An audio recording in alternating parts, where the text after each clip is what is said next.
Balenciaga sponsorship. We smoking blunts, don't pass no clear. My house in the clouds, can you bring me back down, boy? I need it. Girl, don't trip, take a hit, take a flight to Cali, Cali, Cali, Cali, Cali, Cali, Cali, Cali, Cali, Cali, Cali, Cali, Cali, Cali, Kush, Cali, Kush, Cali, Kush, Cali, Kush, Cali, Kush, Cali, Kush, Cali, Kush, Cali. Fumo mari todo el día, trippy kush, todo el día.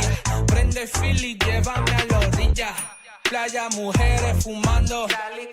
Mira, tírame blani, son nalgas de mentira. Tan brinda, que chimba, colombiana linda. Siempre con los ojos rojos de Cali, con mi amiguita Mari.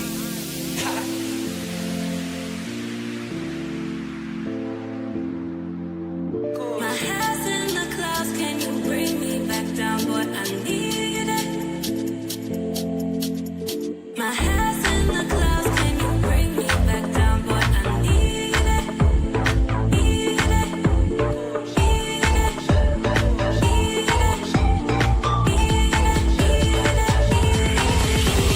Cali, Cali, Cali, Cali, Cali, Cali, Cali, Cali, Cali, Cali, Cali, Cali, Cali, Cali, Kush.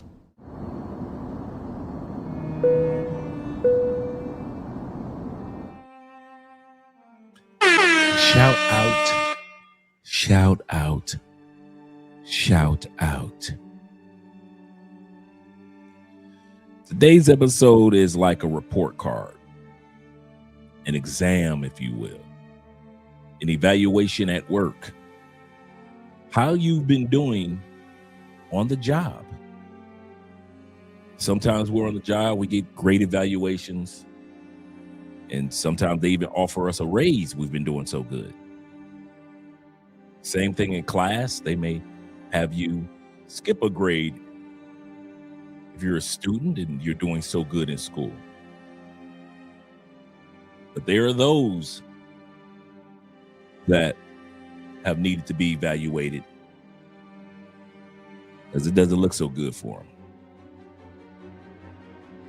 And these are the guys we're going to be evaluating who have been a part of the simp economy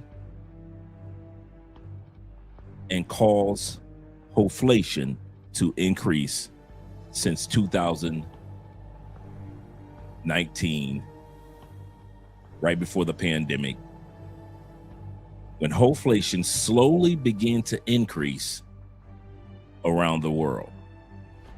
There was a time when you could travel to DR and enjoy yourself with a lovely lady. Didn't have to be pay for play, just a wonderful lady. And it was fine. Then came the simp economy. And the same young lady you took out to dinner and were able to spend $15, $20, $30 on a nice evening and drinks. Here come this simp, not only paying for the meal, but sending her money every week by way of Western Union. Same thing happened in Colombia. You had guys coming to Colombia having fun, and then because of their simping, the price of everything increased when it came to enjoying your time with the lovely ladies. So the simps flew to the Philippines, flew to Thailand, flew to Korea, flew to Vietnam. Messed up the economy there too. So now when you regular guys go dating in certain countries, you're wondering why she's saying buy you the iPhone 16, 19, 23, because of Hoeflation. She values herself more than what she actually has ever valued herself. Men in her local community don't value her like that. But she's Venezuelan. Men in her local community never valued her like that. She's gorgeous. Men in her local community have never valued her like that. But here we come with passports, and we overinflate the value of Venezuelans, Colombians, Brazilians. And the local men are looking at us asking one question: what the hell do you think you're doing? And so tonight is a night of evaluation. Just like HR calls you down and they let you know we're doing an evaluation on your job performance, we're going to evaluate the job performance of men that have simped out and caused hoe inflation. And fortunately, there have been enough men out there. When men have caused the rise of hoe inflation in a simp economy, fortunately, there have been enough of you men out there that has caused the downfall of global hoeflation and the simp economy. And now these women realize that we see them through the same lenses that the local men do. Shout out to all you guys that are here. Yes, sir. Hope you guys are having a wonderful, wonderful evening. Having a great night. If you guys know the scores of any of the football games that took place or are taking place this day, who's going to the Super Bowl, let me know. Let me know some scores, guys. I haven't had a chance to watch anything today. Been too busy studying and spending time with Andrea. We had a great church service today. Really good, great service in church today. So shout out to all you guys that are here. Tevin King in the building. Right out the gate, numero uno. He said, greetings, Andrea and Andrea. Happy Sunday to you both. He said, good evening to everyone that is in the chat. Please smash that like button. Yes, sir. We like you. We really do. Make sure that you like us too. He said, button to trigger the algorithm. Yes, sir. The YouTube algorithm to invite others into the chat. Yes, sir. He's absolutely correct. Most guys that don't have a YouTube channel take the like button for granted a little bit, not realizing that, hey, when you click that like button and subscribe, you are causing the algorithm to say, hey, let's bring some more people over to the live stream. You're absolutely correct, David. Thank you very much, brother. I mean, Tevin. Shout out to you, Tevin. I said David, but David is right here. Shout out to you, Tevin. He say, and David says, David Dice, that is. He say, the family, Andrea and Andrea, salute to the chat, brothers. Yes, sir. Glad to see you all are here. My brother Kenny People. Good evening, Dre. He say, you better be glad you don't have to worry about Dylan. Ooh. Ooh. Man, I've been hearing about how cold it is back home in the States, man, up north, in the Midwest, out east, out west. Goodness gracious, y'all getting record number weather forecasts out there. Hopefully the video today with the weather ladies that you're going to see today on this video is going to warm you up a little bit. Yes, sir. Yes, sir. But yeah, guys, that weather, I do not miss that, man. Shout out to all you guys that got to go out there and shovel the snow. All you faithful guys that got to put out the salt on the ground. All you guys that got to drive through the black ice, slip and fall, bust your butt, all that. With these wind chill factors, yes, there's going to be a lot of ice. And hopefully everybody's all right. Hopefully everybody's all right. Shout out to my brother being in the building. YouTubing is a habit. Yes, sir. YouTubing is a habit, is in the building. As well as William H. Money. Yes, sir. Shout out to C's in the building. C says this. It says, what up, brother? He said, glad to see you still on here. Yes, sir, brother. One day at a time. One day at a time. See, I got out of the Anton Daniels business. I got out of the Anton Daniels business. So, and then I got a chance to, I don't know if you guys got a chance to do this today. I got a chance to analyze that video that's going around from 2024 with Corey Holcomb getting into that little squimish with the lady. And if you watch that video with Corey Holcomb, we kind of like shoves the lady. Then he gets into the fight and kind of like drags the brother around. Shout out to Corey. Corey was dragging that brother around. It's all over YouTube. It's all over TikTok, Instagram. You can see it if you haven't seen it yet. I didn't notice this until Corey mentioned it. And then another YouTuber mentioned it. The reason why Corey mugged the sister, she had poked him in the eye. She was too, but you're not supposed to be like, and da, da, da, da, da, da. And he, remember, he had walked up on her. If you see the video, she walked up on her. Corey walked up on her. And she's still going like that. Because before he walked up, she's like this, that, and this. That. You know how women do, right? And she's still going like this. And Corey walks up and she goes, boop. And that's when Corey went, bam. And that's when the other brother who didn't see it, he turned around. If you look, the brother who Corey was dragging around, he didn't even see the sister hit, poke Corey in the eye.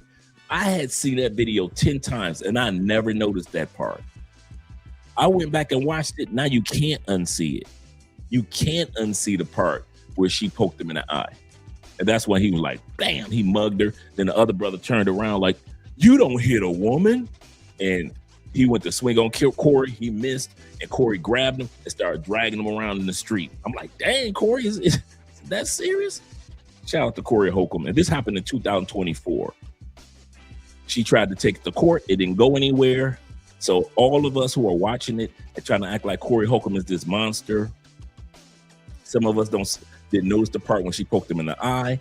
And some of us don't realize that Corey Holcomb has already dealt with this scenario back in 2024. It's 2026 now. So if something was going to happen regarding it, it would have happened. But shout out to Corey and the 5150 crew. Shout out to them. Let's scroll back again. New England won. All right, and the Seahawks lead 10-6 on the Rams. That's the one I want to see. I knew New England was going to win. Shout out to Drake May. I'm happy that New England is going to get the chance to kind of like shake off the Belichick Brady era and do it their way. Win or loss, they proved that they can go to a Super Bowl without Belichick and without Brady. So shout out to them. I had Drake May in my fantasy football this year, and he was excellent. Shout out to my Raiders. They did so bad that they got the first round draft pick. So if they got a brain, they'll go ahead and get the quarterback from Indiana. Shout Mendoza, I believe. David says this. Hey, Andre, did you see the interview with Cameron? It complements this stream tonight. I didn't get a chance to see it. I'm glad that you said that, Dave, and you said that you sent it to me. I'm going to pull it up to see if I can see it. Shout out to my brother Keith Mack in the building. Thanks for letting me know about that, Dave. He say salute to you. Salute to you as well, brother. Salute to you as well. And my mentor, my brother, family, them Detroit boys. You better back the fuck up out my face, goddammit. I'm from Detroit, Michigan. Don't play with me. My man Sean D. Upshaw of the Upshaw family. Shout out to Sean. He's got his channel will be coming down the turnpike real soon. So I'm excited to see that coming soon. And like my brother said, Dave said, hey, New England won. And the Seahawks lead. So I hope me personally, I hope the Rams win. Even though I think defense wins Super Bowls. We know that. So if Sam Darnold can just, manage the game like a lot of Super Bowl winning quarterbacks have done, they can get there. But I would like to see some of the players on the Rams win the Super Bowl. So that's what I would like to see. A few players on the Rams win the Super Bowl. Shout out to Ginger being in the building, representing. Shout out to you. Glad that you're here. And I hope that you aren't having to endure some of that cold. Yeah, Patriots going to the Super Bowl, man. I'm happy for them, man. I won't even lie. I won't lie. I'm proud of Drake May, man. I told dudes, fantasy football dudes, this. When I saw Cam Newton, his running style, throwing style, and how many yards he was getting running, I said, okay. I glanced out the corner of my eye a couple years later, and I saw this kid named Josh Allen. I say, that's the poor man's Cam Newton. I say, he can throw. I say, but his running game is crazy, and he's scoring touchdowns with his legs. Let me go ahead and get that. Do you know I had Josh Allen on my fantasy football 3 years? At the same time, I had picked up Christian McCaffrey because nobody knew who he was. I was one of the few people that knew. So I had 3 years before people knew about Josh Allen and Christian McCaffrey. Drake May is the poor man's Josh Allen. You look at his running stats, and you're like, okay. And you know who's going to be like that too? That kid Dart in New York. That kid, the only problem that he got, he doesn't know how to slide. He going to get his head knocked off. He going to stay in concussion. But Drake May, I'm telling y'all, I'm giving y'all the heads up for next year's fantasy football. If y'all draft 2 quarterbacks like I often do, make sure you draft Drake May as one of your backup quarterbacks. I promise you, his legs game, how many yards he gets per game, averaging 50 yards a game. Yeah, man. That's like getting a running back and a quarterback all in one. Shout out to my man being in the building, Capricorn Way.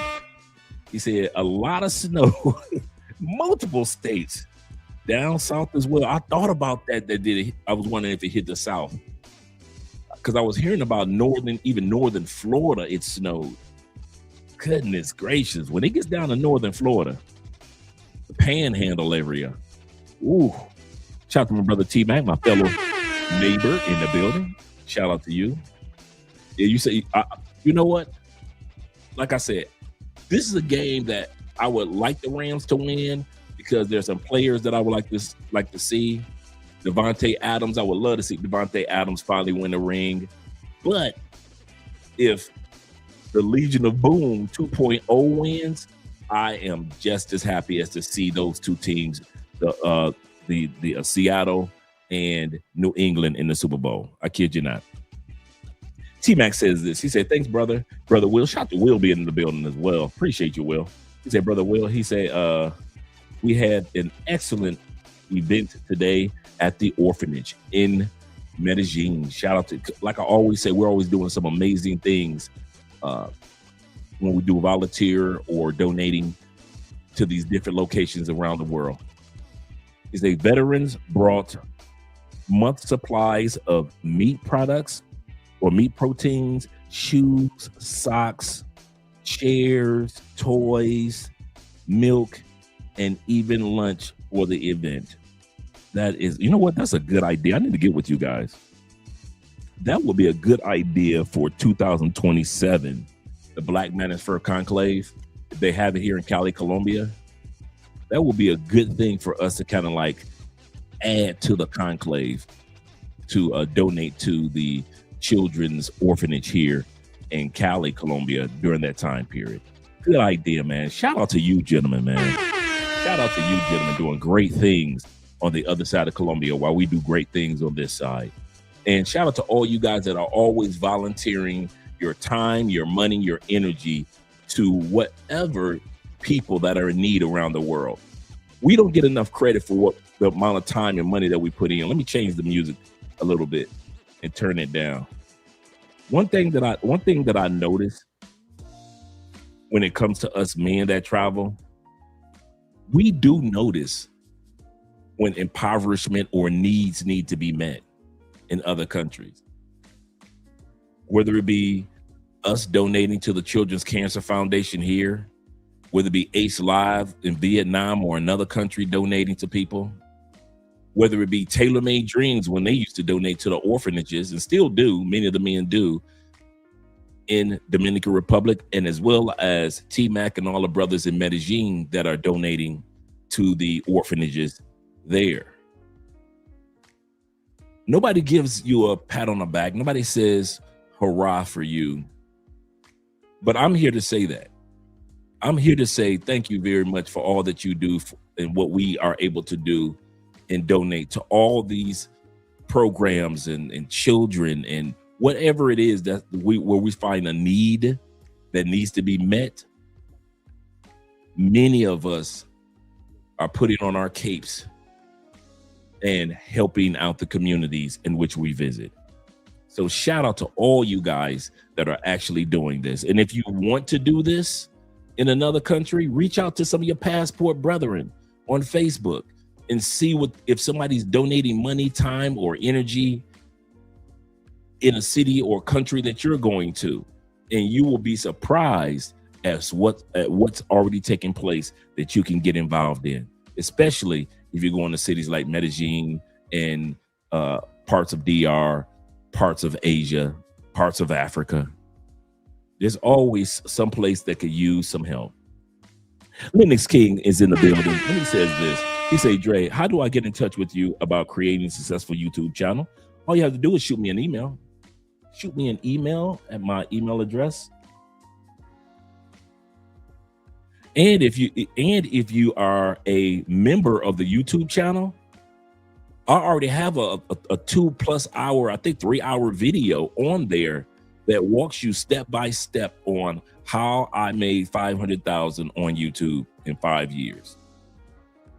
So if you become a member, and the membership is like $5, I believe, $5 to become a member of our YouTube. So the first step that I would take, if it were me, I would take advantage of looking at that video, because like I said, I literally walk you through everything. I actually did an episode on it, remixed it. It was like a 4-hour episode, and I kind of like clamped it down to like a few hours and reposted it. I kid you not. Yeah, it's there. And for those that want to support the channel by way of Patreon, I'm going to drop that link tonight. But tonight's episode is about, like I said, was it worth it? Was it worth having the price of pay for play? Was it worth having the price of how we treat women around the world when these guys in their own countries were telling us they ain't that special, guys? And we keep going to Brazil and treat Brazilian women like they're made of gold. And the local Brazilian dude said, listen, they're good women, yes. They're supportive women, yes. They're special women, no.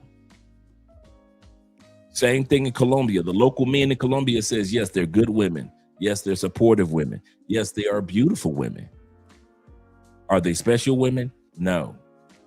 And that's why Colombian dudes don't treat them special, because they don't see them as special. They just see them as women.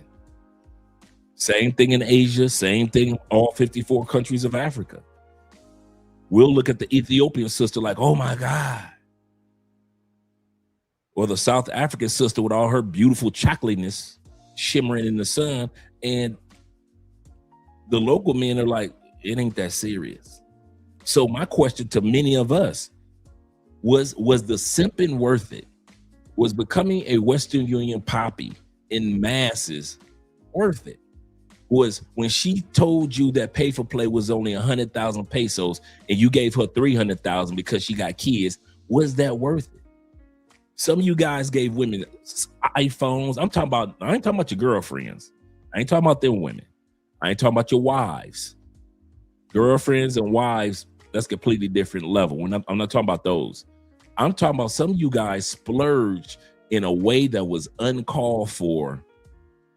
Like I said, the one brother that spent 100,000, or two brothers in Medellin spent $100,000 USD on pay for play in 6 months. I ask you, was that level of simping and hoeflation worth it? That's the question I have for you guys tonight, because it doesn't seem to be, at the end of the day, it's really not worth it. He says simps are extremely dangerous. Yes, they are. They mess up everything. I sit back and I see how you can just go on TikTok and just Google guy gets an argument with woman in DR. Half the videos are pay for play dudes getting in arguments with the chick that they was paying.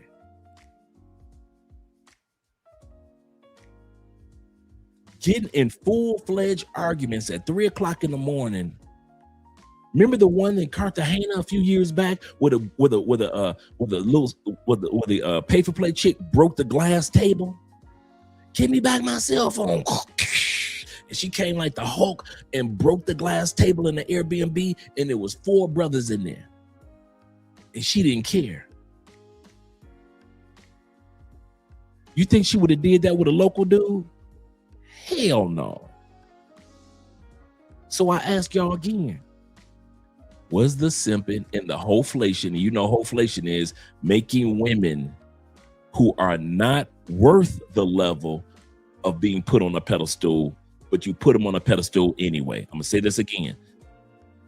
The put it where the ghosts can get it is the definition of hoeflation is treating a woman as if she's up here when most other men don't see them like that. And we do that with our passports a lot.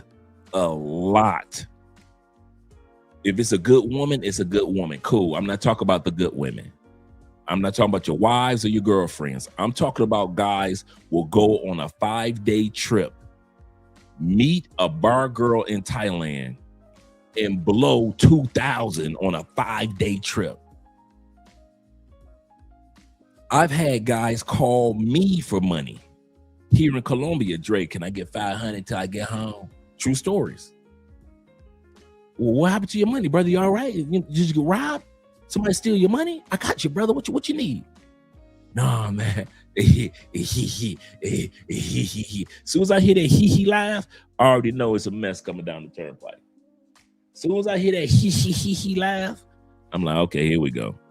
Man, I met this little female, right? And I flew out. I flew out to, to another city, and I flew her and her mama and her daddy out.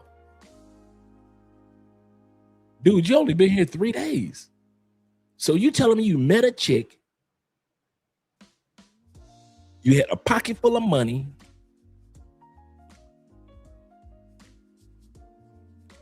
but now you broke because you flew her and her mama and her daddy to Cartagena, and she's from a small town.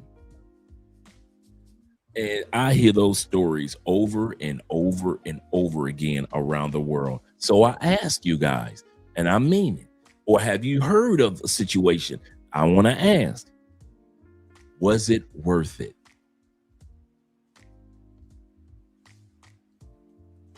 Yep, so we can't budget.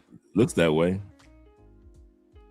They think it's funny to spend all this money on a broad. That's true.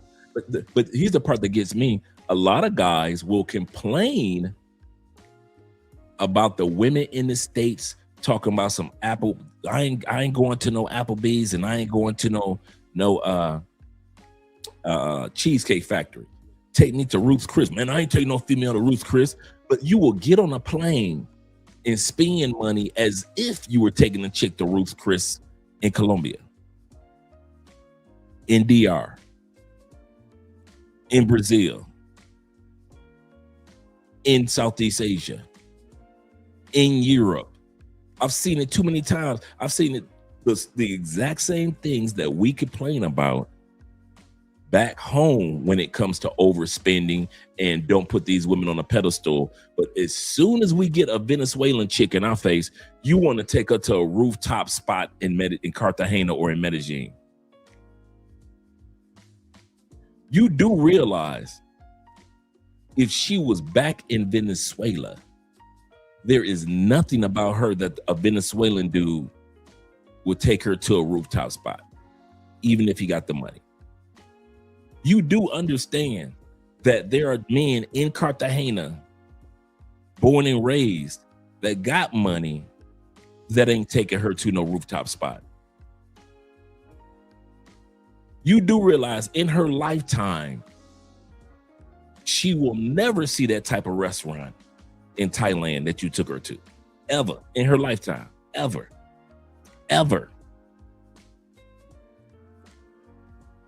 So this is what I ask. Was simping, now we're looking back at your report card since 2019 to 2026. Ask yourself, was the simping worth it? Was treating the women more than what they are in Brazil worth it? The women in Colombia, oh my God, they're so big. Dude, every time I go to the grocery store, every time I go to a gym. Every time I go to church, ain't nothing but baddies up on baddies up on baddies.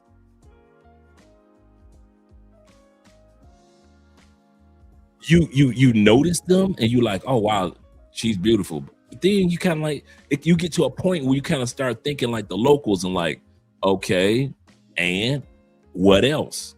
She's beautiful and what else? But then you dudes that, you know, many of us that fly out, we put these women on such a high pedestal. Was it worth it? Let's be honest. How we treated women in Thailand over the last few years, or the Philippines, and now how they're treating Vietnamese and Korean women. Was it worth it? Putting them on a pedestal. Was it worth putting Colombia women on a pedestal? DR women on a pedestal. Was it worth it? Since 2019 till now, let's be real. Or were the local men right? Or were the local men right?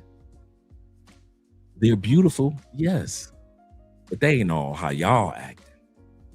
That's how the local men look at us. They beautiful, but they ain't all how y'all acting. She fine, but I ain't taking her to that restaurant. Now I ain't taking her to no rooftop spot in Cartagena, and I'm from Cartagena. That's what the locals think. You know, she cool, but she ain't that cool. She ain't worth all that money.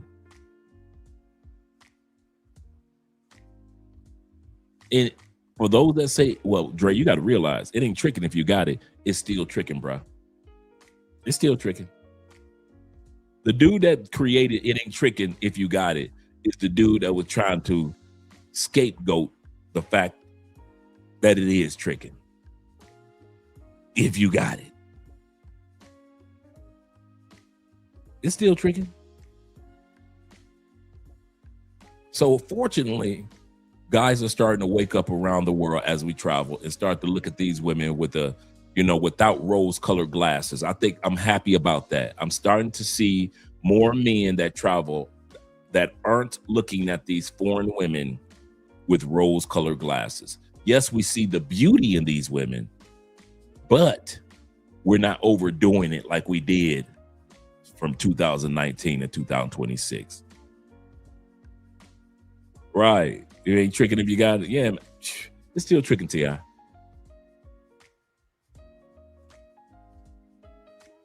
Well, who was that fabulous that would talk about just throw it in the bag? No. If the local men don't say just throw it in the bag, who am I to say just throw it in the bag? I have been here long enough. T.Mac has been here long enough. Will and Jay Klein, a lot of other brothers. If we were all single, we know one thing: simping is never worth it. Hoeflation and treating these women like they're made of diamonds, it ain't worth it. Because the local men don't trip like the most that you'll see the local men trip on. You better not cheat on me, bitch. If you notice that in Colombia, in South America in general, they ain't tripping on how she look. They ain't tripping on this or on that. They tripping on the loyalty. She better be loyal to me. That's what they trip on. Shout out to Capricorn Way in the building, as well as my brother Ronan Traveler representing. He said, I love you is in the building as well. Glad to see you here, brother. And Chalupe, along with my brother Player in the building, Player with a passport representing. Yes, sir. Let's get ready to get started with the video. We got 81 in the building. Let's get ready to get started with the video because we are asking the question tonight. What is Hoeflation? We're going to start with that. What is Hoeflation? And then we're going to go around the world, fellas. We're going to start out in the West. Tomorrow's video, we're going to go out East. But I'm starting to see more men waking up to the fact that, listen, Hoeflation is not worth it. In other words, putting these women on a pedestal, we ain't got to go through all that to get the ladies. My man Paper Route says this. Shout out to Paper Route in the building. Paper Route says this. He said, local men view them the same way that we look. Yep. Like we look from chicks from around the way. Like, nah, bruh. For real. Who did that for her? Right. They come back with The local dude will get her a dozen roses. Here we go. We got her a dozen roses, brand new dress, brand new cell phone. Some of y'all, we are about a month away, 3 weeks away, actually, from Valentine's Day. Some of y'all can't wait to fly down here and spoil some of these women in South America. It ain't called for. You should be focused on spoiling yourself for Valentine's Day. Have her be ready to do stuff for you. But you going to do like you've been doing the last 5 years. You're going to fly down here and you're going to spoil a bunch of women for Valentine's Day. And the local men are going to be looking at you like, bruh, that ain't even called for. We don't even celebrate Valentine's Day in February. I know that hit some of y'all upside the head. What? But my Colombiana, but T-Mac and all these dudes that live and travel throughout Colombia can tell you Valentine's Day in Colombia is not February 14th. Valentine's Day is the third weekend in September. So if she gets something simple in February, she cool. If she don't get nothing in February, she cool. Me and Andrea do not go all out. But thank you very much, Capricorn Way. Dudes don't know that. Dudes will fly down here. Yeah, girl, I got you this. I'm gonna buy you. I'm gonna take you to the best spots, baby. And the local men are looking at you like, what are you doing? It's Valentine's Day, dog.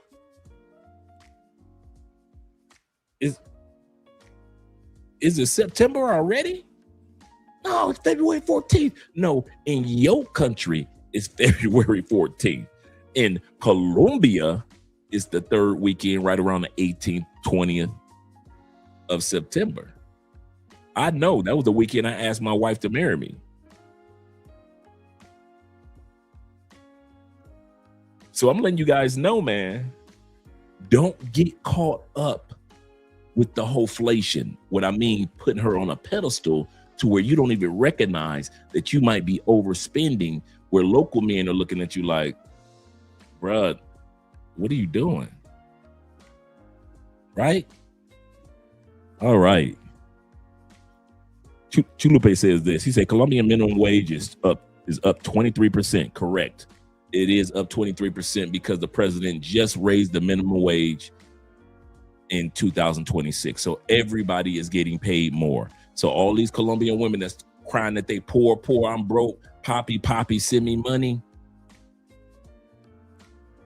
But some of y'all gonna still use Hoeflation and the simp economy to send money to these chicks, and they just got a raise this year. They just got a raise. Now, food prices are gonna raise a little bit. No big deal. But he's absolutely correct. He said, I wonder if pay-for-play prices will increase the same way. I don't know. This is not a pay-for-play channel. And the ones that were talking about that mess, you notice they took those channels down. And any other channel that's going to be talking about pay-for-play, they starting to shut them down. All the sex pats, YouTube is not the place to be. Right about now, if you are a sex pat, YouTube is not the place to have a channel. You might want to take it to TikTok, to Kick.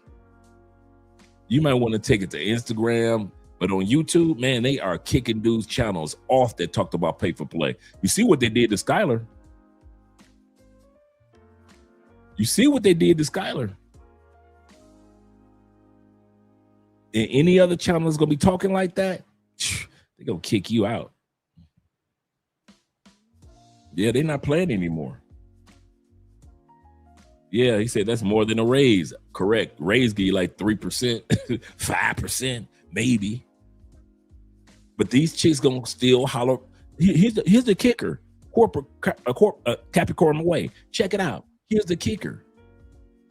These women can still act like they don't have any money because we act like they don't have any money. All these women walking around here with useful degrees and certifications in Colombia and Brazil. It ain't like United States where girls are going to school for philosophy, liberal arts. No. Down here, they get a solidified degree. They can start a career. They're working. Now they got a 23% raise. So now the only person that's going to be treating her like she ain't got any money is you. The local dudes don't treat them like that, like they ain't got no money, do they?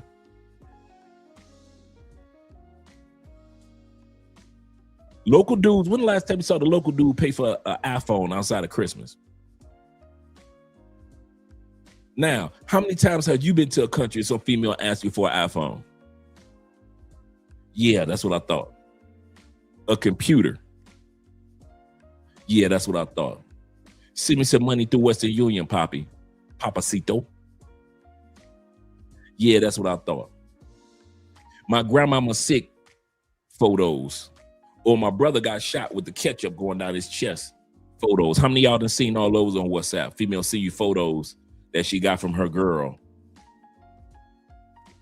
Got the dude with the ketchup going down his, or the grandmama is in a funeral.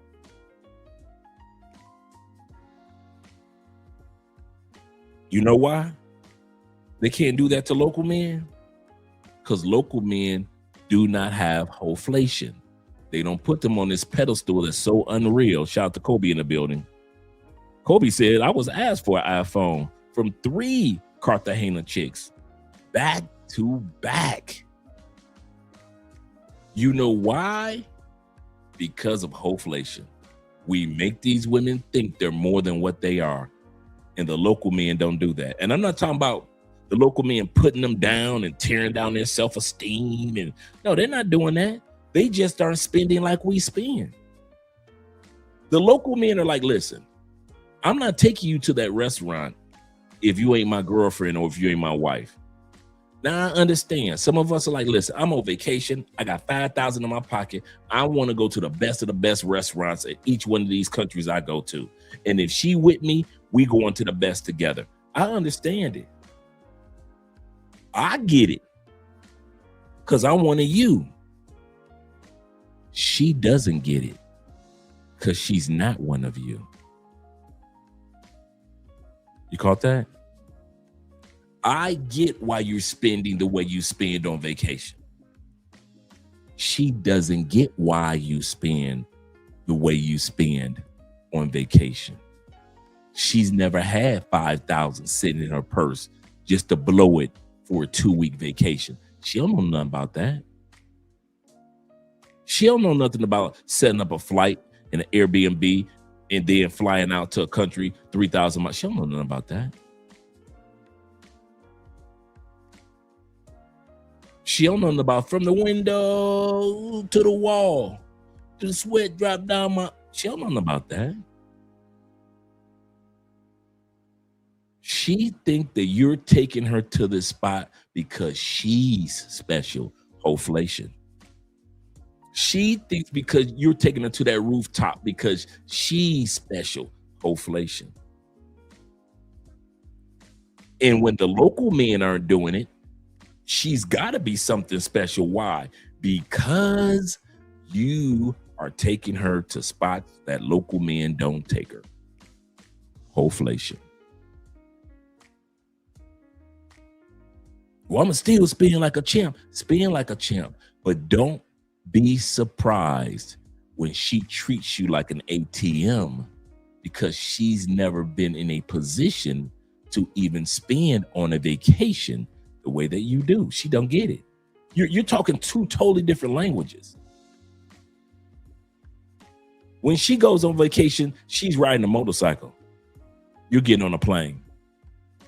She's on the back of her boyfriend's or her older brother's or younger brother's motorcycle, and they are riding to the countryside, right?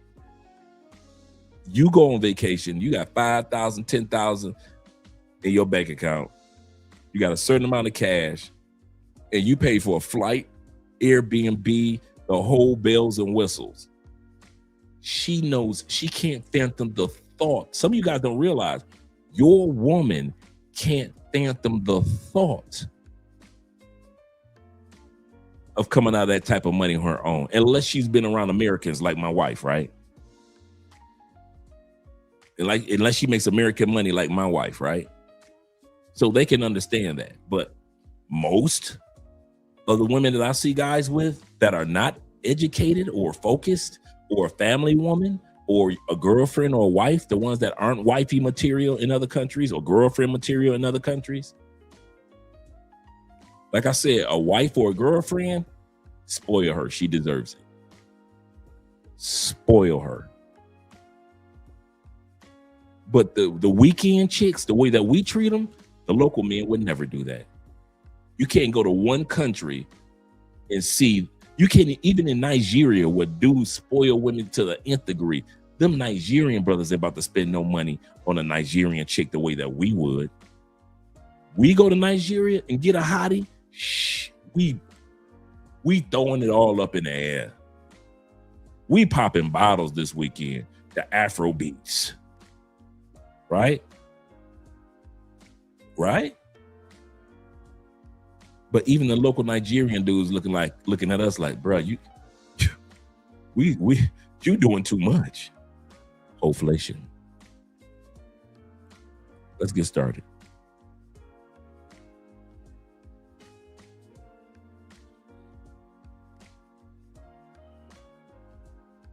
Hoeflation, which is like that's a thing. Actually hilarious, which he's saying that men used to have to do a lot less and get a very high value woman. He's like, so think about your grandparents and your grandmother. She was a high value woman. She raised the kids. She was conservative. She was beautiful. All of these things. And now we live in this moment where everyone's kind of a hoe, and you have to work harder to get a woman that doesn't have any self-respect or any value. And we live in Hoeflation now, where everybody in their own capacity is selling their bodies. And unfortunately, these are the options that men have. It's stunning to me that women talk about what men need to be and what men need to be, but I think just kind of the complete disintegration of when I look at, what my grandmother looked like in pictures. She passed in 2013, and just how classy and how beautiful and how much I wanted to be like her. And now I look at, women today, and I just think, man, I feel bad for guys. I think men, we are to blame for this, though. I think. Put a 1 in the comment section if you believe that we men are the blame for this. Put a 2 if you think men aren't the blame for Hoeflation and the simp economy. Are men the blame? Put a 1. The blame for Hoeflation and the simp economy.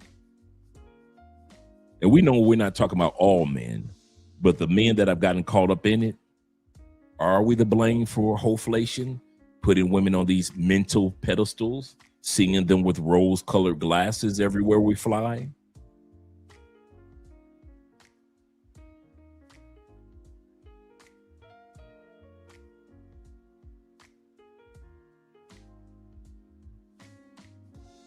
Chris said, I blame the single mothers. So most of us think that, hey, it's the guy's fault. Chris said maybe the single mother's fault for certain amount of it, but yeah.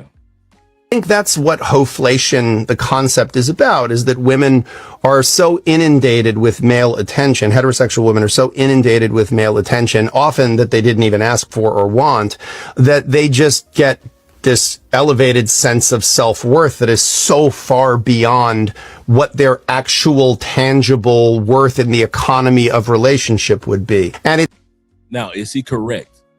Let's look at it from a global perspective. I don't care about what's going on in the United States. Let's look at it from the global perspective, from what he just said. He said, I blame the government. From what he just said, that women have been getting attention. Let's look at it from the global perspective. Getting attention on a scale that they never even asked for. In other words, the local men didn't treat them like that.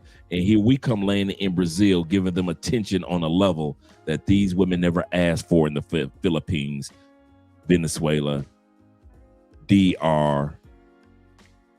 They never were treated like this. Think about all your DR baddies. I mean, your baddest of the baddies of the baddest, right? Think about the finest Philippine chick, the finest Vietnamese chick, the chocolate Cambodian chick, the chicken Qatar, Turkey, the fine chicken Poland that you were smashing. If we had not flown out to those countries and act the way we do about them, were the local men giving them that type of attention?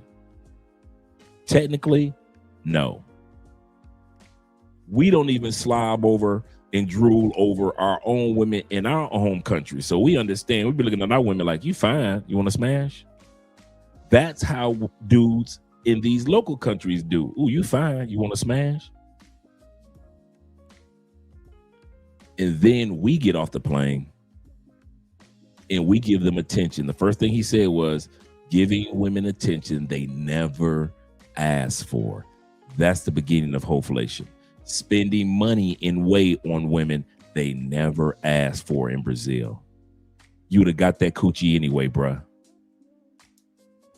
You'd have got that coochie anyway. She liked you enough to give you that coochie in Brazil anyway. You'd have got that anyway. But here you go splurging. And it's causing Hoeflation. Let's continue on. I'll bring that back what he just said too. And I want you guys to think about it from a global perspective. The concept is about is that women are so inundated with male attention. Heterosexual women are so inundated with male attention, often that they didn't even ask for or want, that they just get this elevated sense of self-worth that is so. Do you think that the women since 2019 to 2026 in these countries have an elevated sense of self-value because of how we treat them when we come to their country?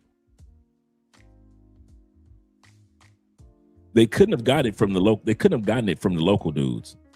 So let's not even think about that. The local dudes blew their egos up.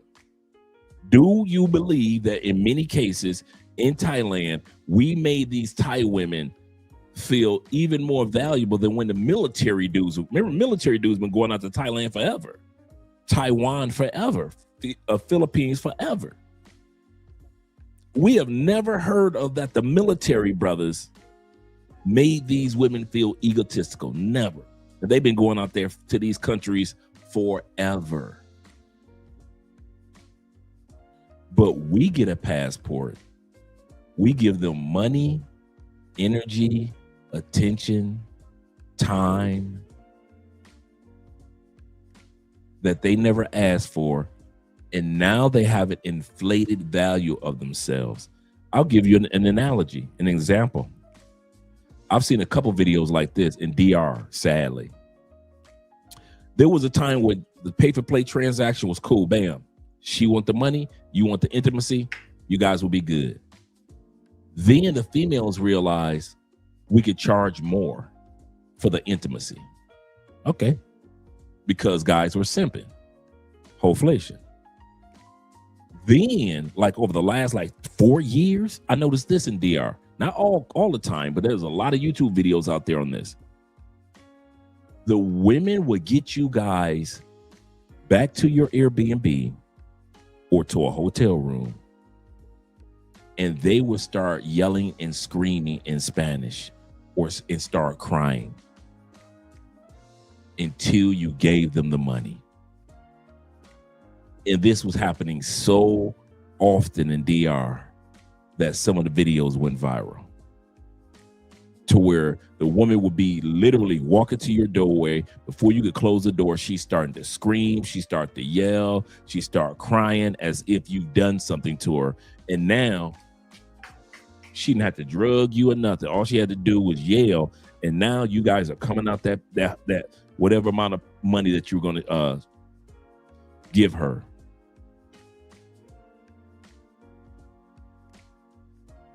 Because we put these women on these pedestals, they have overinflated egos.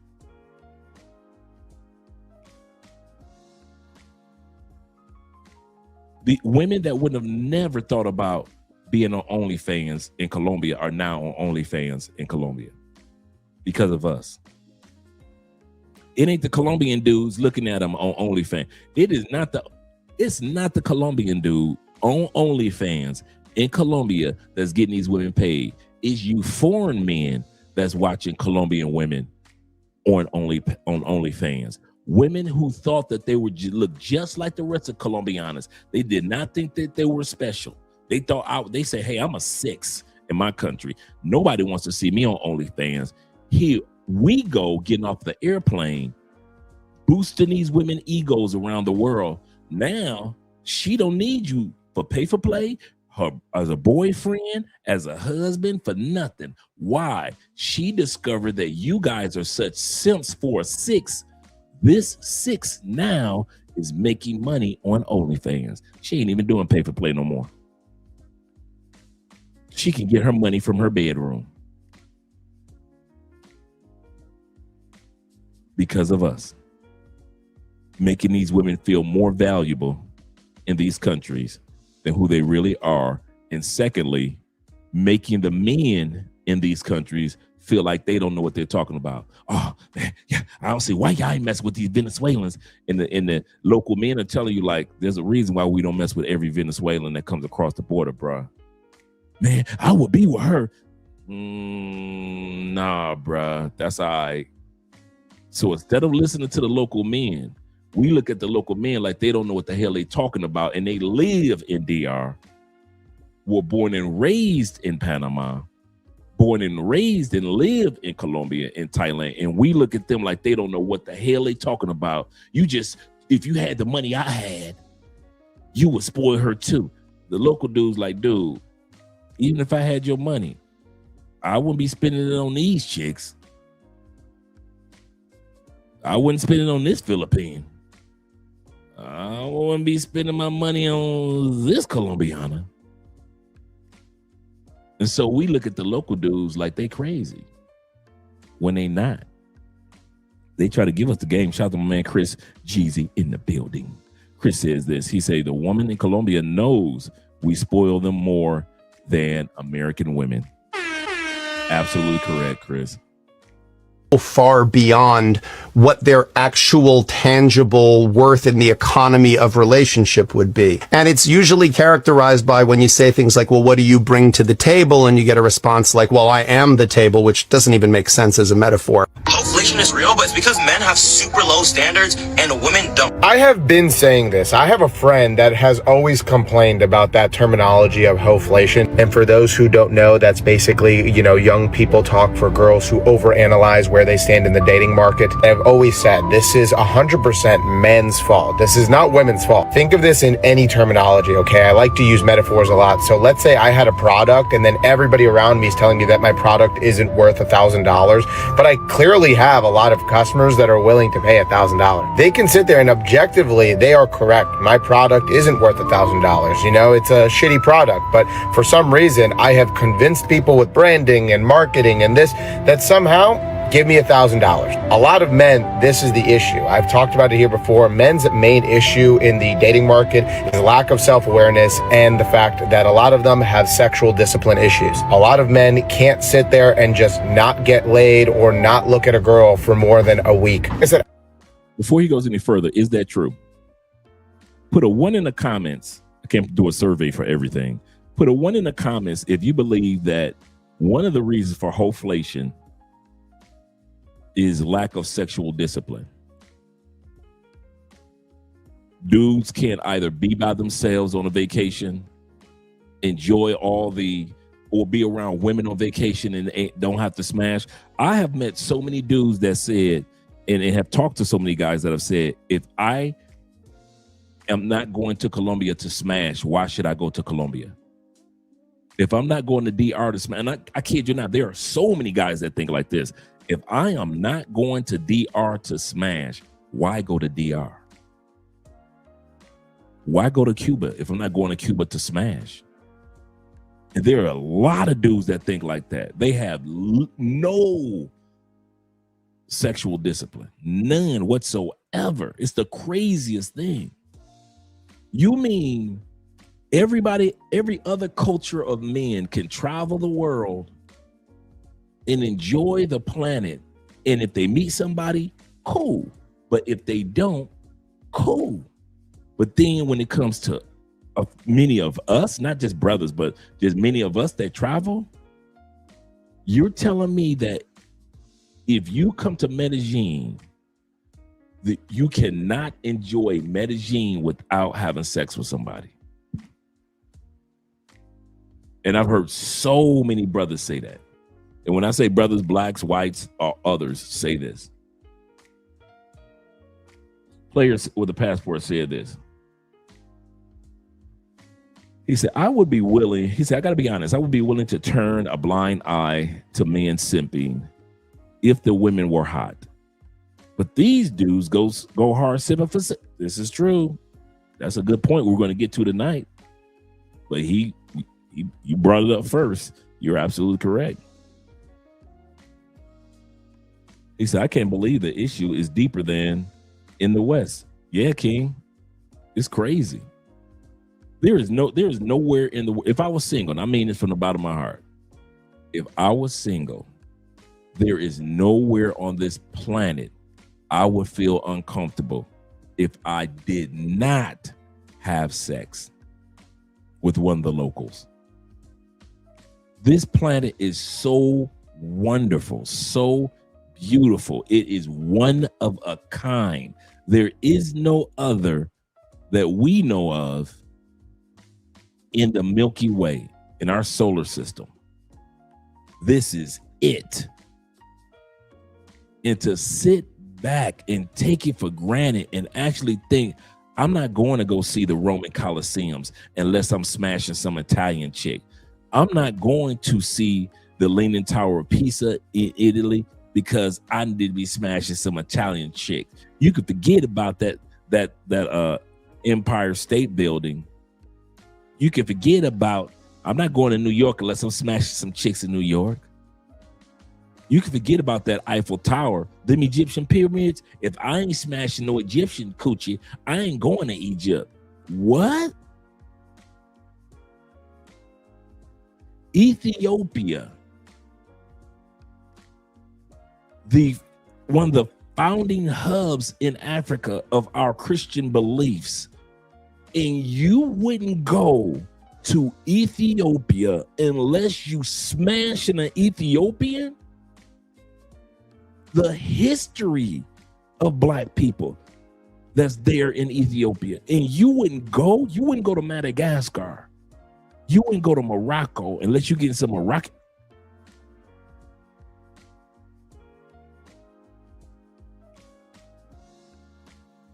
No discipline. No, there is no way in the world. This world is too beautiful for me to put my excursions around sex. So you're not going to any of the small, I think that's one of the reasons why a lot of y'all don't go to the small towns in Colombia, the small towns in Brazil, the small towns in the Philippines, because y'all think that I might not be able to come up on no coochie as fast as I can do it in the big cities. So I ain't going to no Manizales. Man, you forget about the coffee region. I ain't going to Pareda. I ain't going to Armenia. I ain't going to none of them small towns that everybody be talking about and it looks so beautiful. I ain't going to none of them, man. I'm going to Medellin and Cartagena. I don't give a dang what Andre talking about, man. He de-policing. Man, I'm tired of you dudes de-policing. Ain't nobody de-policing you, bruh. Ain't nobody pocket watching. I ain't talking about money. We talking about right now is the reason why Hoeflation and simp economy exists is because a lot of brothers ain't got no discipline. Let's be real with it. Let's be real with it. He said when it comes to Ethiopia, he say the coochie or the cat is great, but the coffee, brother sleeping on the Ethiopian coffee, is even better. The coffee region has the coffee music. I've been to the Parque de Cafe, the Park of the Coffee in the middle of Colombia. Humongous park, humongous thing park. A lot of guys have never. I see white boys there all the time. That's the crazy part. I see white boys there and white women there all the time. Every blue moon, I'll see a brother out there that's a foreigner, other than me. My man Mass, the most BK said, hey, listen, I go. Seriously. He said, my cousins are Brazilians. He said they can clearly see the issues we have in America. Men in the U.S. are deprived of sexual access, this is true, to women in comparison to Latin men. I can agree with that. I am not denying that part. And I'm like this. Every man, you're a grown man with grown man money. I am no one to police anybody. But I am one of those brothers to sit back and say, come on, bruh. You mean you ain't gonna go to that country because you can't smash nobody? Is the thirst that real? Dave says this. He said, perfect example. Look at Pop Goes the Weasel simping so hard for twos and for real. I mean, Pop the Balloon Show. I said Pop Goes the Weasel, but Pop the Balloon Show. Absolutely correct. How often do you see on Pop the Balloon is something fine up there? Am I lying about Pop? Dave, you're 100% correct. I agree with you. Most of the women on Pop the Balloon that you see on that show, are they not just somebody that you smash when you drunk? One of Andrea's hairs in here. That's one of the things I always think about when you're dating a Latina. There's always one of her long hairs everywhere, right? The women on Pop the Balloon do not be looking like, man, bruh. Every once in a while you see a nicey, but many of them that you see on the Pop the Balloon show just be somebody that you be like, I smash it, but I ain't walking down the aisle with nothing like that.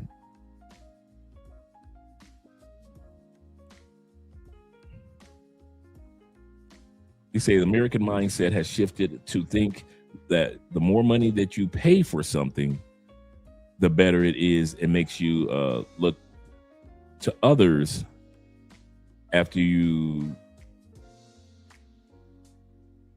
look to others around you. Now it's all about clout. That's true. I was watching a YouTube documentary because I'm about to create another reactionary channel, right? And the video was about the rise and fall of Starbucks. And do you know that Starbucks said this? They could have lowered their prices to compete with the competition. But just like YouTubing is a habit said, Starbucks said, no, we are not lowering our prices to compete with the competition, because subconsciously people believe that the more you spend for something, and they had a marketing name for it, I forget the name for it. The more you spend for something, it must be better quality, even without examining it. I'll give you a perfect example. BMW. Did you know one of the things that the BMW engineers purposely do? They purposely build the cars to last throughout the warranty. Once the warranty is done, BMWs have a tendency to shut down. Like they have a 2-year or 5-year warranty. If you've ever owned a BMW, you'll notice that your car starts to really just shut itself down as far as the transmission needs to repair, or the turbo or this or that on a BMW needs to be. They purposely build them like that. BMWs are one of the few car companies that have openly admitted, we build our cars that once that warranty is done, it's going to shut down.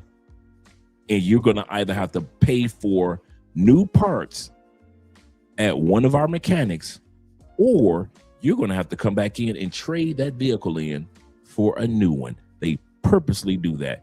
But because the expense of BMWs,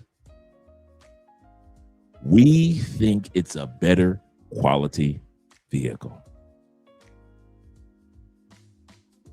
I was just watching that. You're absolutely correct. And so we do that with women in other countries. We think that the more we pay, that means that the women are better quality. That's not true. Or if we pay for women, the experience in that country is better. So if I go to Italy and I pay for play in Italy, that my Italian experience is a lot better. If I come to Colombia and I pay for women in Colombia, then that must mean my experience in Colombia is better than the brother who didn't do that. That's not true.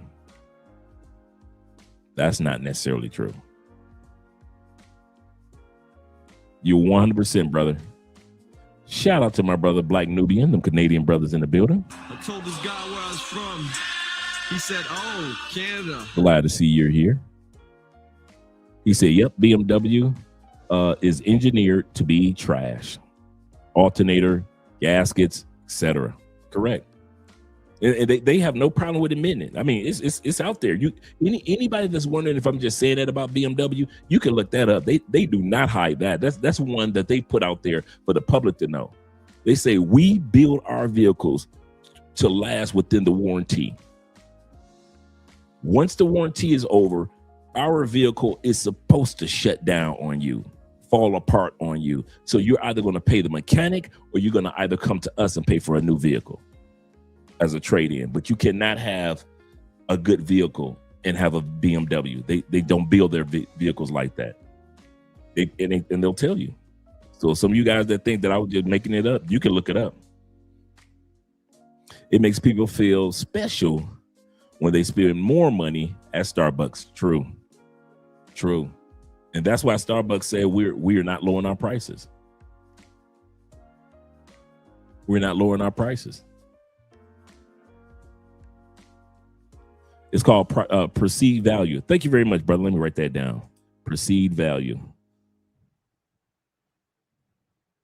Yep. And people actually think that if I pay more, then it must be better. Like the one brother that paid 100,000 pesos.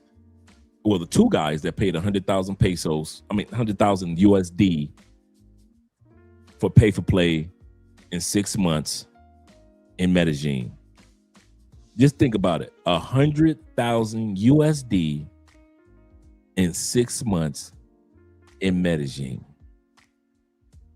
In some cases, they were paying some of the women 3,000, and I heard in the scenarios that in another case they were paying some of the women up to $7,000 for one night in Medellin, USD.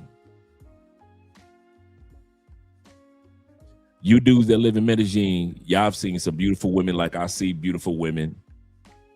Just guys in South America. You guys that live in South America have seen some most beautiful women. I ain't seen no woman that's worth 7,000 for one night.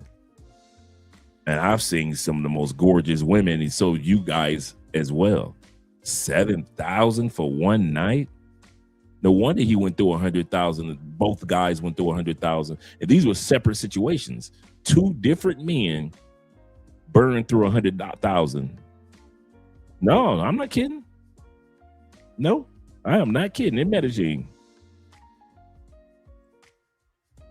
In 6 months. And both of them were kind of funny. Both of them were 6 months too. The guys don't even know each other. And they both burned through 100,000 in 6 months. On pay for play, nothing else. Not their Airbnb, not this, not that, just pay for play. And one guy said he spent between 3,000 to 7,000 per night. Just like people buying Louis Vuitton, Gucci, USD, thinking that, yep. And that's what I like about the Asian videos that come out when they were showing them how much it cost to make a Birkin bag.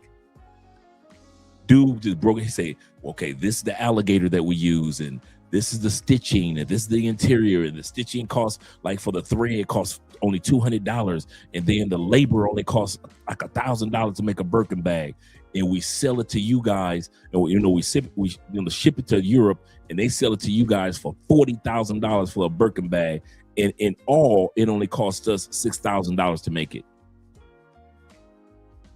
And the dude broke down where every part of the $6,000 went to, and most of it was for the alligator, the leather.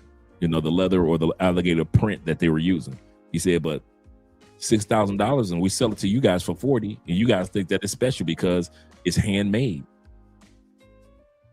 Yeah, I ain't never seen no $7,000 coochie in real life.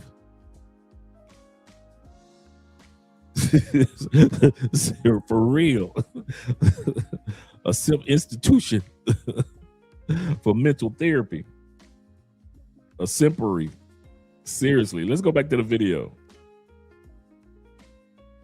I have a friend who was the definition of this problem. He would sit there and complain about this exact topic, but then he was the guy that would swipe up with hard eyes on your story. He was the guy that would sit there and instead of going to actually work out, he would just go hit on every girl that was at the gym. He would go to the mall, not to go shopping, but he would go there objectively to go hit on women. And then he would complain about, oh, have you seen women's egos? Why do you think they get the ego, brother? Because like I said, even if I objectively knew that my product wasn't worth $1,000, if I have a bunch of people lined up to pay $1,000 or more for this product, why would I change the price of it? But that's just my opinion. But hey, what do you think? Welcome to Ho Economics 101. Today we're going to be covering migration patterns within the Western Hemisphere. This is the lead cause of Hoeflation. All right, so now we're going to talk about the Western Hemisphere of Hoeflation when it comes to traveling to different countries. Tomorrow, we're going to talk about the Eastern part of the world, where my man Ronan the Travelers and all you guys out there in Philippines and Thailand and so forth. We're going to talk about that part. But today, we're going to be talking about Hoeflation in the simp economy out here. So that includes the US, Mexico, and South America. Shout out to Minister BB in the building with the $2 love. He's a price quality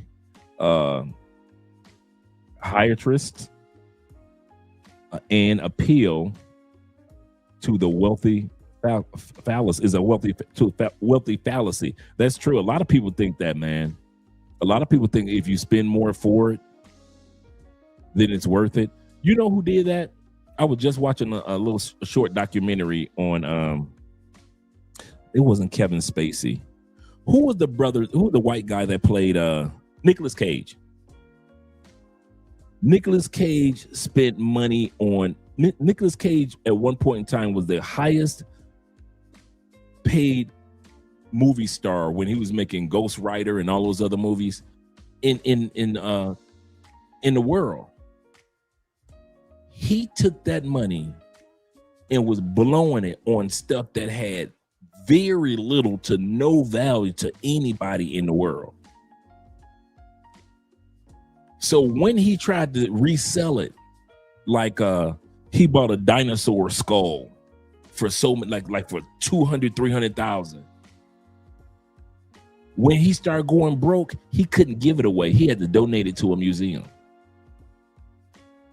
Because remember, he had to pay his taxes. He was like $73,000 behind in taxes.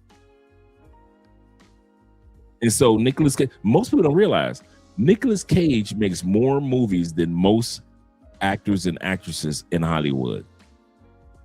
For the last 5 years, the number one movie maker is Nicolas Cage. But they're always the B movies. They're always the movies made for Netflix, made for Tubi type of movies. So he's working, but he ain't really making no money like that no more. He's trying to pay back those taxes. That's why he's got to keep working. So you'll see on Netflix 25 Nicolas Cage movies that you have never seen in your life. Seriously.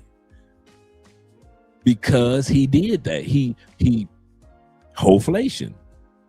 Overpaid for something that nobody else saw value in. That is Hoeflation. He said, I'd rather sip overseas. I increase my chances to acquire a beautiful woman that I don't have to go broke trying to date. I agree with you, and I hear where you're coming from, but there are a lot of dudes that don't use that philosophy. The philosophy of rather dating overseas, I got that part. Increase my chances to acquire a beautiful woman, got that part too.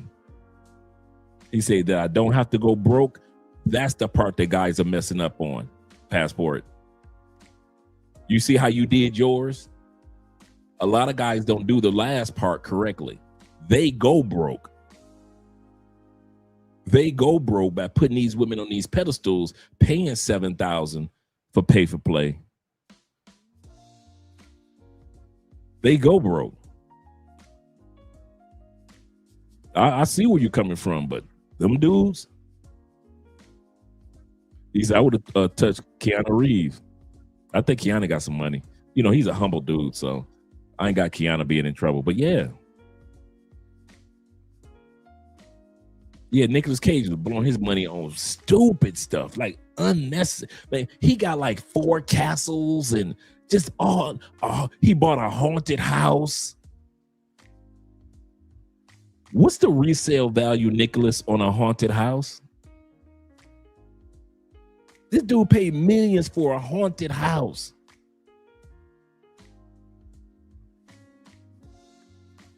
Stupid.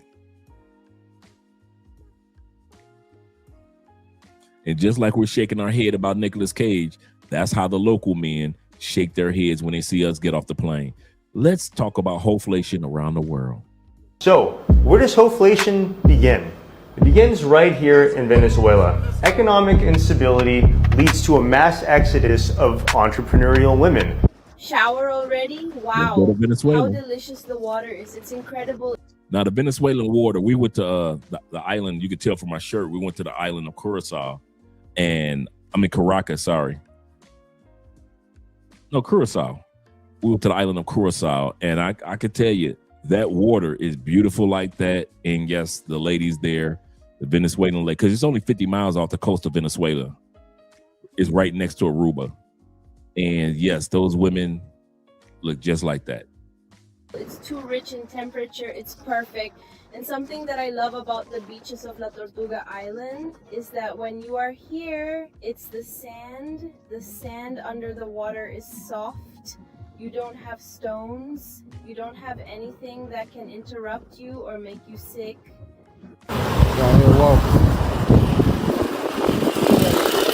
Right now, we're looking at Venezuela and dudes that are dating Venezuelan women. Bump into somebody and they become your person. What did he say? Should I save this Venezuelan? Let's go back. Interrupt you or make you sick.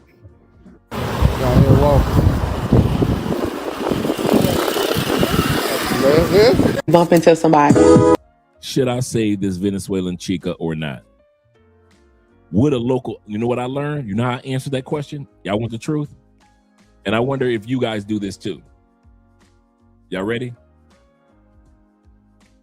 Or I did this. Let's put it like this. But I want to know if you guys who are single currently do this. Let me put it like that. I would ask myself, would a local dude do that? Would a local businessman come across one of these fine Venezuelans? Let's bring it back. Come on, let's bring it back. Would a local dude that got money in Colombia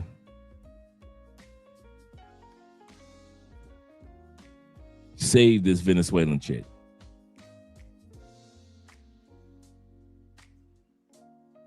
Shout out to SJ Clyde in the building. Would a local dudes do that? A lot of dudes don't think like that. I got to that point. Shout out to C's. I got to that point in order to act like I had some sense in my head. I had to start looking through the lenses of the local men. If local men look at this young lady who's very attractive as just a regular female, soft. You don't have stones. You don't have anything that can. Who am I to come and put her on a pedestal? I'll say this again. You or make you if the local Venezuelan dudes and the local Colombian dudes don't put these women on pedestals, who the heck am I to come along, or we as men from other countries to come along and put them on pedestals that the local men say, don't do that. Treat her like a vetter. Vet her. Well, I'm only here for a week. Vet her. I got $5,000 in my pocket. I'm only here for 1 week. I'm about to blow it on a woman like this. You crazy.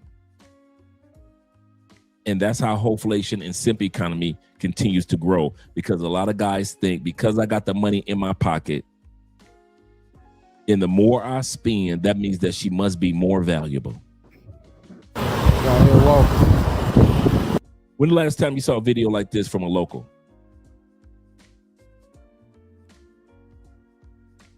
She's Venezuelan, attractive, nice body young lady. Nice body. Beautiful Venezuelan tan. She's got a nice size bun. That means that her hair is long. Anytime you see the bigger the bun, the longer the hair.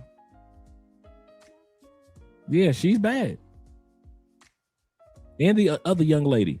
Here's the question.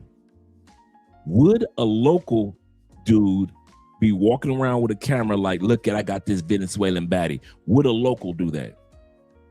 That's a yes or no question. You see what I'm saying? Would a local dude do that? No.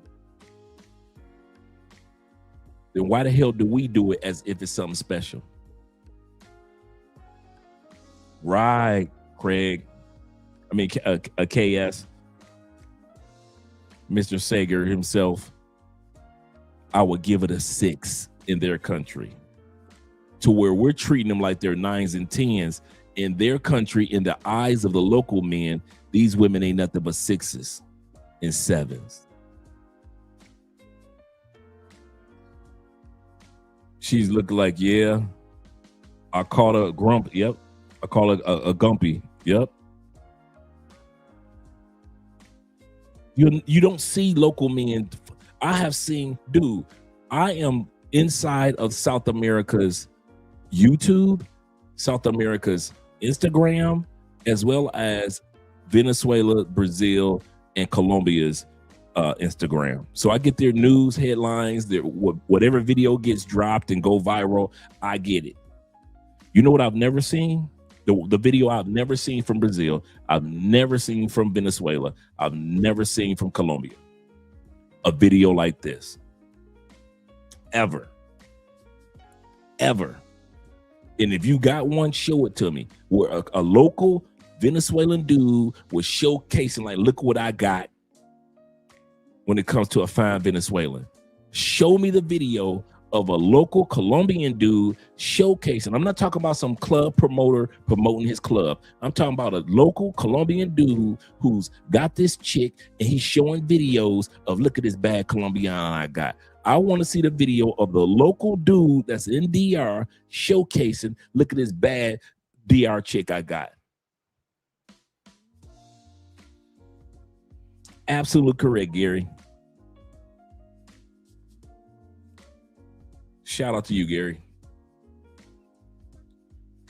These women both are average in their countries.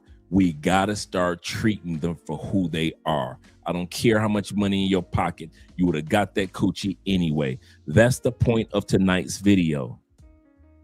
You would have gotten that coochie anyway. I'm not saying that you wouldn't go be able to get that sex. I'm saying that you would have gotten it and you didn't have to have Hoeflation to do it. You didn't have to overpay and have a simp economy to do it. The average dude in these countries are 5'6", 5'7", maybe 5'9". That's the average height of many dudes in the States. I think United States like 5'10". So it's not about height. So don't think that, the local men are so tall. No. In Thailand, they even shorter. Philippines, they short. So they can't use the height competition. My point is, this live stream is to encourage you guys to know you would have gotten those women And even in 2026, you can still get these women, and you ain't got to put them on a pedestal or go broke to do it. We got to get past this. We got to get past this simp economy. We got to get past this Hoeflation of putting these women on a pedestal. If the local men don't do it, why should you put them on a pedestal as if the local guys aren't doing it? Shout to Zeta in the building as well. He say they don't. He say they will not do that. They realize it's no need to even do that. Absolutely correct. You say average height is 5'9" in the U.S. So we believe right in South America. Thanks for letting me know, Ronald. You say fellas need to stop worrying about a height like that. That's true too, bro. That's an American thing. He said American women are dating short dudes, and that's the funny part. They'll holler 6 feet, but they will marry 5'10". That's the crazy part in America. They will yell 6 feet. There's only 14% of us on the planet over 6 feet, but yet they'll marry 5'10", 5'8", 5'7". So why yell this 6 foot thing in the United States when you know that's not what you're going to be marrying anyway? Absolutely correct. Good call. He said, yeah, they are short here in the Philippines. Ronan said they are short. Unless they're mixed. Yep. Shout the word in the building. And my man Flicky Sticky in the building. He said many of these women have men. That's another thing. We walking around with them like, yeah, look what I got. And these women have a real man. They'll take your money and spend it on her man.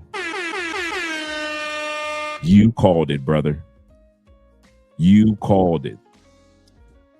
Let's continue on. Bump into somebody. You'll never see a local Venezuelan dude or a local Colombian dude ask this question. Only us who are simping. Should I save this Venezuelan chica or not? Everybody in the comments said, no, bruh. If you got to save a chick, you need to save yourself. I'll say this again. If you need to save a chick, then you need to save yourself first. Get yourself together. What makes you think that you need to save a chick? Shout out to Bobby Coltrane of the Coltrane family in the building. Bobby says this. He say, if you not putting 304s on pedestals in America, then stop doing it overseas.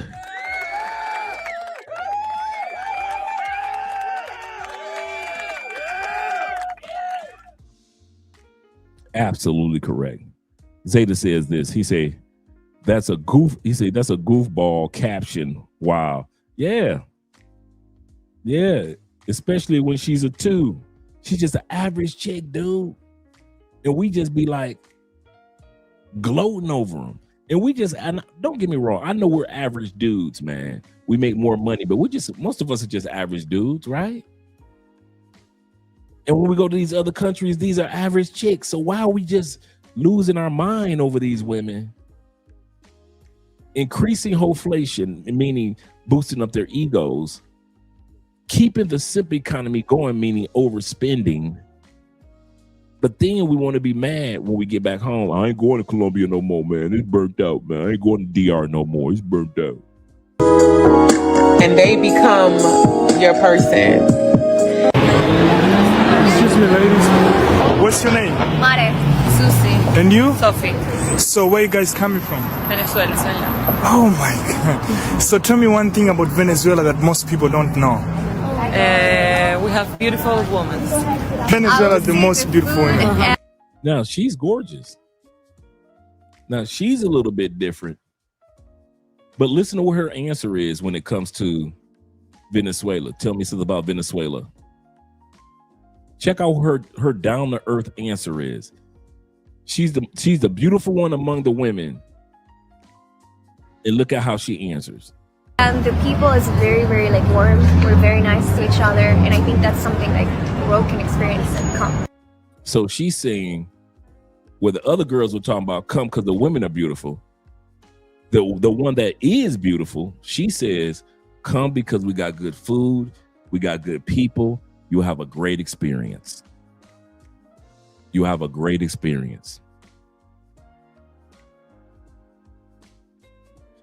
This beautiful woman is not asking for somebody to put her on a pedestal. She's common in South America.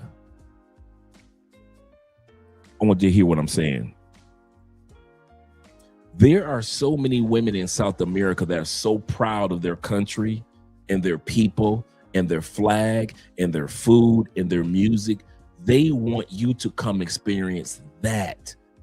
And in the middle of experiencing that, you can experience them. But not all women want you to come to their countries just because of them. Most women in South America think like this young lady right here. They think just like her. Looks like we froze for a second. Let me make sure we didn't freeze. Think just like her. Okay, we're good. And most of us don't want to admit that part. We think that when we go to other countries, they expect us to come for only the women.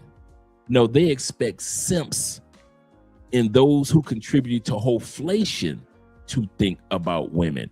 But most of us who travel to these other countries, we travel for the country, for the culture, and if we meet some ladies, that's cool too. But only the thirsty dudes, only the simp dudes are only traveling for to the country just for the women. I know dudes that come to Colombia and don't leave the hotel room. I know dudes that actually go to Brazil and don't leave the hotel room.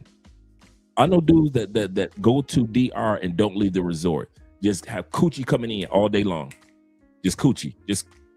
I'm not here for DR. I'm just here for coochie. I'm not here to Colombia for anything. I just want coochie. I'm not here to Brazil for nothing. I don't care nothing about Brazil. I'm just here to just smash all Brazilians I can within a 2-week period. Nothing wrong with that. I'm going to say this again.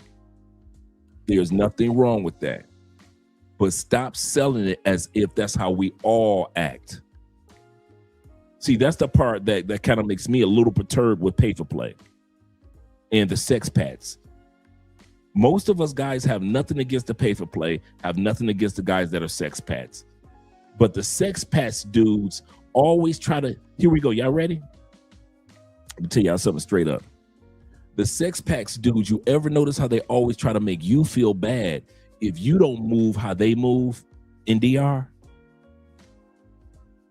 Man, we about to go down to Sosua, dog. You want to go? No, I'm cool, dog. I bet this little female down here in Santo Domingo, man. I'm good. What? Oh, man, you simping. We about to buy 10 of these chicks right now. Dude, the brother said that he met somebody. Be happy for him, just like he happy for you if you're going to go to Sosua. That's the part I don't like about the sex pats and the pay for play dudes. They always, you could go on Facebook in the Passport Bros app. Shout out to my brother Aaron. The Passport, not the app, but the Facebook group on Passport Bros and Passport Bros 2.0. A dude will post a video of with himself with 3 pay for plays, and he ain't lying about it. Everybody will celebrate with him. Another dude will post in the group, me and my girl celebrating our 3rd anniversary together. How much you pay for? In the comments, how much you pay for? She gonna leave you when the money run out. Oh man, I was with her last week. Oh man, that's the best that you can do. And we talking about men, just tearing down dudes. See, you dudes in the pay for play world, we respect your decision. You're a grown man with grown man time and grown man money. We are not judging you. We don't pocket watch. We don't D watch. Do your thing, brother. Why can't y'all be happy for us? who are relationship oriented? Why can't you be happy for the dude that's kind of like, I'm a Muslim, but I like to travel, so I don't sleep around with a bunch of women. I'm a Christian, but I like to travel, so I don't sleep around with a bunch of women. Why can't y'all be happy for them dudes? I'm serious. Why y'all always gotta have some vitriol for the dude that's celebrating a 3rd year anniversary, celebrating a wedding, celebrating their firstborn? Hey, man, my Dominican girl, we having our firstborn.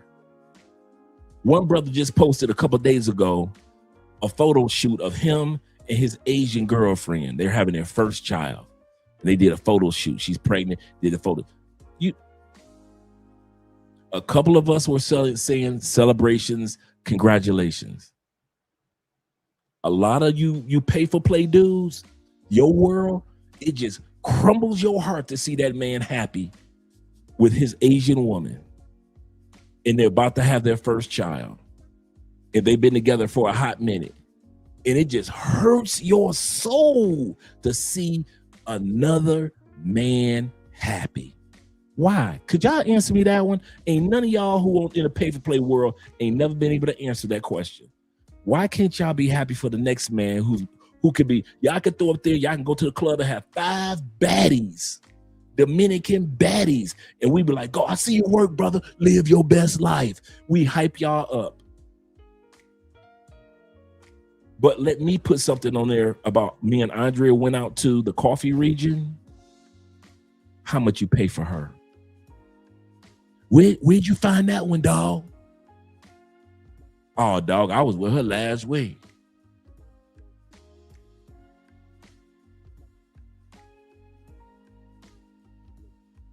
Me and Andrea been together 8 years. This will be our 7th year of marriage. And so you was with you in Medellin, I'm in Cali, you was with my wife. Like, y'all say just to say it, because you just don't know how to be happy for somebody else, but y'all always want somebody to be happy and tolerate you. That's the part that really grinds my gears when it comes to this passport bro movement and black men traveling. When y'all gonna just sit back and just, if the pay for play world is that miserable, just say it. If just buying coochies and being a sex pat or passport sexual is that bad, just say it. I'm gonna tell you something. If being in relationships in these other countries were bad, we would tell you. I tell you that. If having a Philippine girlfriend was horrible, Ronin Travelers would have said it by now. If being with a woman in Thailand is that bad, you would have heard it from Richie Mack, Chocolate Man, and all those other brothers in Thailand by now, as well as all the other brothers in the Philippines. If it was that bad, we ain't got no problem with telling y'all the truth.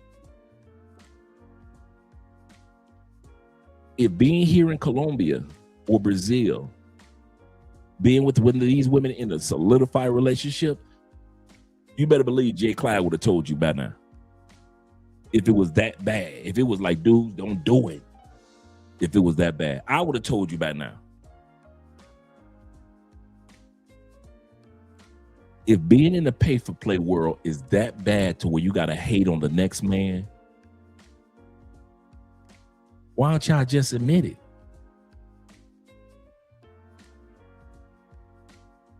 I'm serious.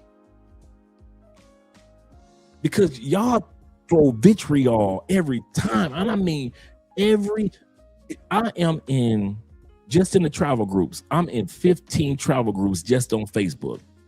Every single time a dude show a photo of him and his girl, and I'm not talking about some chick that he just met, I mean serious relationship, here come the hate. Here come the hate. Black men, white men, don't matter. And it's usually the pay for play band that's hating. That's the part that gets me the most. I never understood that one. I never understood why you hate so much. Let me ask you this. Do you think that you want to be like us in real life? I mean, when it's all said and done, you got done pay for play. Is it the fact that you haven't found a real relationship yet, and you've been traveling for 15 years, and this other dude been traveling for 3 years, and he found somebody that's a good person, and you've been traveling for 15 years around the world, and you ain't found no dang body, and so now you mad? I'm asking for a friend because I'm trying to understand this thing, man. I'm not judging, I'm not putting down, but I'm noticing you guys are haters. You pay for play dudes, you the most hateful, spiteful brothers, man, with passports. You some hateful mother. You are the Anton Daniels of the passport movement. You hate on anybody that's happy. Not me. Yes, you too. Every one of you dudes. You hate the fact that dudes that find good women don't get drugged like you dudes get drugged in the pay for play world. You hate on the fact that dudes that are having their first child are enjoying their first child while you dudes are getting robbed and waking up the next morning, all your stuff gone. You hate on dudes that are celebrating their 3rd, 4th, 5th year anniversary while you paying higher prices each year for pay for play. You notice the pattern? The pay for play world is getting worse around the world. It's more expensive around the world. The YouTube channels that talk about it is getting shut down around the world. And yet your fellow brothers that's on these Facebook pages that are in solidified relationships that are happy, you can't stand to see them smiling.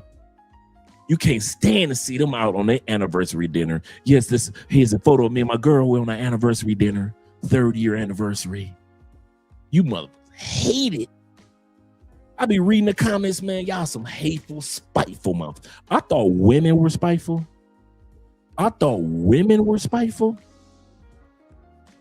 You passport pookies. You pay for play motherfuckers. You passport sexuals. You sex pat motherfuckers. Y'all some hateful, spiteful, Anton Daniels type of motherfuckers. I swear. If you add, I'm telling you, go to Facebook, look up the Passport Bros group and Passport Bros 2.0 and just look for a photo of somebody that's happy. Just look for a happy brother and go directly to the comments. And it's full of hateful ass dudes that are part of the pay for play world. And all they like is how much you pay for her. She gonna leave you when the money run out. Oh man, I was with her last week. You some spiteful motherfuckers. I swear y'all haters. But yet, whenever y'all throw photos up of having 5 pay for play chicks in the same bed, you never hear us relationship dudes talk down on y'all, ever. Ever. You never hear us go in the comments and say, man, you stupid dog for paying all that money for all them women. You dumb. We don't do that. Ever. Ever. The most we'll say is be safe, be careful, have fun. That's it. Be safe, be careful, have fun. I never understood that one. Shout out to my brother Beery in the building. Glad to see you here. Tex said he ain't lying. He said Anton seems to be the new standard of hating. Yes, he is. The rise and fall of Futon Daniels. He said, yeah, I see a lot of hate on guys together with their foreign wives. And they be smiling in those those pictures on Facebook and TikTok. It's pathetic. It's so sad, man. And you could understand if the women did it, right? The women on the States or the feminists did that, the hatred. It don't be them. The number one hater, if you want to know who the number one hater of men that travel are, y'all ready? Women? Nope. The government? Nope. The motherfucking pay for play dudes. Passport pookies. passport pawpaw. Remember I said passport pawpaw is the old pookies that's still doing childish-ish with their time, their money, their energy, and their attention. So you got the passport pookies, they hate on everybody. Passport pawpaws, they hate on everybody. You pay for play dues, it wasn't like it was before. When I was out here in the streets, in these countries, man, you pay for play dues was cool as hell. Why? Because everybody was in a pay for play world with you. Now a lot of us have veered off of pay for play, and we're in real relationships and having real lifestyles in these countries, and you pay for play dudes are all by yourself, lonely-ish, and you dudes can't stand happy men. You hate it with all within you. Not me, yes, you. Yes. I've seen it too many times. You are the number. Black women on TikTok do not hate men as much as men who do pay for play hate to see a happy man that's traveling. If you ever want to go to TikTok, if you ever want to go to Facebook and see some hater, some vitriol, some demonic flames being spewed at you, post a photo of you and your woman that you are happy with. I don't care if it's a new relationship. I don't care if it's an old relationship, but you are happy and y'all having a good time and she's smiling and you smiling, and let the hatred begin. All of a sudden in your comment section, all them hateful ass pay for play brothers gonna come through there and try to tear up your goals and dreams and destroy your self-esteem. You could have did better than that. She ain't that fine. That's the best that you can do. Dang, dog, I got hoes that look better than that. Y'all niggas, damn, y'all getting serious about these hoes now? Y'all some simps sitting up here getting serious about these. And we looking like, wait a minute. Hoeflation didn't happen because guys got in relationships. Hoeflation is because you guys treated these women in other countries better than the local dudes do. I'm gonna say that again. Hoeflation did not happen because we went to other countries and built solidified relationships in Europe, Asia, Africa, Mexico.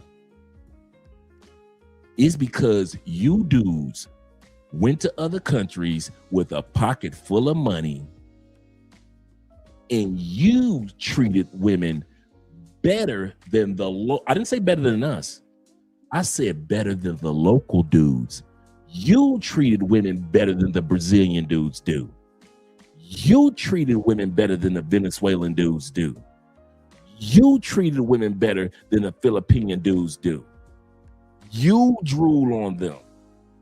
So you made the prices of pay for play go up, not the local dudes and not us dudes that were in relationships or the spiritual brothers that's like, wait, I'm gonna take my time. That's another group of brothers that get hated on. The dudes that don't go to other countries just for sex, you pay for play motherfuckers. You hate brothers that travel to other countries for the country first. I'm gonna say that one again because I said it like that on purpose. You dudes hate, despise when you see a brother go to another country to enjoy that country first. Who the hell is he to go to DR for DR? Who the hell is he to go to Thailand for Thailand? You hateful, spiteful mother. If them dudes post a photo in Thailand and they at a temple and they enjoying themselves, you hateful motherfuckers come. You ain't got no bitch with you. You ain't got no woman with you. Where your lady at, dog? You doing it all wrong. Man, if I was me, I'd be smashing somebody in that temple. I've had somebody behind that temple if it was me. You some spiteful motherfuckers. You know what I like about this channel? I'm going to say this, and we're going to go back to the video. I mean it. One of the things that me and Andrea dedicated ourselves to was to two groups of people. The rest of Love Crossing Borders, y'all kind of came along after. The two groups of people that was really three, actually, First group, relationship dudes. Dudes that wanted to have a relationship with a lady in the country or a relationship with a country. You caught that? Our channel has been dedicated first to dudes that wanted to have a relationship with a woman in any of the countries or have a relationship with the country. They ain't found they boo yet, but they like that country. So we encourage them too. And the second one, I guess I kind of blended the first two, but the next one is the spiritual brother and sister. There are some dudes that the first group of people that we met when we first started this channel, the first people that emailed us was not you pay for play motherfuckers. Was not even the relationship dudes. You know who emailed Andrea first? And our first consultations were with in 2019. The spiritual brothers. We got so many emails from brothers that because they couldn't email Ace, they couldn't email Check in Effect, they couldn't email Marwa, they couldn't email Taylor Made Dreams, they couldn't email Richie Mack. No offense to none of these brothers, but none of them were talking about how do I go to church if I'm in that country? How do I go to the mosque if I'm in that country? How do I get to a temple? Do they worship Islam or do they practice is not worship but practice Islam? I'm a Buddhist. Are there any temples in that country? I'm a Christian. I want to go to church. Those were the first emails that were flooding us when we started in 2019. Not you coochie purchasers. That's why I have such a passion for dudes that I always wanted men who wanted to be comfortable. If I bought some coochie, cool. But for the dudes that don't, they deserve the right to be just as comfortable with travel as you coochie buying motherfuckers. They deserve the right to get off a plane and not feel awkward like you dudes try to make them feel if they don't end up with a bunch of women on their first 3 trips. I know dudes that come down here to Cali ain't smashed nothing. They've been down here 10 times. You know why? Because they love the country. And in due time, I've seen dudes that have come down here like that. Now they married. So some of the dudes are just taking their time, and some of the guys who had took their time are now married while you still buying honey around the world. You a hateful mother. And that's why I speak up for these dudes. That's why I speak up for the Christian dude, the Muslim dude, the Buddhist dude. I speak up for the passport sisters. I speak up for the brothers that say, hey, Dre, I'm coming down, but, you know, I'm coming down because I want to see Colombia, man. If I meet a female, cool. If I don't, I'm cool. I speak up for them dudes. And I speak up and I speak against you hateful motherfuckers that's out there. You some haters. And you think everybody cool with you. Everybody ain't like you. Everybody ain't anti like you. Always talk about your money. When you always gotta have a bad big baddie around. I got a baddie around me. Everybody don't move like you Antons. You passport Antons. Everybody don't move like you. So stop hating so goddamn much. You like little bitches, I swear. If pay for play world is all that and it's got so much joy, how come you mothers don't never seem happy? Riddle me that, Batman. If you dudes that when you get off the plane, you got chicks waiting for you and they all on your phone. If it's so wonderful, how come you motherfuckers don't never seem happy? I don't never see you motherfuckers happy.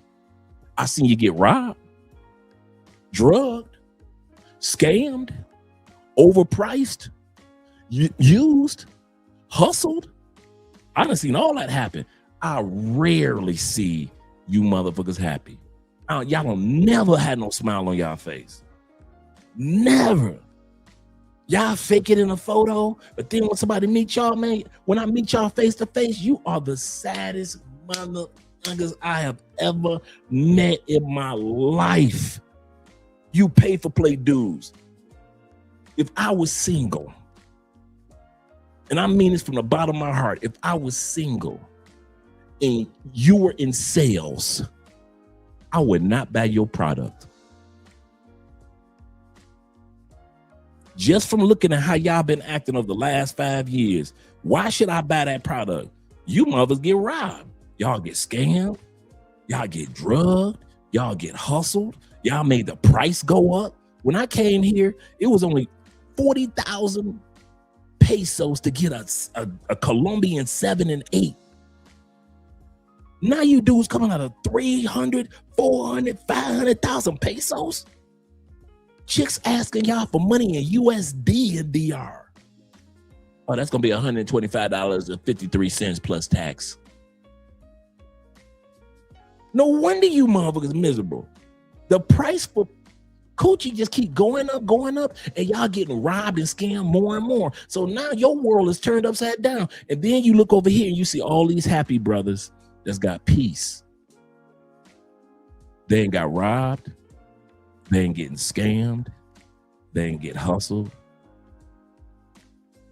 Every blue moon, you hear a story of a dude took a chick back to the States. It didn't work out. Oh, well, it happens.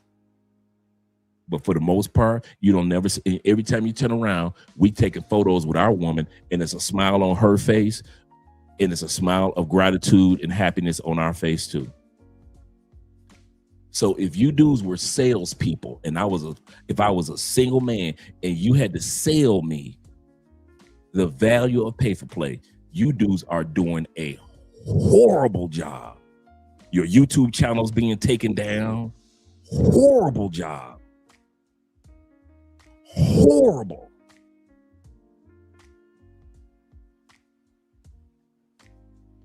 So either y'all need to get a better publicist, a publishing team. Because right now, over the last 5 years, being in the world of pay for play only, y'all looking like clowns. Clowns.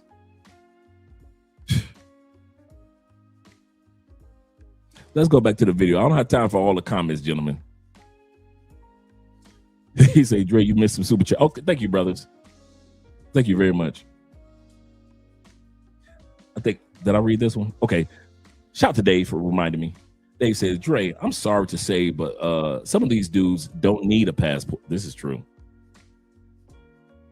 This is true. There are some men that there should be a passport burning party. I ain't gonna even lie. I don't know if it's legal that you can burn a passport, but some of y'all need to set y'all passports on fire. Y'all horrible. Y'all horrible with the passport. I thought y'all was bad in the States. I'm gonna say this again. We know there's some dudes that can date and enjoy women in the States with no issues. But then we know there's some dudes in the States that can't enjoy women with no issues. I mean, they always got some issue going on. And now you gave this fool a passport and a pocket full of money. Yeah, some of y'all need to have a passport burning party. I ain't gonna lie. Man, who are you to I don't know which one. I didn't say which one or which ones. I just said some of y'all need to. I ain't gonna lie. Y'all doing this passport thing wrong. Okay. Y'all think me and Dave wrong, right? Let's go back here. Let me go back here. Trying to bring it down. Am I doing this wrong? Okay, there we go. For a second. If Dave is wrong, there wouldn't be guys in the morgues in Medellin or in coffins in Cartagena or buried in Brazil. If Dave is wrong, right? He just said, hey, some of y'all, not all, not most, but there are still some that need to have a passport burning party. Some of y'all done been drugged more than once, hustled more than once, scammed more than once. Yeah, it's about time for you to go ahead and have a long talk with your passport, have a long conversation like, I loved you. You was my dude. I'm gonna miss you. Passport I'm gonna come back home. I'm so all alone. I really love you. Passport. When am I coming back home? I'm so. I'm telling you, man, y'all need to be singing some of the OJs. I really miss you. Passport. You do, man. I ain't lying. If he is wrong, it would not be dudes in the Morgan Medellin, buried in Brazil, or in coffins in Cartagena. If dudes knew how to, if everybody knew how to act like they had some sense with their passport, he is not lying. He said, Dre, I'm sorry to say, but some of these dudes need a passport, don't need a passport, and shouldn't travel overseas as they are simping so hard. They put their own life. I didn't even read that part. So we're on the same page, Dave. I didn't even read that part. Put their own lives in dangerous situations. Stay in the U.S. You'll live longer.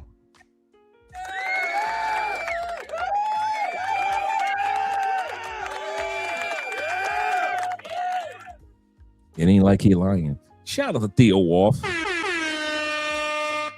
in the building. He say, met a Venezuelan here in Sao Paulo today. Shout out to you, brother. He say, utterly gorgeous.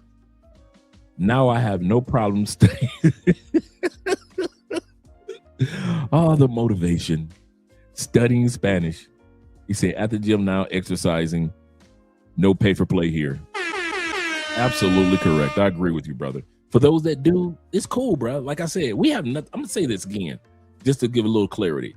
We have nothing against the pay for play world. Have your fun, bro. You are a grown man with grown man money. You've earned the right to spend your money the way that you want to. We are not here to judge. Do not think that we talk the way that I talk tonight is pocket watching. I'm saying stop hating on men that don't think like you. That's all I'm saying. I'm saying that as a consideration. It's not a demand. I'm just saying, consider your fellow brother that's not in pay for play. And he can be at peace, just like you who do pay for play can be at peace. Be happy for your fellow man. Zeta says this. He says they talk down on passport bro, girlfriends and wives too. They do. I've had some of the most shadiest stuff ever said to me were all by pay for play dudes. Every single one of them. Well, how'd you know that they were pay for play, Dre? Because like I said, a lot of times they'll say, if I drop a photo, Merry Christmas, guys, is a photo of me and Andrea. Where'd you buy her? How much for her? Where'd you get her? Here's the common one we get all the time. I had her last month. My boy was with her. I got a message from my boy who said he had your wife last week.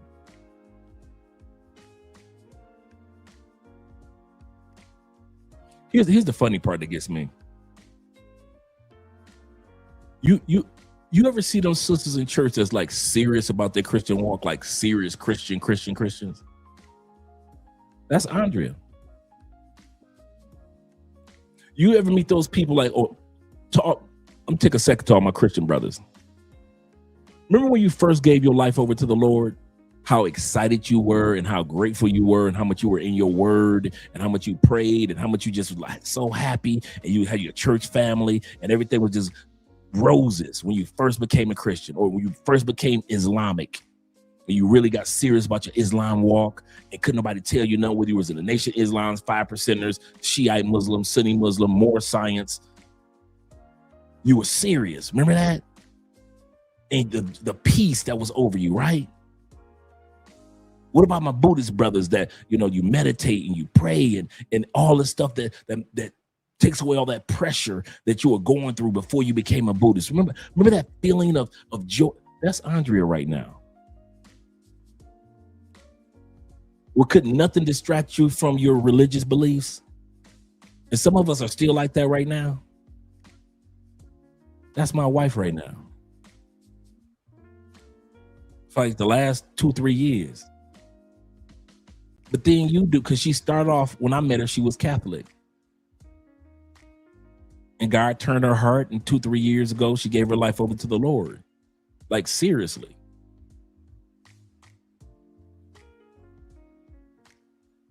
And what do I hear in the comment section?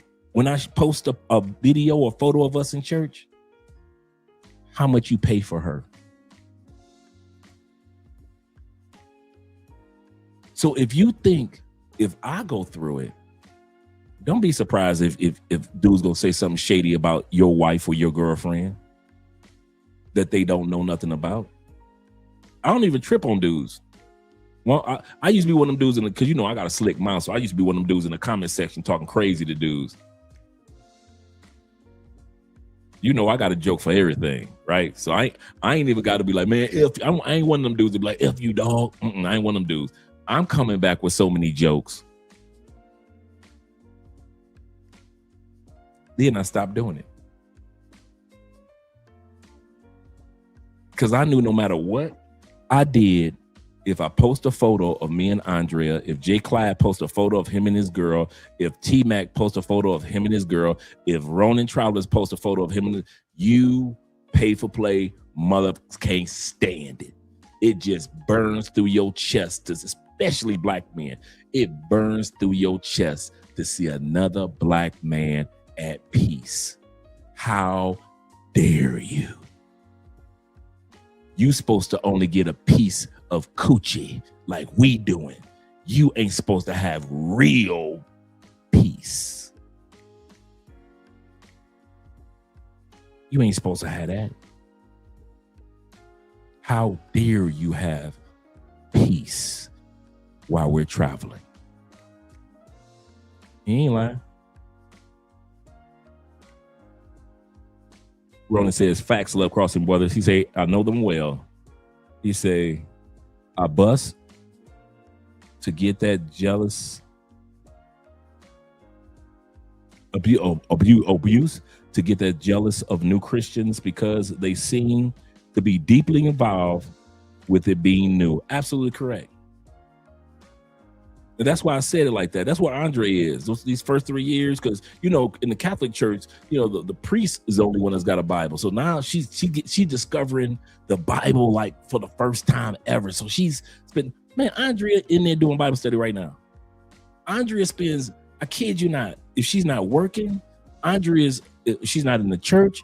She's taking her French lessons right now. Andrea's learning her third language. She's taking French classes right now throughout the week. Andrea is either doing Bible study or she's going to Bible study. Wednesdays and Friday evenings. She spends 6 o'clock in the morning doing her prayer meeting every morning. She will listen to, every blue moon, she'll like her friends will call her and she'll go out salsa dancing and have some fun, or family. Have some fun and we'll do some drinks or like we're going out on a date night. But for the most part, Andre has discovered her Christian walk and she loves it. And I love it for her. Being a man that's a Christian man, I love it for her. It's renewed my appreciation for my Christian walk. And some of you dudes be with and there are a lot of Islamic temples here in South America, in Colombia especially. So if you guys are into Islam, man, come on down to South America, man. There are a lot of temples down here. When you don't live here, you don't notice stuff. When you do live here, you notice how many Muslims individuals that are Muslim faith and how they dress that are here in Colombia. But since you don't come to Colombia for Colombia, you come to Colombia only for the women, you won't notice these temples here. You won't notice the Islamic Colombians here. They got Islamic Colombians? Yeah. They got temples in Colombia? Yeah.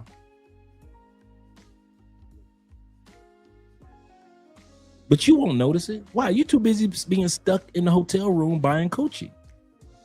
There's nothing wrong with that. I want you to continue to hear me say that throughout the night. There is nothing wrong with spending grown man money the way you spend it because you're a grown man. I'm not talking down on you. I'm just saying that there are different caliber of women here. So if you are into Islam or Buddhism, you don't have to feel like, well, ain't no women down there for me. That's a lie. Do not listen to these pay-for-play dudes that were on YouTube before they start taking their channels down that made you feel like if you don't go to DR, then you for pay-for-play, then you can't find a good woman in DR. I know so many personal. When we went to DR, we hung out with so many amazing brothers that had solidified relationships with beautiful Dominican women. I mean, solidified relationships. We met older couples. We met couples our age and even couples that were younger where the dude was from the States and had a Dominican wife or girlfriend and were happy as can be. Both of them. That's the key part. Both of them. She is just as happy as him. And some of you pay-for-play dudes don't want to understand or acknowledge that a woman can be happy with you. It just hurts you. What? It gotta be money. No. We know all women around the world are looking for money. So we ain't got to use the money thing. Cause y'all get all you pay for play dudes. Can y'all stop trying to use money on us because you use it on you? I'm gonna say that again. Stop trying to use the money excuse on us because you use it on yourself. We all know whatever part of the planet that you land on, women want resources. That's a given. So stop talking about that. No matter where you go, women want resources. So stop trying to use it as if she only with you for the money. What country you gonna go to where a woman is not for you for resources? What jungle can you go to where the leaders better come back with a dead monkey or some fish or something? Women globally throughout human history have trusted men to bring the resources. So stop acting like you spending money. Oh yeah, you spend money. We all pay. We are supposed to pay. I'm gonna say this again. We all pay. I'm gonna put it even more. We all are supposed to pay. Throughout human history, men have been expected to bring the resources. Mine is called in Ronin Travelers, Jay Clyde, all these men, Richie Mack. Ours is called responsibility. We pay because of responsibility. You pay out of luxury. We both gonna pay. You pay out of luxury, a dinner or a pay for play or going to a club.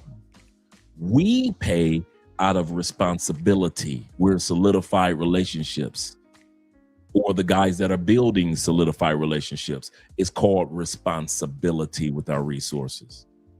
Yours is called luxury. Either one of them is not bad. And we all pay. We all pay. So to sit back and try to make us feel bad, oh, you paying anyway. You're right, we are. You are for luxury. We are because it's called responsibility. We ain't got no problem with it. Why you got a problem with us being responsible if we ain't got a problem with you paying through luxury? We don't have a problem with guys. We used to pay through luxury. And if we go back to be single, we'll be paying again through luxury. We all gonna pay. So why do you hate the fact that we pay by responsibility? Oh, you paying for her anyway. We know that. We never denied it. What y'all thought y'all gonna make us feel bad for being responsible with our money? What you thought Richie Mack was not gonna pay L as an employee? I wasn't gonna pay Andre as an employee. Ronin Travelers wasn't gonna be there for his girl. Oh, you thought Jay Clyde wasn't gonna give his girl no money, huh? They married. So shout out to my man Lowe's Crypto King. In Cartagena, he wasn't supposed to get his wife nothing, huh? Just pay bills and she don't get nothing else. But that's his wife. But when you pay for play for chicks and you overpay, we supposed to accept yours, huh? Okay, yeah. I'm not black, I'm OJ. Okay. Shout out to the Will in the building. Glad to see you here, brother. Thank you for support, Will. Will says this. Salutations, Andre in chat fam. He said, hope everyone is good. Do not be a Western Union papacito. For real. Western Union poppy that's turned into a common law after 2 years without you knowing. This is so true. Colombia is a common law country. And if you get caught supporting a woman for 2 years, she can come for alimony as if you guys were married. You are establishing a stable support. Absolutely correct. That's how Colombian laws work. And if you think he's playing, keep on sending money through Western Union. And it's got, in other words, it's got a paper trail. Keep on sending money to her you want to. And then you want to break up with her. And you think you can run back to the States knowing that Colombia works with the U.S. Embassy. My man Will says this. He said, I'm giving free consultations.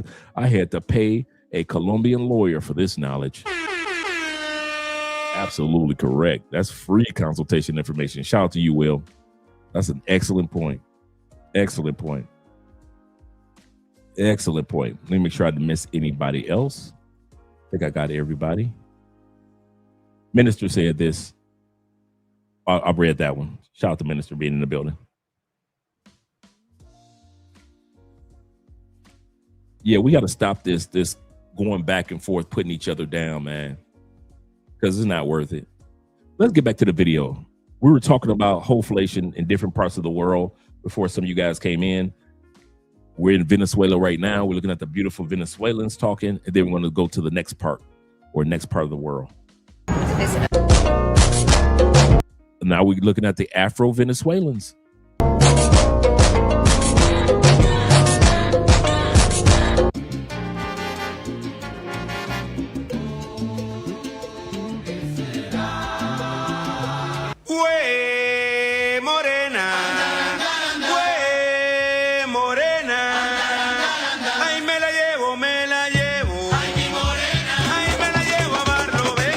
I am Afro-Venezuelan. I come from Venezuela and I speak Spanish. That's my mother language. That's why. And I learned English and also German. I live in Germany currently.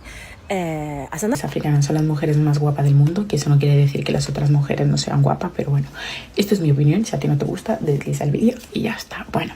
There is a Latin saying that goes, there are no ugly women, just women that don't know how to take care of themselves.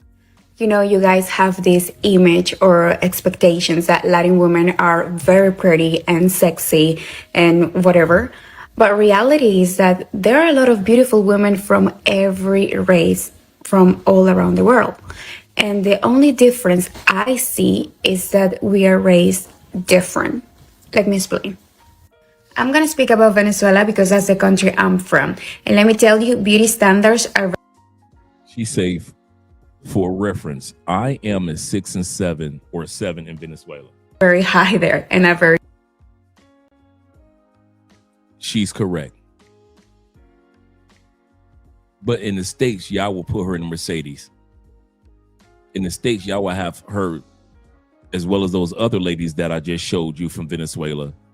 You guys will have them jumping out of Lamborghinis. I know that she's correct. The local men know that she's correct. But because of Hoeflation, and we put women on pedestals around the world because of their beauty, you will tell her she's not correct. You would, all those women I just showed you from Venezuela in their own countries are nothing but 6s and 7s. The women, all the women we just looked at, 6s and 7s in their home country. The local men see them as 6s and 7s. They see themselves as 6s and 7s, and you will spend money on them as if they were 8s, 9s, and 10s. Shout out to my brother Kadesh in the building. Important. Since we're around 15, our parents send us to model academies so we can learn how to walk, how to dress properly, how to do our makeup, how to present ourselves, etc. So when we're 15, we are still in high school. That means that these standards or these expectations are very high. And where do they go? They go right here to Colombia. All right, so the Hoeflation is going from Venezuela to Colombia. Colombia used to be cost effective, it used to be cool, but all of a sudden, there's fierce competition, and that drives the price up. Colombian women are the most beautiful women in the world. I don't give a what anybody says. I'm sorry, guys. I wasn't there for no week. I lived there.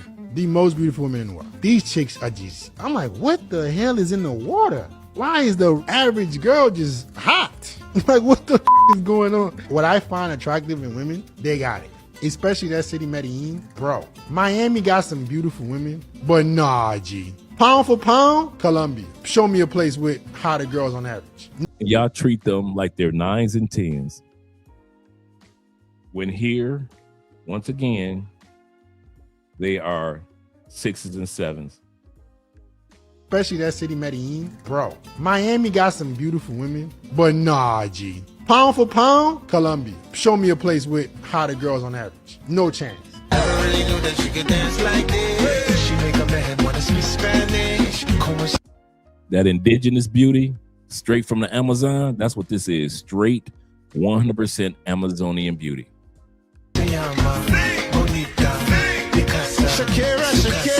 Oh, baby, when you talk like that. Now, this is what I hear about Brazil, Charles. Now, correct me if I'm wrong, gentlemen, when it comes to Brazil.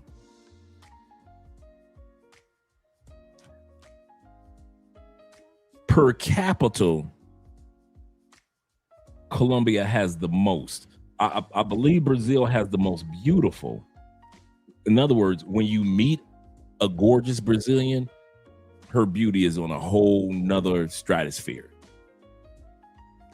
But throughout the day, they say you're not going to see as many that look like that compared to throughout the day in Colombia. You're going to see hottie up on hottie up on hottie up on hottie up on hottie up on hottie, to where they say in Brazil, the women are the most beautiful, but you're not going to see it in that frequency.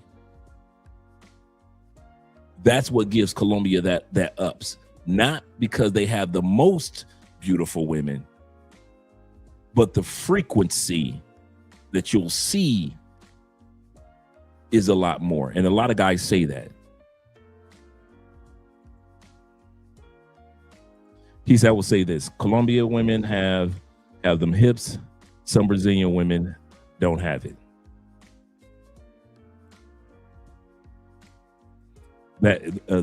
That categorically false?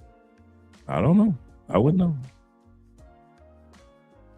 He said, you're right. He said, you're right, Andre. Colombia has more numerous gorgeous women. Okay, so one brother says no, another brother. Like I said, that's all I hear from brothers, is that Venezuelan beauty is the most beautiful women in the world. Hands down, nobody compete with it. But you're not going to see it in the same frequency that you see the amount of gorgeous women in Colombia. C says that he said you can get off the airplane at GIG or G or R. I mean a GRU, and you'll slip and trip and fall. Of course, at the airport. That's a given. Will says this. He said, when you live here and you look at the women like Colombian men do, just another normal chica, you act accordingly. That's so true. That's so true. So Sao Paulo, shout to Sao Paulo, has a lot of Paulistas, and they ain't breeding stock. He said, I literally saw an unattractive video. I've seen them before too. I've seen plenty of times there was an unattractive Colombian, plenty of times. Yeah, that's what I meant, Kobe, because I've heard that for a while, that Colombia has a larger frequency compared to when you see beauty in Brazil. It is their women, their beauty is just amazingly stunning, but you're not going to see the amount of frequency compared to Colombia. T-Mac guy said Brazil had a bigger variety. Now I can agree with. I can agree with that. That's a good way of I think that's the best way of putting it. The variety in Brazil is far more than the variety in Colombia. That's a good way of putting it. Okay, let me let you guys enjoy the debate. We're going back to the video. Enjoy some Colombia. Me venga con el cuento, no me meta parlamento, que Colombia es marihuana, cocaína y no sé. Colombia es amor, traseros y folclor. Barriéndote en la calle y es que no soy colombiana. Te represento mi tierra colombiana y suena. Que es Colombia lo que suena y se escucha. Que Colombia es una lucha y suena. Hey, I ain't hard to deal with. I'm hard to play with, baby. Go find you something safe to do. Who are the blackest Hispanics? The results are going to surprise you. Who are the blackest Hispanics? This is a good survey that he did. I was surprised at this. Check it out.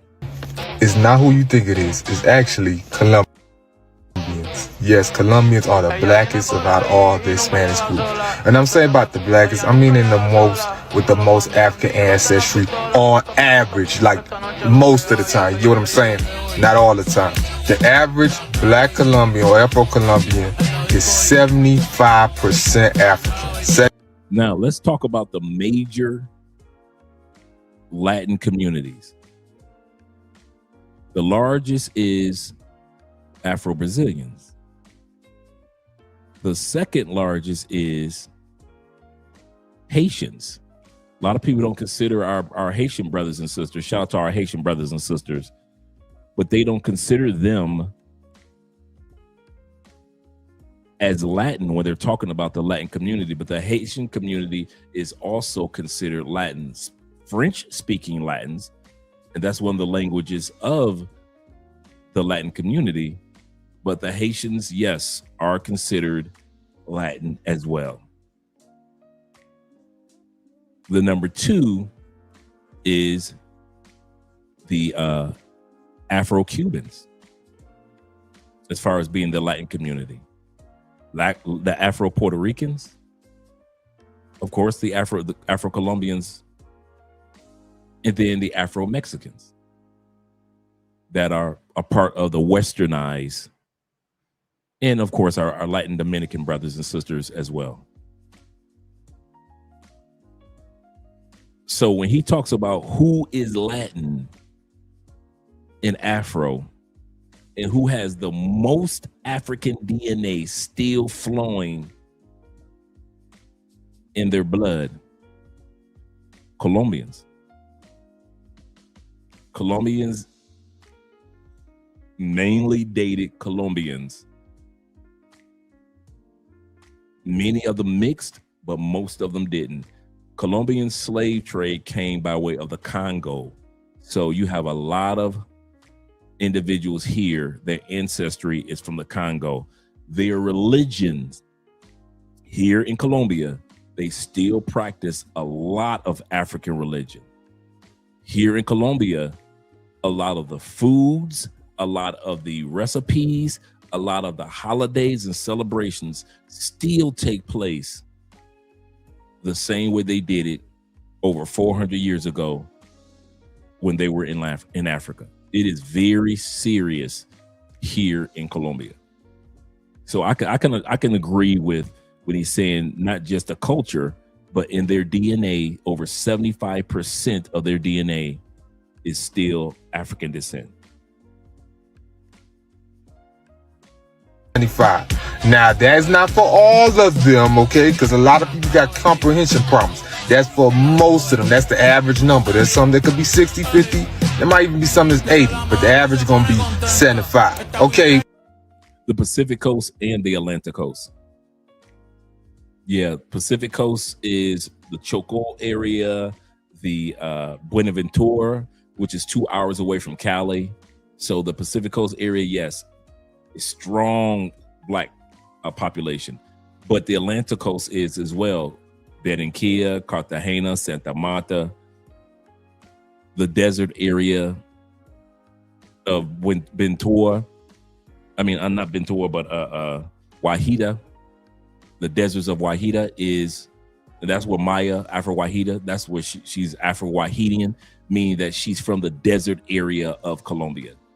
Maya, whenever you guys watch Maya on YouTube, the reason why she calls herself Afro-Wahida, because she's of African descent, of course, by way of the slave trade, but she's from the desert area of Colombia.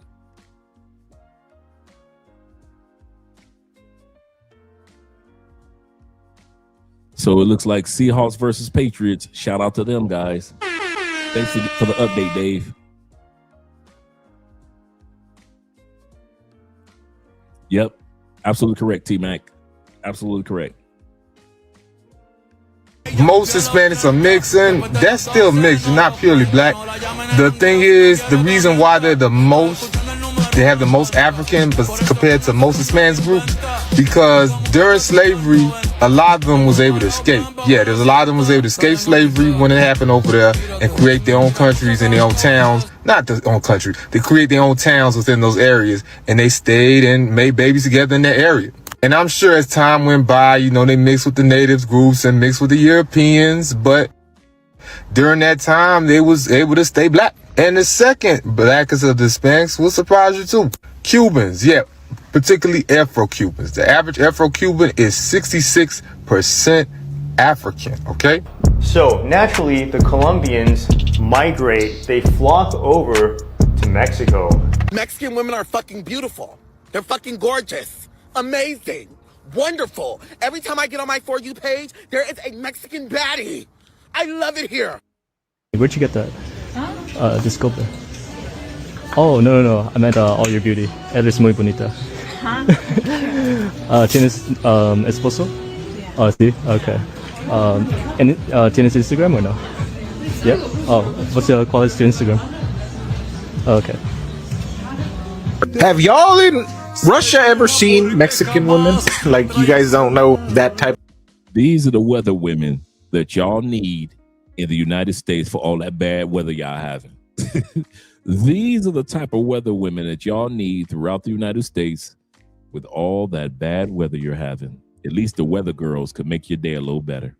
But flavor, brown, of course they don't. There's only snow out there. All they have is this. They have this, they have this, and of course, they have pretty eyes and stuff, nice feature. Even the wardrobe is cool. They have nice hair, and they dress nice, decent. They know how to take pictures. But Mexican girls, I feel like they're more natural, and I think they could compete with just about any beauty standard in the world. I think the Russians have just not been to this side of town. Let me know what you think in the comments. Who has the most beautiful women in the world? I think it's Mexico. And like and follow. My comments do not understand that slavery happened in Mexico and that over 200,000 to 500,000 people from West Africa were brought to Nueva España, or modern day Mexico, in the American Southwest, and they became part of the culture. The Spanish colonial system was very different from the British one. There was no such thing as black and white. That's not a thing in the Spanish colonial system. There was a whole category. There's a thing called the casta paintings. It was a caste system. There was multiple types of labels for people who mixed, and the Spaniards encouraged mixing. They encouraged people to have babies with each other. So indigenous people are having babies with West African people. West African people are having babies with the Spaniards, and on and on and on. And these people were mixing, and they were becoming one culture, which was the label of Mexican. And so when you look at Mexicans, you have to think about them as mixed people. They are not just Spanish and indigenous. They also have West African ancestry, because where did those 500,000 West African people go? Did they just go home? No, they stayed in Mexico. They became Mexican. They are us. They became part of us. Most Mexicans are Afrodescendientes. They are part of the culture. And so when people continue this narrative that indigenous people have their own techniques, no, eventually everyone's techniques mix together. Does that make sense? It's practice before the big leagues. See, this is where everyone wants.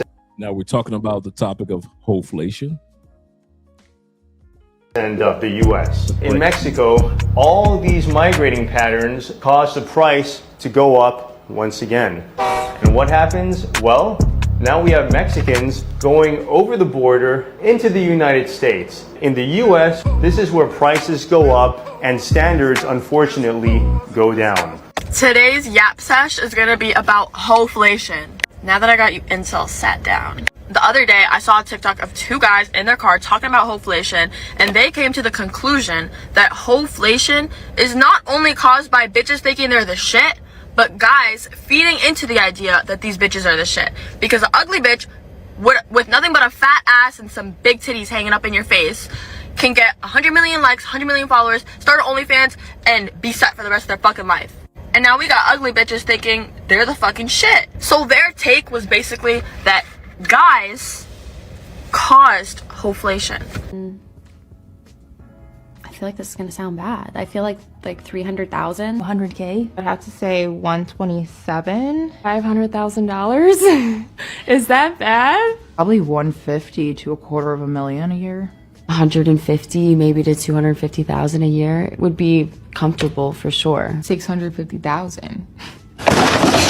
A lot of guys are socially awkward. The average guy today, his granddad had to put in a quarter of the work to get the kind of woman that is 4 times as amazing as the woman he's attracted. You're talking about Hoeflation. Modern men have to work 5 times harder than their grandfathers did for women 20 times worse than what their grandmothers were.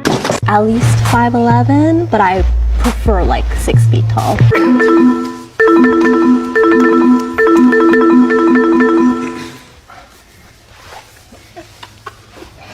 I would not want to be with somebody who wants kids within 7 years. Mentally stable as well, financially stable, because you're going to be responsible for shaping their future.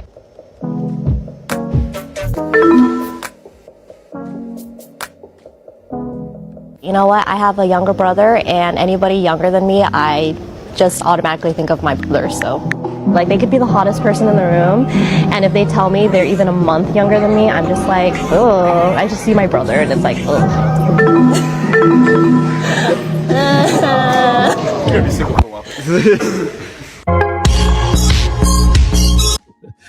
For those that didn't hear what he said to her that you're gonna be alone for a long time. See, Hoeflation in the United States, these dudes hype these women up to make them think that they're more than what they are. And now they can say that I'm the table. I deserve 6 figures, 6 feet tall, with a 6-pack, with longer than 6 inches. I need him to do something strange for a piece of change.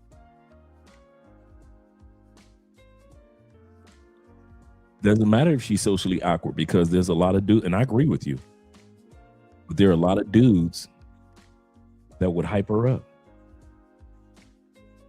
A lot of dudes treat this like it's a 10. That's the problem with Hoeflation in the simp economy. Dudes doing too much. Yep, her inbox is still maxed out because of Hoeflation and the simp economy. So, like, they could be the hottest person in the room, and if they tell me they're even a month younger than me, I'm just like, oh, I just see my brother, and it's like, oh. You're gonna be single for a while.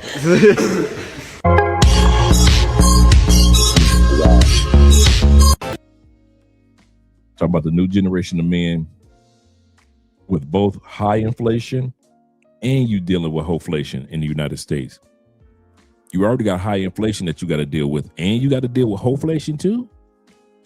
Some hoes don't even have to show up in person to make money. They can make it all digitally from being a content creator. And some of them even have teams of men answering all your DMs and pretending to be them. Now that's a business savvy hoe. I hope you learned something from today's lesson. And remember, don't hate the players. Learn and adapt to the game. What do you think has become so expensive that it's just not worth it anymore? WOMEN, women. Us modern men have to work 5 times harder than our grandfathers for women that 20 times worse than the grandmothers were. Hoeflation is real. It is what it is.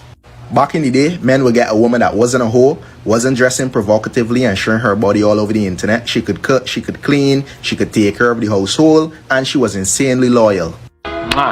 You're beautiful. Yeah? Yes, right. You make me feel beautiful. I don't feel average when I'm with you.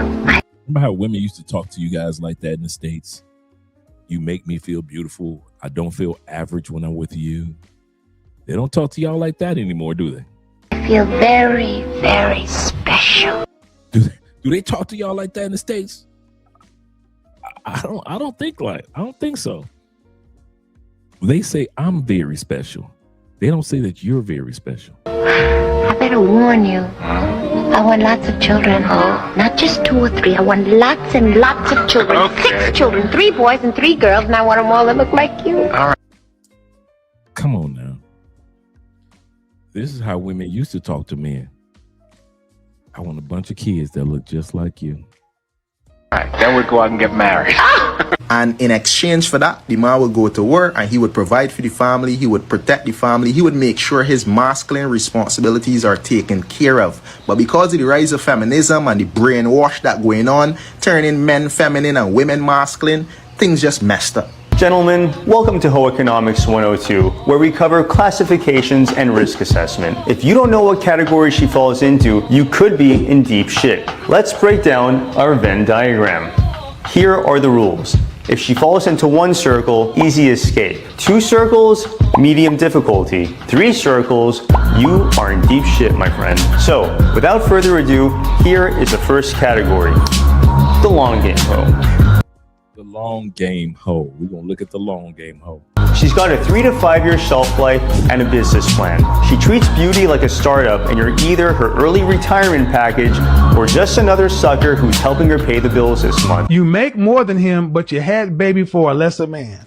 Woo! You earn on par with the high value man? You're asking me? Yes. You earn on par with him, and he's getting less from you. So, you've been with him for 6 months. He can't get no coochie. You are with this lower earning man for a year and he can get a baby. I was young. Yeah. Oh, see, let me stop you right there. Here's where you go from here. Are you listening? You're playing games. You're lucky to have somebody even dealing with you, especially somebody at his level, and you're playing games with him. There are younger women without children out there who are not putting him through this. But here's another thing, though. Exactly. And he can go get it from Exactly. So here's the thing. Can you go get another one of him? Yeah. Okay, then good luck to that. And that's what I wanted to hear. See, ladies, this is what I need you to hear. This woman is playing games. She's got a man, sounds like a decent man, and she's slow playing him. And ultimately, it's because she got her own money. And if he needs something, he can go get it from somewhere else. Brother, I hope you do go get it from somewhere else. And this woman thinks at 30 years old, she's still thinking she's the 20-something. She's hit the wall. She just don't know it yet.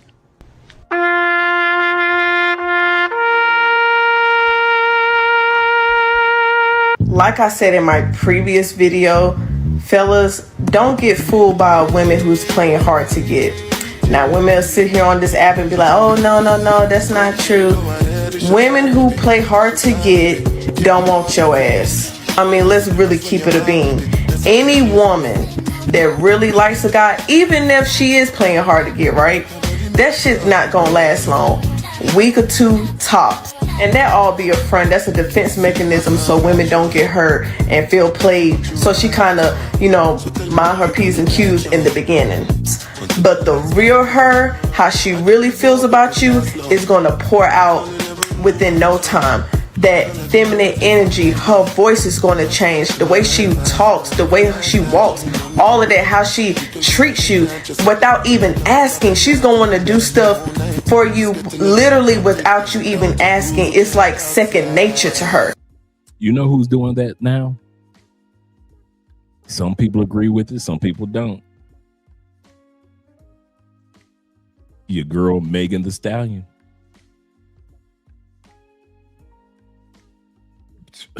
Like it or not, Megan acting like she got some damn sense in her head. I've been looking at Megan with her new dude. She done been with this dude, that dude, this dude, hasn't she? We've been watching Megan's behavior, throwing that coochie all over the place, right? The dude that she with ain't the richest dude that she been with.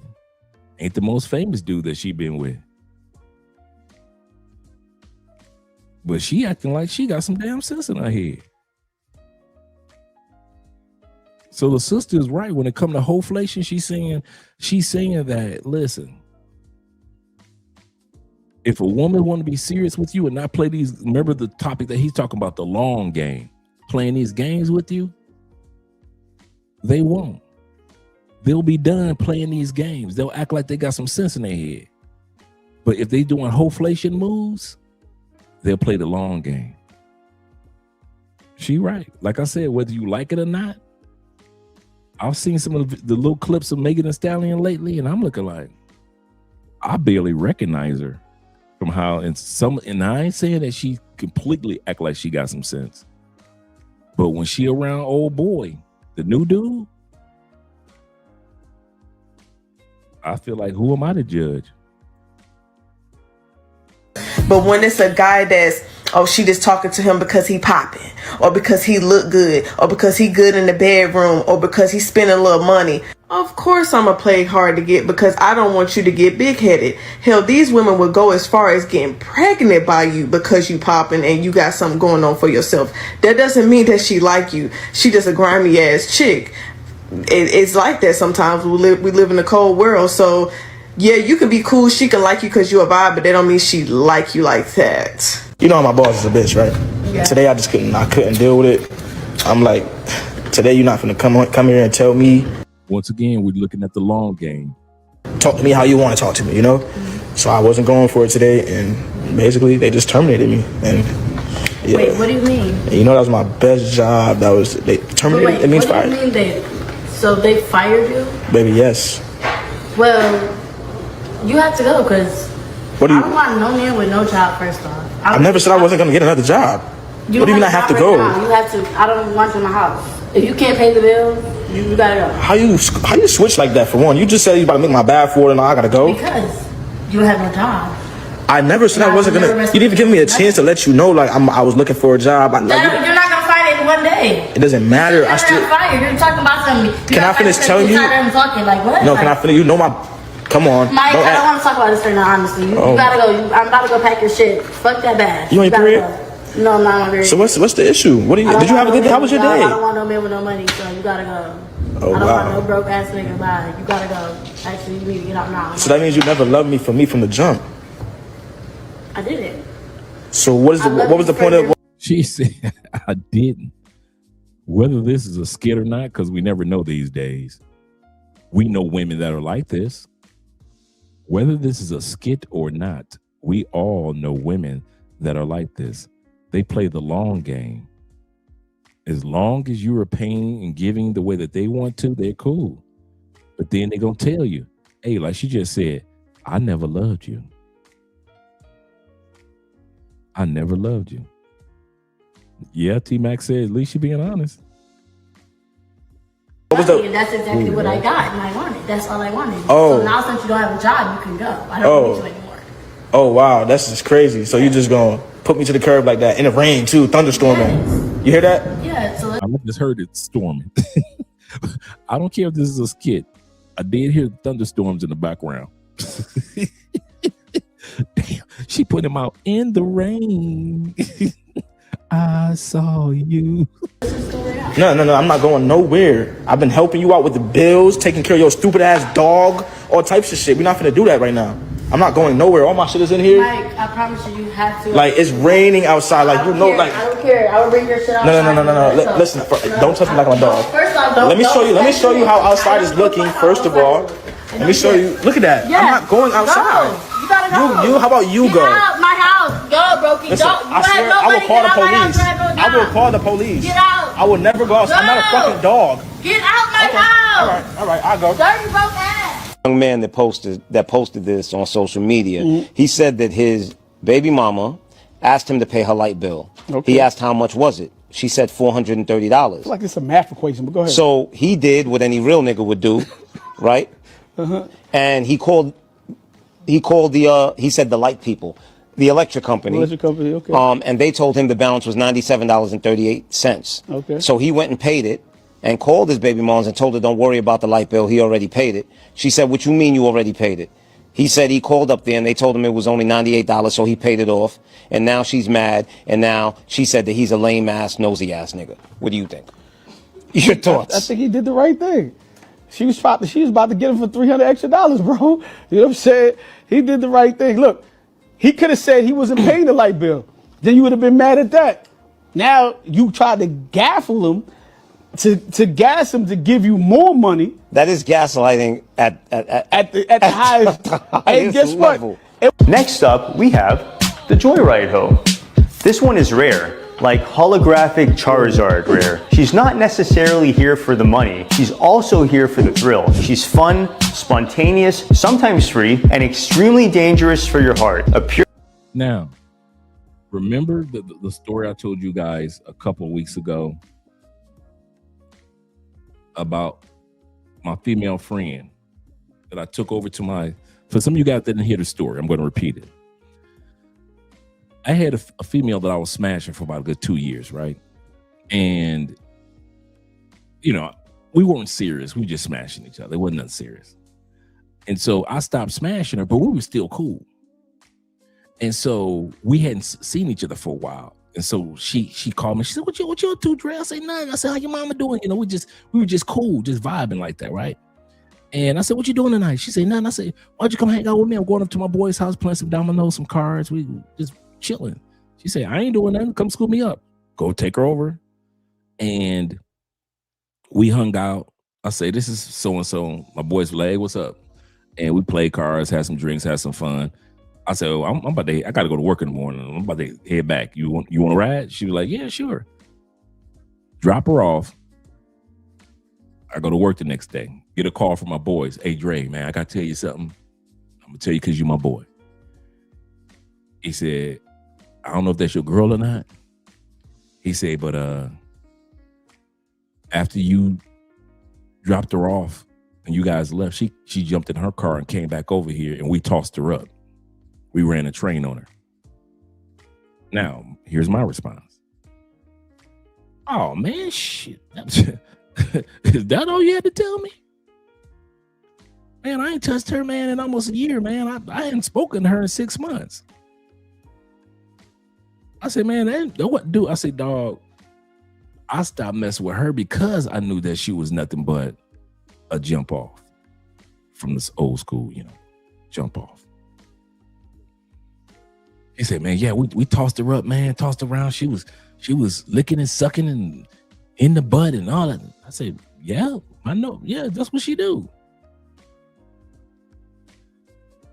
Some dudes don't never want to admit that some of the females that they dealt with wasn't no good. Me, I knew when certain women were no good. In other words, there are certain women that will come into your life. They just along for the thrill. They just along for the ride. She was one of them chicks to get tossed up because she liked being tossed up by several dudes. She got tossed up one time at a New Year's Eve party in front of everybody at the party. It wasn't like they tossed her up in the back room. She was on some Diddy Cassie type of stuff long before it was a Diddy and a Cassie. That was her word. And I knew that. When we was kicking it, she was on that. So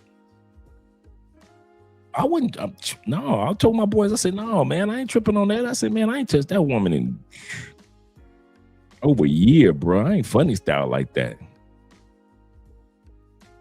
There are women that will come into your life that are only there for the thrill. There are some women in other countries that only be around. You might want to see her as serious, but she ain't meant to be serious. The party girls that you meet in these other countries, they're great for the party, but they're not meant to be taken serious. They're just there. They're there for the ride. Some of us don't want to admit that. Yeah, she's a runner. She's a track star. Don't save her. She don't want to be saved. Don't save her. I mean, Zayda said, I knew chicks like that. That's good. He said, good thing that I knew who they were. Yep. I know who they was or who they were. I never took them seriously. Yeah, never took them seriously. One like me, but I knew that she liked getting jumped off. For real. I declined and she was salty when I rejected her. Yeah, man. Yep. He said, in college, we had a house 304. Yeah. You don't trip on it because you like, but a lot of dudes fall in love. Remember, as I mentioned a few months back, that Aaron from Passport Bros on Black Man's Travel YouTube channel, he did a survey. How many of you guys, he had like 250 dudes on the live stream, like 234. And he asked the question, how many of you guys have ever fallen in love with a pay-for-play? The chick that you just was partying with, not just the regular pay-for-play that you paid one time in DR and you never saw her again, but the chick that you kept on going back to. How many? It was 45% of the dudes fell in love with a pay-for-play. Knew she was only good for the party, and they had no problem with admitting, I fell in love with a pay-for-play. You can't say my pay-for-play because she belongs to the streams. 45% of dudes said they fell in love with their pay-for-play, knowing she was just there to go for along for the ride. So that's what these women are that we're talking about right now. The women that are just going along for the ride. According to his Venn diagram of Hoeflation. This one is rare, like holographic Charizard rare. She's not necessarily here for the money. She's also here for the thrill. She's fun, spontaneous, sometimes free, and I know plenty of free females like that. Plenty of them, just the coolest dudes. These are the females that make hanging out with hoes fun. Am I lying? There are some 304s that are so funny, so cool. They know where all the hot spots are. If you a weed dude, they know where to get the weed. They know how to get the alcohol. They got the connections with all the other female friends. They know where all the parties popping. And no matter if you go to their country, it's on and cracking. There are some pay for play that just fun as hell. Just some party 304s, just fun people, man. That's because they're along for the ride. They're just there for the thrill. Here's the problem. Hoeflation is when we put these women on pedestals that they don't belong to be on, don't deserve to be on. And that's where Hoeflation comes in. We go to these other countries and put this cool chick that's in Thailand or the Philippines, cool as could be, but she a party girl. Everybody in the ring, Thor, you don't care. Every time you go to Thailand, you hit her up. You ain't hitting nobody else up. You hitting her up because she know what's cracking. And you rather give her the money than anybody else in Thailand. But she just a joyride. She just a joyride.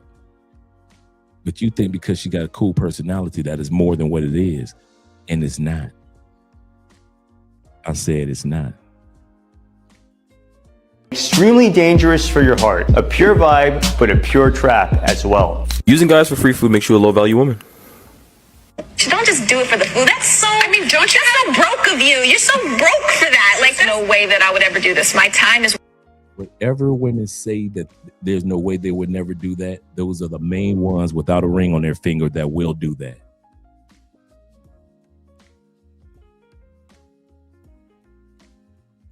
Dudes that women like don't pay. Dudes like this that women like don't ever pay. I have never paid for a dinner for a jump off that liked me. If that 304 liked me, you were going to pay for dinner. She'll be over my house for dessert. I'm not paying. Dude, there are women that you guys dated I have never bought a drink for, a pizza for her. Dude, I ain't buy her no mouthwash. I ain't had to buy her no shoes, no purse. Dude, am I lying, fellas? Some of you guys know exactly what I'm talking about. There are women that are 304s in our community that the next man is coming out his pocket like like Jada Pickett and set it off. I'm in a bind, Nate. I need a few dollars, Nate. You dudes are Nates. You coming out that money. Bruh, I ain't spend a grand. I didn't spend I'm talking about plenty of females. So when women say, oh, I wouldn't have him just pay for a dinner for me, he'd have to do women like this. I would not accept just a meal. I wouldn't, baby, women like you got men in your past that got it for 100% free 99 plus tax. Free 99 plus tax. There are men that smashed this chick right here, smashed her, free on sale. Free on sale. Ronald says this. He said, that's my old massage chick in Thailand. She used to come through after work. Yep. He said, I can still hit that when I want. And I believe you 1,000%, because it's what another man pays for, another man can get for free. And you ain't got to be somebody special. This is the funny part. Ronald told this as if, hey, I'm not somebody special in her life. I'm not the flowers, cars, and candy dude. We just chemically get along like that. There are women that many of us dudes have smashed that we ain't had to buy no flowers, no cars, no candies. Ain't met her pastor. I never saw her dog. I don't know what her kids look like. None of that. But you have ran through her umpteenth time, and the next man come along in her life will want to be the stepfather and buying kids school clothes, buying books, and everything else. You ain't even thought about doing that. So when you hear women like this one, once again, talk as if every man has to pay. I wouldn't do that for a meal.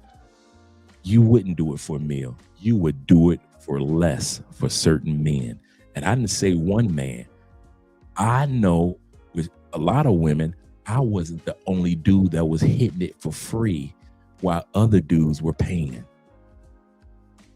There were dudes that were paying on her roster, and there were some of us that the woman would meet here and there that never came out of a dime.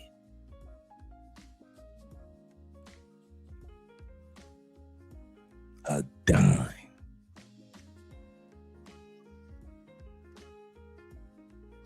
I've seen dudes get in fights over women that I was smashing for free. In the club, tearing the dang club up.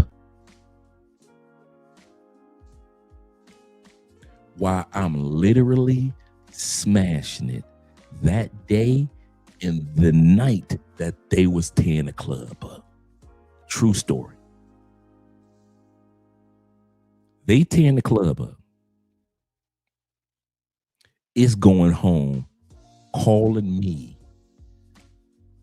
I barely ring the doorbell before she graping me. But these two clowns done tore the club up.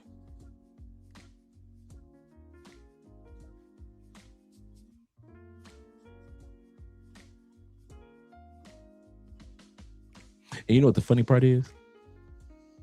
Remember I told you guys the story of when I was at the crossroads whether I was going to move to another country or stay in the States, and I had a little female friend I was dating for 3 years, and I had to go on monk mode and sever that, and she cried she looks twins to her, looks just like her. Same hair, same looks, same that thick curviness, just like her. And I'm telling you, some dude would pay, and some of us will walk away. Way too precious to sit with somebody that I can't stand, don't like, or don't really want to get to know just for a meal. Guys. At the highest, and guess what? Next up, we have the Joyride Hoe. This one is rare, like holographic Charizard rare. She's not necessarily here for the money, she's also here for the thrill. She's fun, spontaneous, sometimes free, and extremely dangerous for your heart. A pure vibe, but a pure trap as well. Using guys for free food makes you a low-value woman. Don't just do it for the food. That's so, that's so broke of you. You're so broke for that. Like, no way that I would ever do this. My time is way too precious to sit with somebody that I can't stand, don't like, or don't really want to get to know just for a meal. Guys were like, well, I'm paying for the food, so now I need some of that, that. And girls are like, well, I'm not giving that, unless you put that filet mignon on the table with the good lobster tails. So, but you don't need, you're treating the nut for the lobster tail? Come on. So she laughing, but she's saying if you put the lobster grill on there and the filet mignon, then she'll let you smash. She ain't no better. And that's very true. We now live in a generation where people are using their bodies to literally pay for bags, trips, and even food. And, if you're doing this with enough guys, you're not giving all of them nothing. You're giving all of them something. And we all know what that something is. So you're putting unnecessary mileage on your brain, on your body, on your spirit for no reason. You are literally using your body and the thing between your legs like a credit card or a debit card. That makes you less than a person. You're just a tool, and that's not right. How do y'all feel about that? If you plan on texting a lady today, good morning, or what you doing, if you do not plan on sending her a cash app maybe for lunch, or even having a plan of something to do today, maybe later after work, just spare us and just don't do it. Don't text. Once again, all these requirements for some men, but let some other men text her. He ain't even got to pay for the gas for her to drive over to his house. You see how I said that? She driving over to his house. This chick got about at least 3 dudes in her phone. She talking about buy a woman this, pay for her this, cash app her this, or at least schedule something for after work. While she's saying all these miraculous things or beautiful things, right? It's at least 3 dudes in that phone that ain't never took her nowhere and broke her back in, day out. Some of y'all having flashbacks right now of the chicks that you smashed that you never took no. Dude, I have smashed some of the baddest chicks. Come to think of it. The baddest chicks that I've smashed, I never took nowhere. I never bought nothing. If you put a gun in my head, I didn't even know their last name. I'm talking about the baddies of all baddies. I never bought them nothing. Not one meal. Not one drink. Some of them bought me drinks. I kid you not. And some of y'all can relate to what I'm saying. Some of the finest chicks that you have ever been with. I remember one chick, we We were watching a fight, a Mayweather fight. Never saw her in my life. Never saw her again after that night either. She had a bad crib. I'm like, wow, this is a nice house. After the fight, went to her crib. Beautiful chocolate system, just beautiful.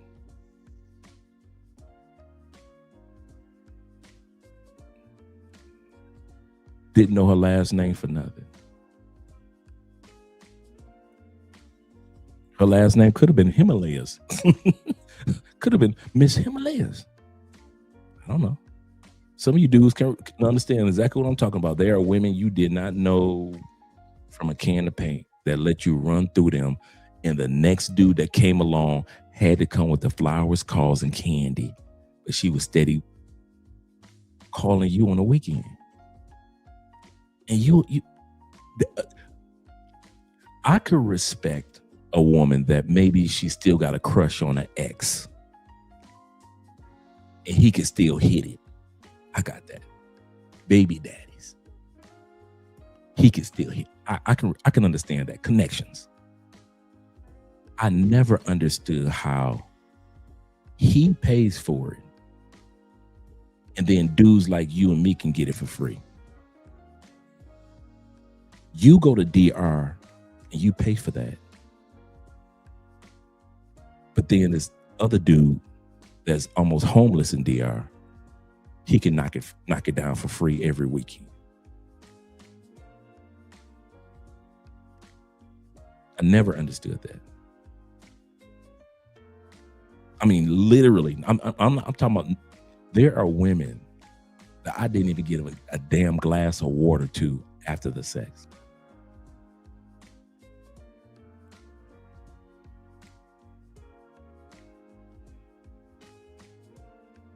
You had to buy her the best Chardonnay in the restaurant.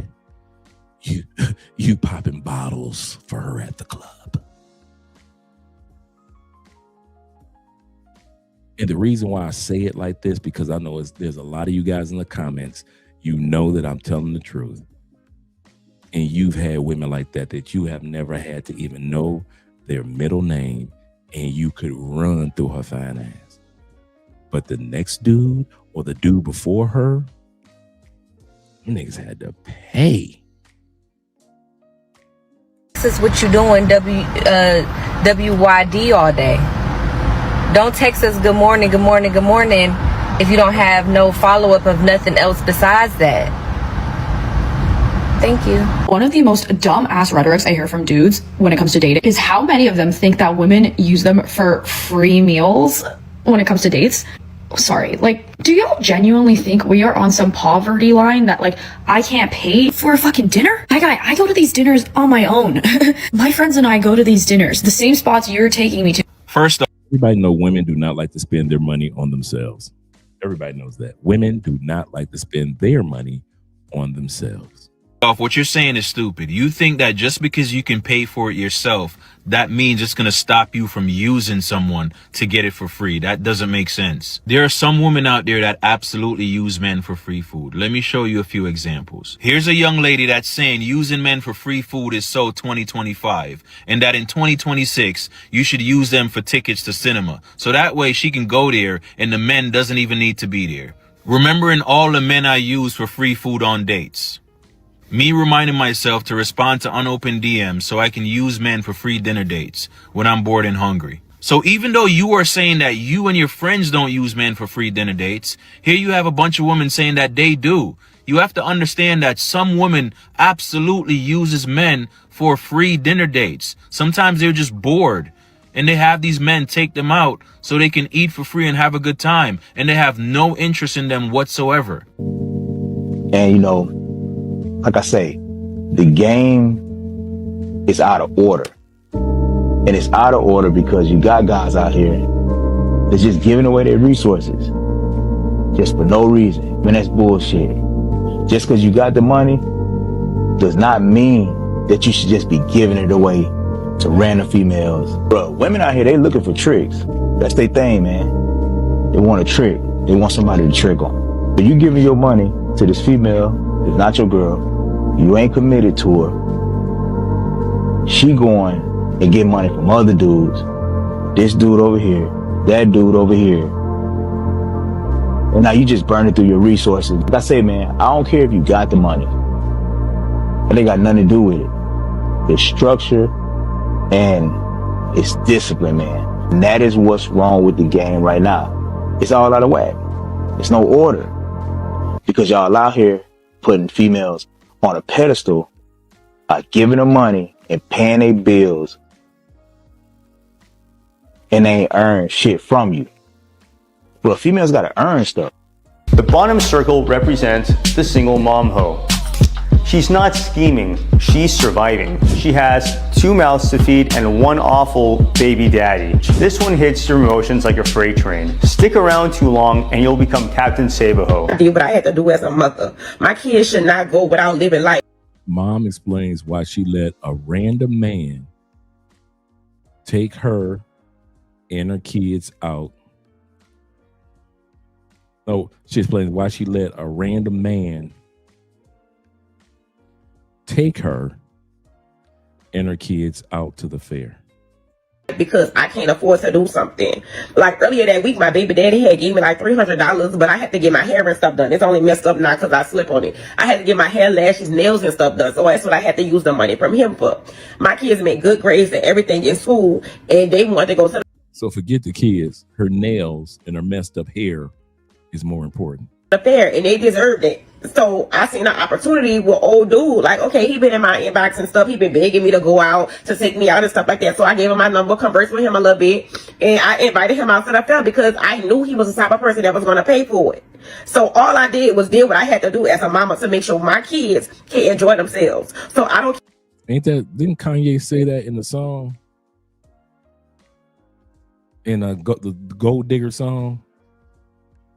He said she got with her kids. They all got up in. The part about he taking the kids off on a date.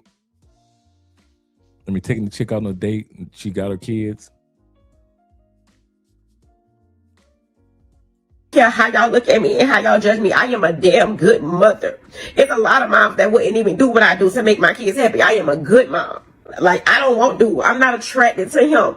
I did what I had to do. Why are you a simp? This is why 30% of all women that go out on dates go out for free meals with men that they are not.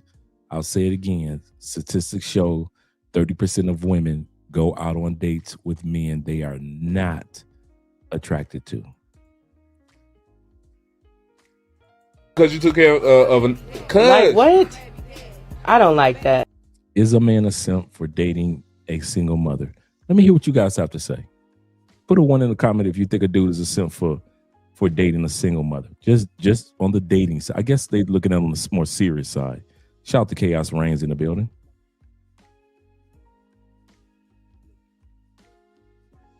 I don't think the dating side is bad. I think the taking her too serious side is bad. So if they're talking about serious, I got to put a 1 in the comment myself. So if taking a baby mama, no matter what country you're in, by the way, gentlemen, do you consider taking a baby mama serious? You simping. If you smash it, that's one thing. But you taking her serious? He said, I dated a single mother, but her child was older. Now, that's different. I agree with you on that one, T-Mac. That's a good point. Yep, you got to pay for child care or whatever it is.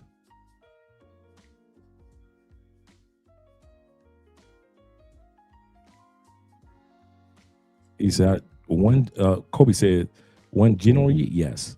Unless the woman is overseas and the man already has, and she already has grown kids. That's a good point.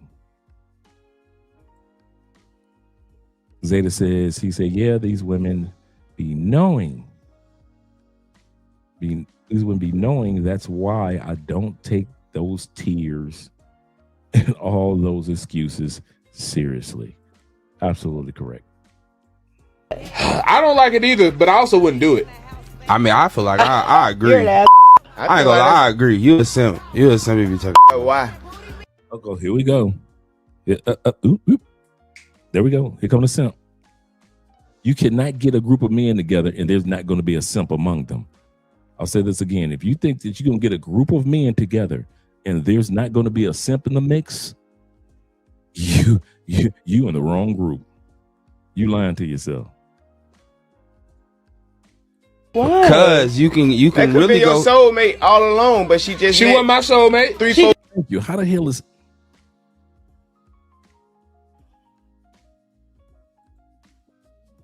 14 years? You guys have already heard me say this 100 times. I was a stepdad for 14 years to a very, very feminine, very good woman. Kids, went to Bethune-Cookman College, graduated, got their degrees. Stepdaughter, married her high school sweetheart. They've got 2 kids together and 2 businesses. So if anybody can sit back and say, as a stepdad, it turned out great, I should be able to say that, right? Kids with no problem. You know, there are a few issues here and there with just kids being kids, but nothing major, right? So I should easily be able to say, hey, being a stepdad, it's wonderful. She's a great woman, great mom, great kids, right? No. They come in as a package deal, and after all your hard work, they leave as a package deal, especially if they've already used you and they've already graduated and their college has been paid for, and shoot, you paid for school, and you were the one that was picking them up when they were playing football. Don't let them be playing 2-a-day practices. So you got to pick them up twice a day for football practice, and you going to all the kids' events, and you paying for birthdays this and birthdays that, and now they're adults. Nobody needs you anymore. They're adults. We can leave Andre, that we can leave this person or leave that person. Now, I'm not saying this in a bitter way. What I'm saying is that at the end of the day, you don't know if you're being used or does somebody sincerely care about you. Number 2, the children are forced to like you even if they don't. The children love their dad. I don't care if the dad is a crackhead. They love their daddy. Unless he did something to mom, but if he ain't do nothing specifically to mom that was like any type of DV, they love their daddy. You gotta hope after a couple years they might like you. Might. Even after all the things that you were doing. Like I said, my scenario was excellent. And I wouldn't wish being a stepdad on my worst enemy. There are too many variables that could go wrong. That's why divorce among normal couples is 56 to 57%. Divorce among blended families is 66%. And of those, we've already looked it up last year, of those divorces, normal divorces, men file for divorce 15 to 20% of the time in a regular everyday divorce. In blended families, men such as myself file for the divorce 61% of the time. It's the only area in which men dominate filing for the divorce. Stepdads. Stepdads file for divorce just as much or almost as much as women file for divorce in a normal scenario. Stepdads 61%, women are 70 to 80% in a regular scenario.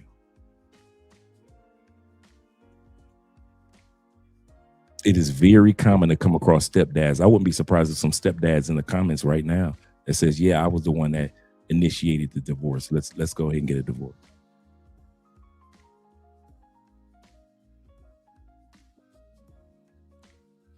Very common among stepdads.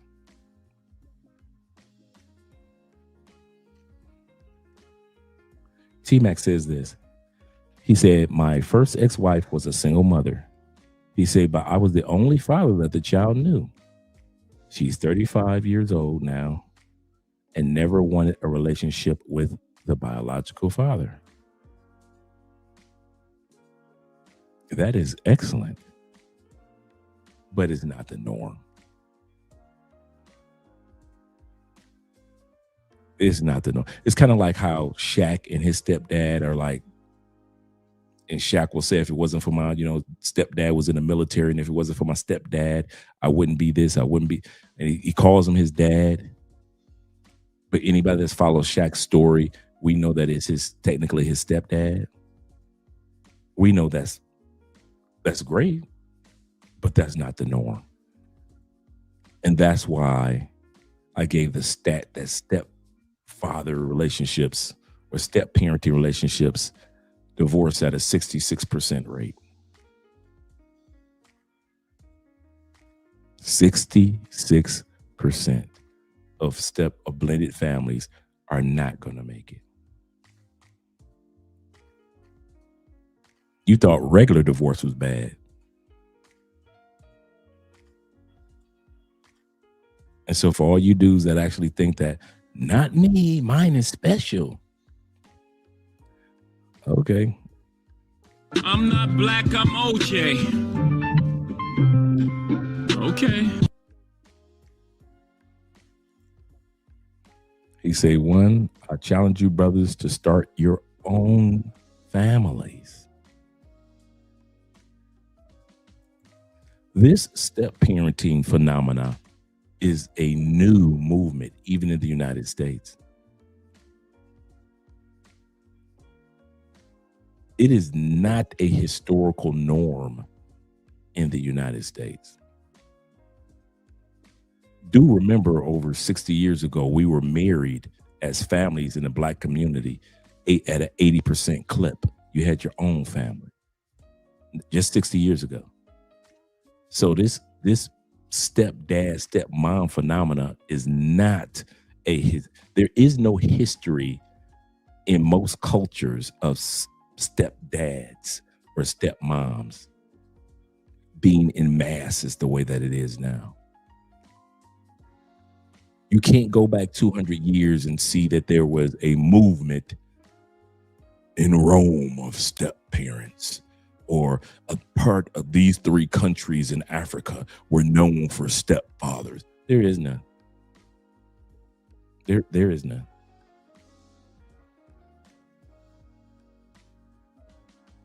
Do realize we're a part of this part of the video of Hoeflation, of the women that are going along for the ride.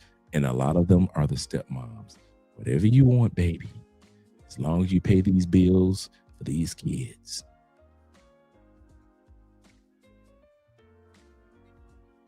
To where right now they make you guys feel like it's taboo to have your own kids. Who are you not to raise another man's orgasms? Yeah. It hurts some of y'all feelings who are stepdads right now or dating a woman with a kid. I got news for you. In any country, those kids are that man's orgasms. He orgasms and busts. It was him quivering with her. It was him squeezing the sheets when he bust that nut up in her. Him.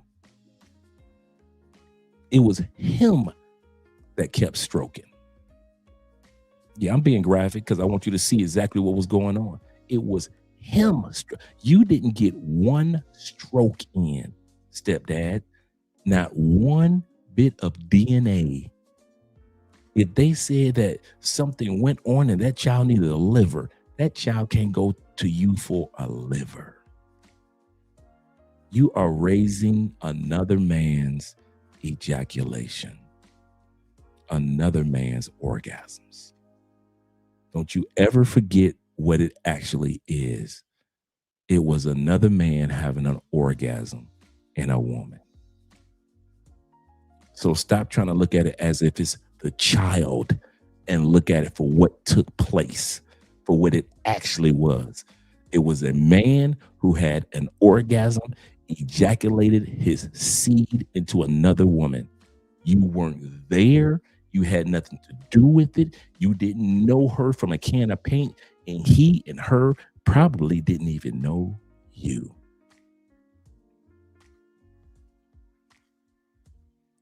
And he probably busted 2 or 3 times up in her that evening.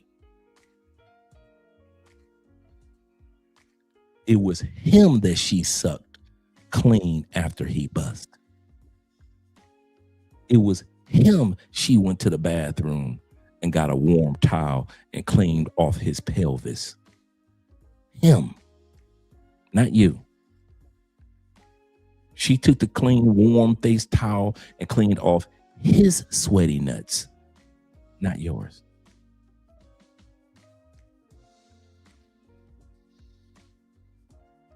See, it's easy for us to let society fool us into focusing on the child, because that pulls at our heartstrings, historically, the children.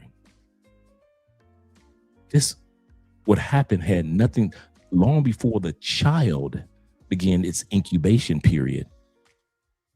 What you're taking care of is not an incubated child. You're taking care of another man's orgasms. You can word it the way you will. You can ignore what I say.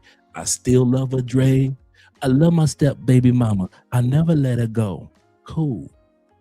But at least you can't lie and say, did nobody tell you what it was?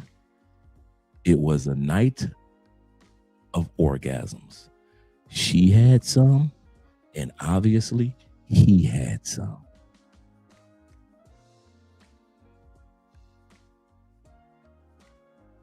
It was a night when she didn't tell him, pull out.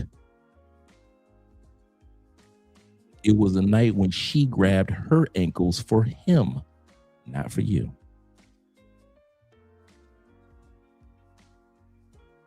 She bent over and grabbed the pillows for him, not for you.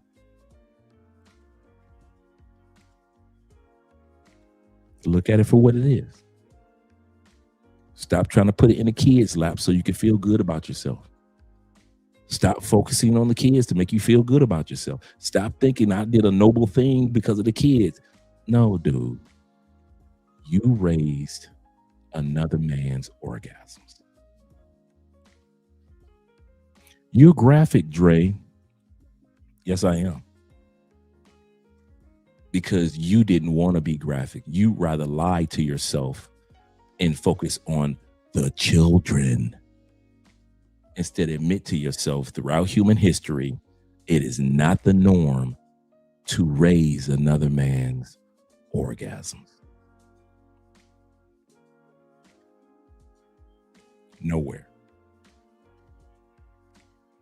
Not even in the 500-year history of the United States, except for the last 50, 60 years, has it started to slowly become the norm for men to be pressured into raising another man's orgasms. The other form of that stat, they also say 75% of stepmothers say they would never do it again, and that they do not recommend another woman raising another man's child or children, or being in a relationship with a man that has children.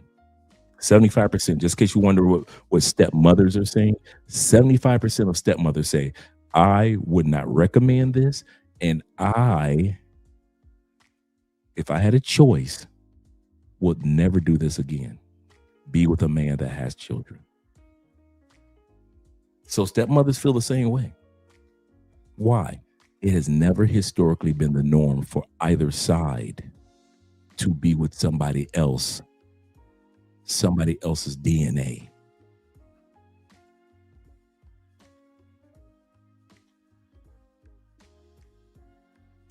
It's not the norm. It's not even the norm in nature.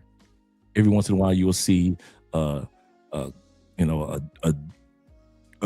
kitten curled up next to a kitten curled up next to a dog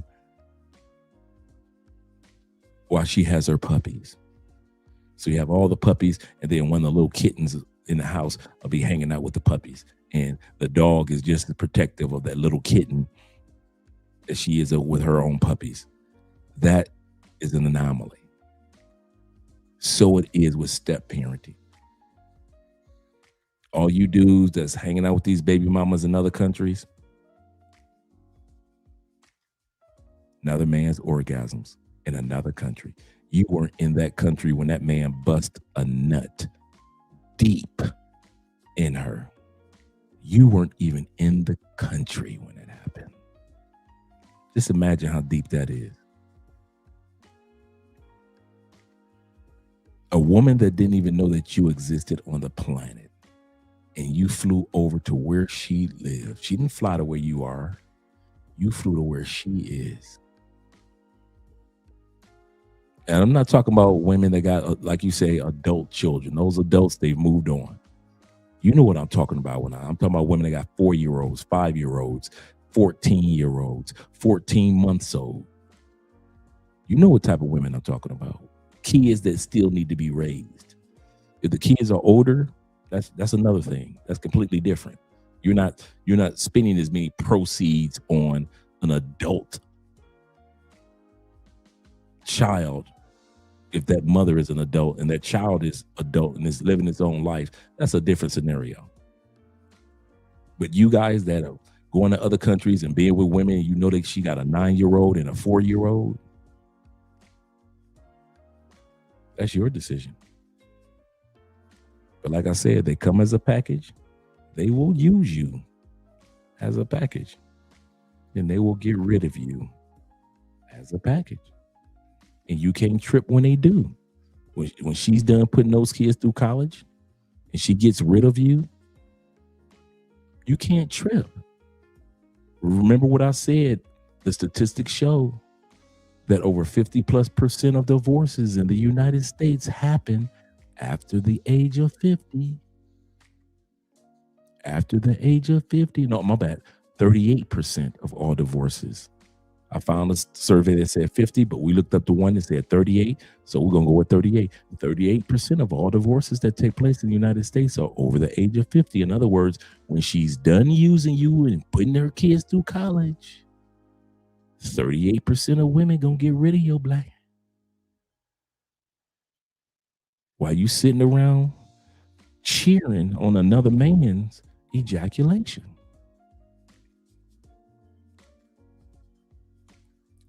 Theo said, I have no idea why men with single mothers abroad makes no sense. They do it all the time, Theo, all the time.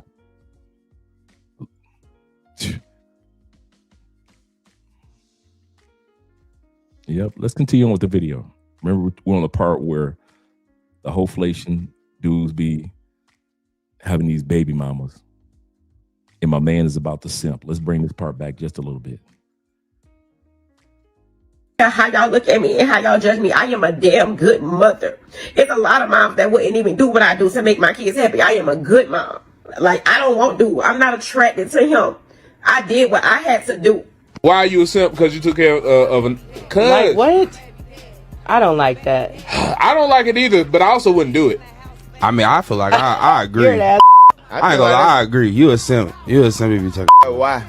Why? Because you can That could really be your go. soulmate all alone, but she wasn't my soulmate. 3-4 She just different didn't people. kill her There's kid. 3 souls inside her right now. Them souls is forever. For sure. She a haunted house. For sure. Nah, Man said she a haunted house. Them souls inside her forever. I mean, I would never talk down to nobody about it, but my personal opinion, you a simp because you can go find one that ain't got kids and make some kids. Most definitely. You don't need them. You don't need the girl kids. For sure. What? Was she married and Remember, Mom Spaghetti-O, shout out to you being in the building. A lot of times men mimic what they hear women say a lot. I've noticed that over the last few years on social media. If woman says zesty, then all of a sudden you start hearing men use that term zesty. If women say that, I've been noticing this lately, Medium Man has done, shout to Medium Man. He's done tons of videos on this particular thing I'm about to say. Men in the United States across the board of all races still make more money than their female counterparts. Black women have said so much on social media that they are making more money than black men. You now have black men on social media saying, yes, the sisters have come up. Men can't handle it because the sisters have the most this, or they are making it. And Medium Man and others have already statistically said among all races, women are still behind when it comes to payroll and paychecks and entrepreneurship as well. And men will repeat what women say. This is another one. Another one they use. You're starting to see more men on social media use the term partner. My partner. Remember, partner was a term that the LGBTQ created.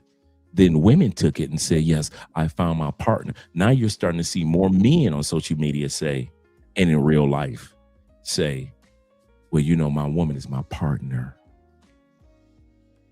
And here's another one, soulmate. Men weren't talking like that. Yeah, man, I think I found my soulmate.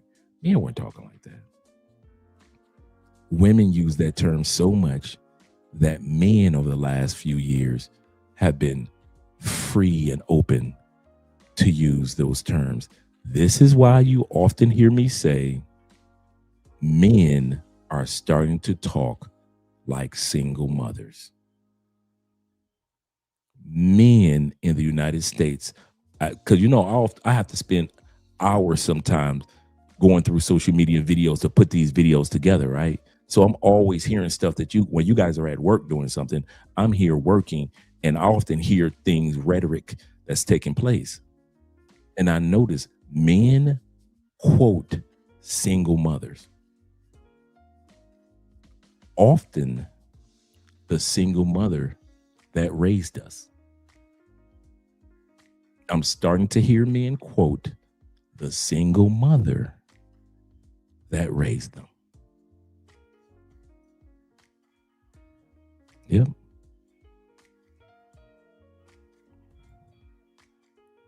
He said, I find the term partner annoying. Yes, sir. They've convinced men not to use the term female anymore. You could use the word male all day long. But they have convinced you guys, if you say that she's a female, they will shout you down. Now you guys don't say it anymore on social media. You don't hear guys use the term female anymore. They'll say woman or lady or this and that, but they don't say female. But when it comes to males, women can say males all the time or men all the time, but you can't say female on social media anymore. And social media is just an imitation or mirror of mainstream media. I mean, mainstream life, because these aren't actors and actresses on social media. These are everyday people, and everyday women are saying, don't say female. And now you guys are no longer saying female, because you think like single mothers. You really do. He said, I actually knew Dr. Broyce.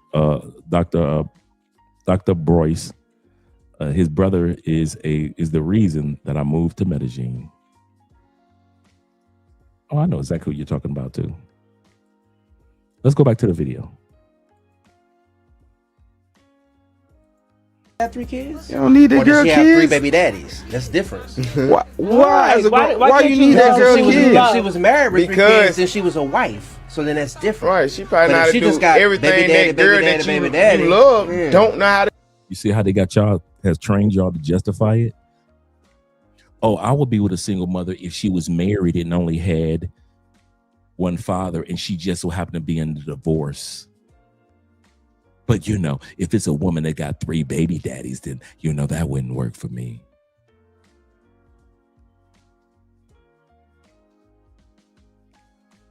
Could I be honest? Y'all don't care.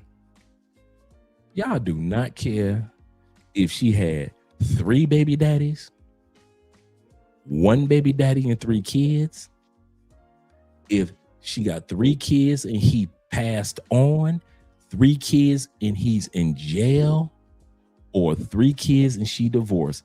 You Negroes don't care. I don't know why y'all trying to be on these social media trying to be analytical. If she got a fat butt and a pretty face and pretty eyes, instead of just smashing, y'all will fall in love and start walking around holding them kids like they're yours. No matter the scenario. So stop acting like y'all, yes, I don't be with a woman that has 2 baby daddies. There's many women out there that say, how many baby daddies? Okay. If that wasn't true, remember that little montage of Kendra G show that came out a couple months ago with all those baby mamas, and they were like, well, how many baby daddies? How many kids you got? 5. How many baby daddies? 4. How many kids you got? 9. How many baby daddies? 9.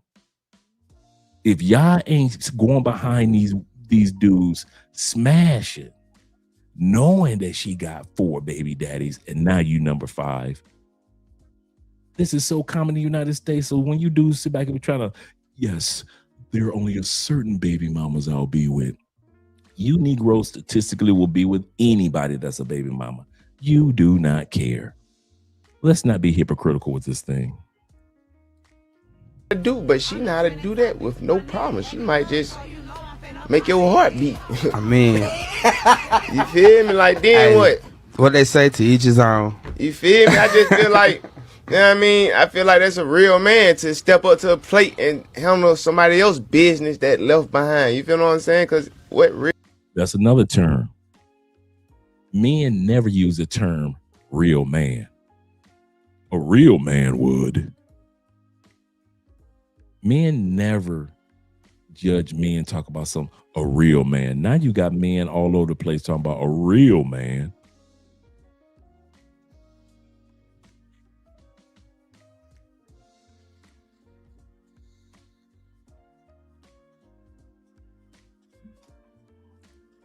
No, he ain't. No, he ain't. He's a commoner. He is a commoner. He is the average dude in our community. He's the average coworker. Let's be real.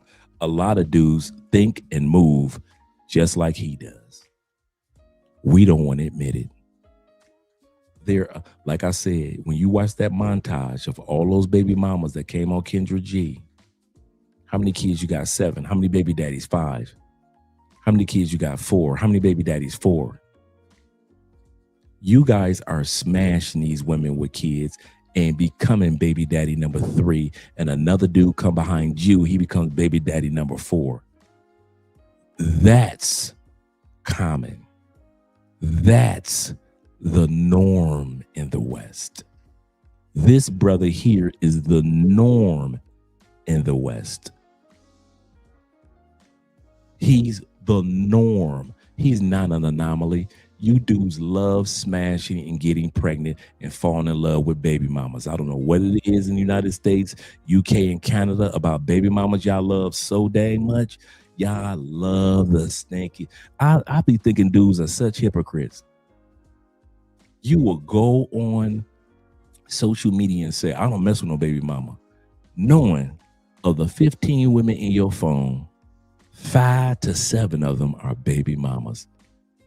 In other countries too. Let's keep it real. Falling in love with baby mamas for many of Americans in any country is the motherfucking norm. This brother is normal. He's not abnormal. He's not a fool. He's the average American dude.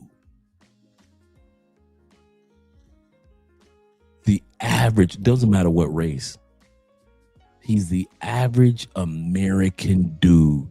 You dudes will sit back and Hoeflate anybody, including baby mamas.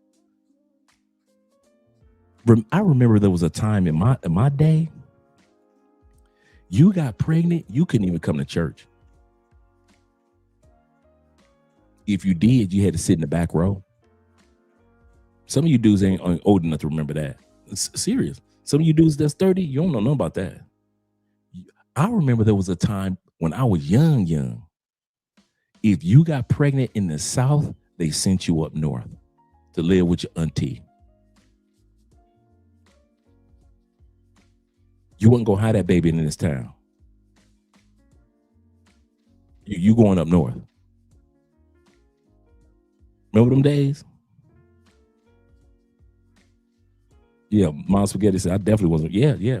You got pregnant in church, bruh. Wasn't no sit in the front row. You wasn't gonna be volunteering for no choir. None of that.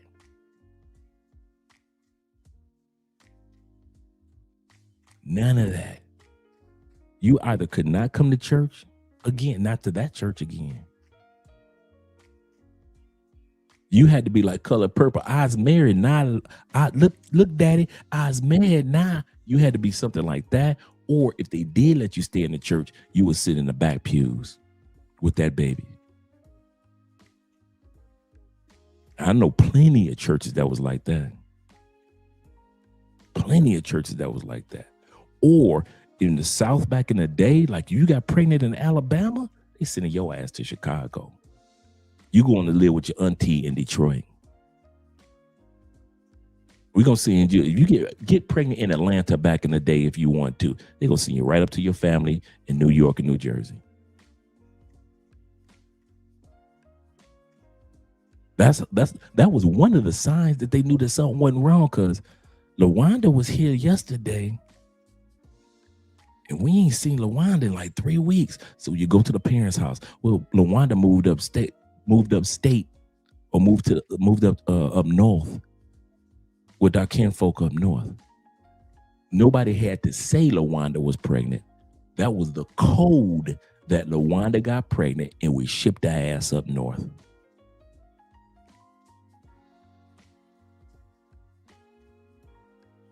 That was the norm. That wasn't something, I'm not telling you a special story. I'm telling you my church and all the churches around Detroit let a chick from Detroit get pregnant back when I was young. She either sitting in the back of the church, ain't no more choir rehearsal, ain't no, let it be the pastor's daughter, you ain't gonna never see her again. He gonna keep pastoring the church. He gonna have a brand new grandchild, but you will never see that girl and that child sitting in that church. That's how sacred family was to Black people back in the day. Our name, we didn't have much, but we had our name, we had our image, and we refused to let it be tarnished. Now, anybody can get pregnant. You could be the 5th baby daddy and y'all sitting there like this, like y'all superheroes, and you get a passport, you go to other countries and still do that same dumb ish. Stop me when I'm lying.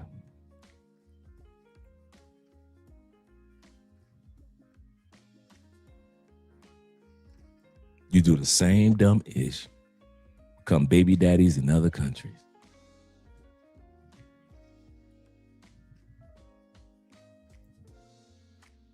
Real man want to leave their kids. That's a fact. With another nigga. You feel me? So you want a woman that has no kids? Yeah. Correct? Why? Why not? What's wrong with women with kids? What's wrong with little Jimmy with freckles and the glasses? He's not my type. Not my type. If she already had children. No. Sorry? I wouldn't know. Man with 3 kids, 2 baby mothers, tell his girlfriend, this is an African couple, tell his girlfriend that if she already had kids of her own, he wouldn't date her. Just my preference. I don't date women with kids. But you're quite happy to have got 2 baby mothers with 3 children between them. I mean, I can't send them back to heaven. No, but it seems like it's okay for you to do it, but it wouldn't be okay for Marie to do it. She could do what she wants, but just not with me. That's actually very hurtful. If it's not for the love that I have for him, I wouldn't even be in this position. If it wasn't for the love I have for him, you see what I've been telling y'all earlier? Some dudes can get away with stuff to where you other dudes can't get away with nothing. The dude said if she had kids, I wouldn't be with her, even though he got 2 baby mamas and 3 kids. And what did she say? Well, I'm leaving him. Nope. Well, I'm glad he told me that so I can just walk up out of here and not feel bad. Nope. She said, if it wasn't for the love I have for him, I wouldn't still be here. I don't even deserve to even be with someone who even is putting me in this shit. To what Marie's saying here? I can hear her, yeah. Is Marie listening to what Marie is saying here? We hear what he's saying. Does that not make you feel anything?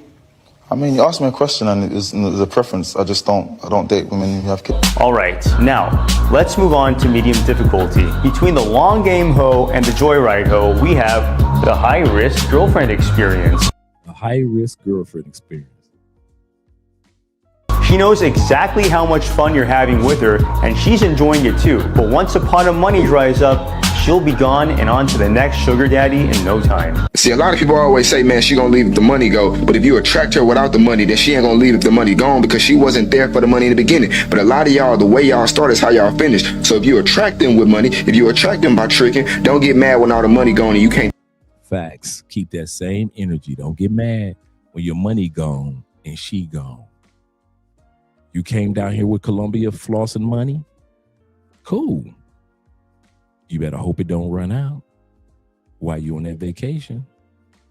Because once it run out, she gonna run out. And keep that same energy. Trick no more. Don't get mad if you lose all your money and she leave, because how you get her is how you gonna lose her. Same shit with friends. If you got a lot of niggas around you because of the money, if you lose your clout and you lose your money, all your niggas gonna scatter, just like the roaches. When you turn on the goddamn light, everybody gonna be gone when the money run out, because how you get them and how you attract them is how you gonna lose them. She'll leave you when you're broke, and she'll still leave you when you're buried in work. That's the twisted game we're playing, nephew. Y'all, I feel so bad, right? Because this nigga like me, and I told him to give me $700 right now, and he came back and gave me $400 and said like that's all he had got. So I'm like, well, where's the rest? He like, well, I'm gonna give it to you Monday. I was like, okay, well, you're gonna have to add on $200 more since it's gonna be Monday, because I need some shit right now. Like I told him I needed my phone right now. I'm telling him like I had lost my phone type shit, but I had been got my phone back. So she said she told him she lost her phone. But in reality, she been got her phone back. This brother didn't even have enough for the 700 she was talking about, even though she got her phone back. This simp made sure that he gave her at least 4. She told her like a mafia boss, well, that's going to be an extra 200 on top of the 3 that you owe me. You done gave me 4. I asked for 7. You owe me 3 Monday. Well, like a mafia boss, she says, the new simping comes with interest. The simp economy comes with interest. So he owes her 500. And you notice I use the term owe. He don't owe her nothing, but he doesn't know any better. He said, man, stop dating broke women. Just avoid them. Absolutely, man. But these dudes can't. You say some of these stories are hard, but no, they're not. No, they're not.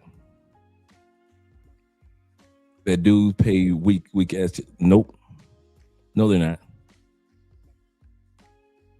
Bruh, anybody that got sisters, attractive sisters, can tell you we've seen this plenty of times, even when we were teenagers.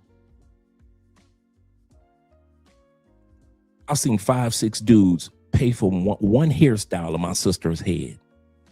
My sister will have 5 of you dudes send her money. This is back in the early 80s. then late 80s. You know, I was locked up for the 90s. Had 5 of you ignorant motherfuckers sending her money for her nails and her hair. She used one of the payments to get her hair and nail actually done. And I've seen her girlfriends do this plenty of time. She would let all 5 see their hairstyle. But only one of you ignorant mothers paid for the hair and the nails. The rest of the money was profit. I've seen my sister and her friends literally walk up to simps, go through their wallet, reach into their pocket, go through their wallet, take the cash out, hand it back to them without a kiss. Any of you brothers that got an attractive sister, attractive auntie, and attractive cousins, you know exactly that this situation is not fake. It will amaze you, T-Mac, how many brothers out there are simping to the nth degree. And these women can say, well, if you can't give me the whole thing now, then if you want to see me and you want to see this coochie again, you go ahead and add an extra 200 on Monday. Okay, baby, okay. I see dudes do it with the Western Union Poppy for years here in Colombia, in DR, in Thailand. I seen motherfuckers get extra jobs. White boys that work that are in France, Germany, Spain, UK, go to Thailand, get strung out on some Thai chick, sending so much cash back to Thailand, emptied out all their savings, get an extra job, not for themselves, to continue to send that Thai chick money. And that's the norm. These are not anomaly stories that's being told. This is the new norm of Hoeflation and simp economy.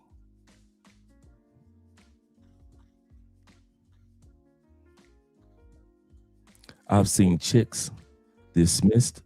You say I've had seen chicks dismissed from my residence for overstepping. The world wished there were more men like you, but they aren't.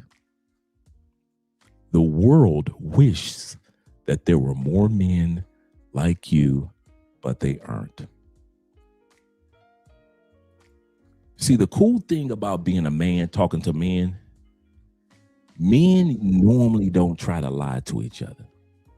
We'll laugh at each other and joke with each other before we lie to each other. Women lie to each other all day long to save face. Girl, I would never let a man do this. Well, I never let a man do that, knowing that they just let their last boyfriend do that, right? So as men, we could just be straight up and be honest. The new norm is stuff that we wouldn't do not even 10 years ago. The new dude is soft as hell. The new dude, all it take is some coochie. The new dude, all it takes is her to pretend like she gonna give him the coochie. She ain't even got to give it to him now. All she got to do is, at least when I was in them streets, if a chick was trying to get money out of me back in the 80s and back in the early 2000s, kid you not, they would try to turn me out with the coochie. Coochie whip your boy. See, they ain't got a coochie. You notice the term coochie whip, they don't talk about that no more. Or he whipped, they don't talk like that no more. You know why? Because she can get the proceeds without even giving him no coochie. That's the new generation. Our generation, she try to put it on you so good. And she can look down. Now, cash at me that money. Oh, baby, I got you, baby. Oh, my God, I got you, whatever you want. These chicks play on these dudes' emotions and imagination.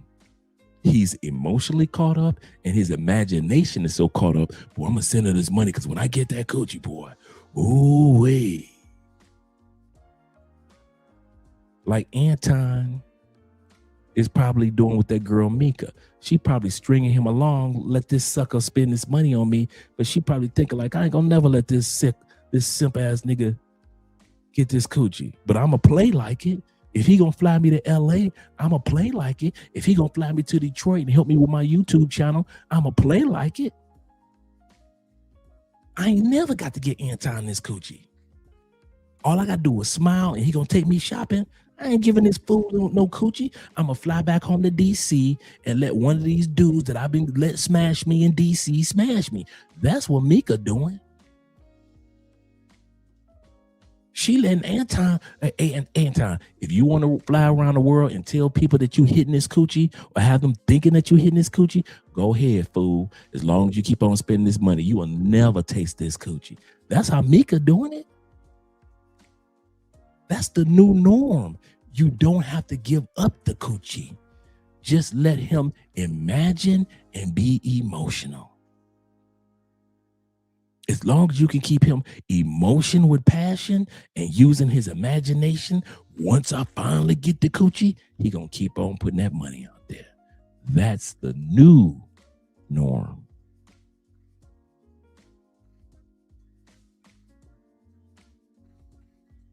The new generation of man don't know how to take an L. I'm gonna say this again. Just like women are so emotional and they need to get the last word, the new generation of men, sorry for you guys under 30, and I'm not talking about, under 40, and I'm not talking about every one of us, but I'm noticing a pattern among men under 40. Y'all ain't built for L's. Y'all ain't built for L's, bro.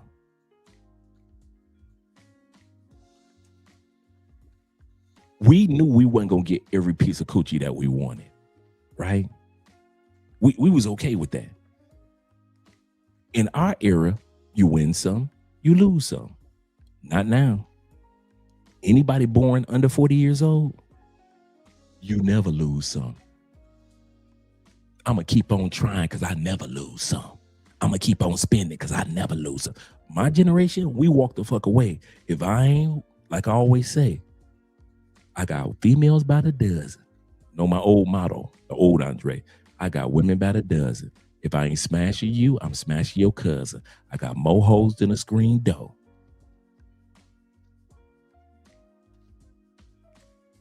Y'all can't take an L. So you keep on spending because I would, nope. This Thai chick gonna be mine.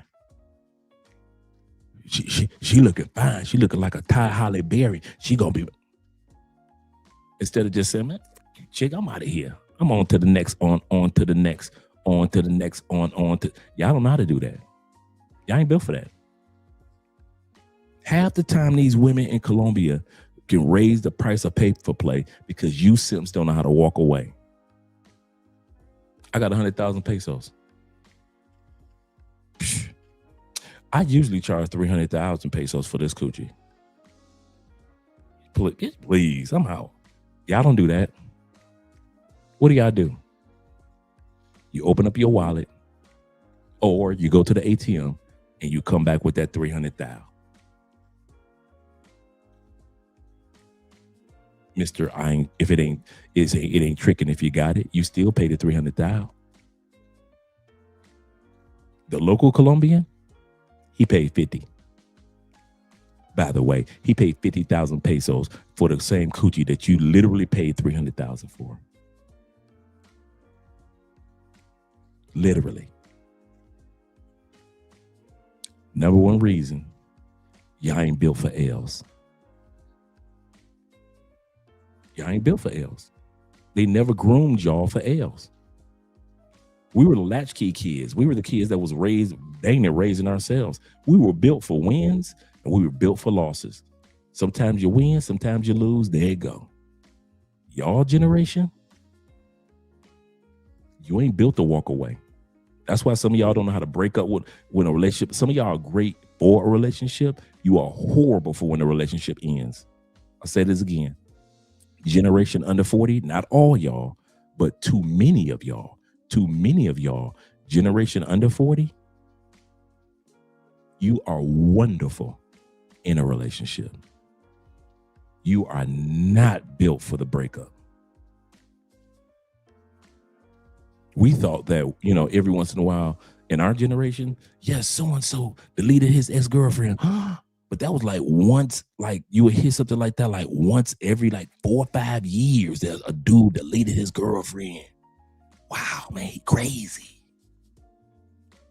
Y'all generation, it's every other day.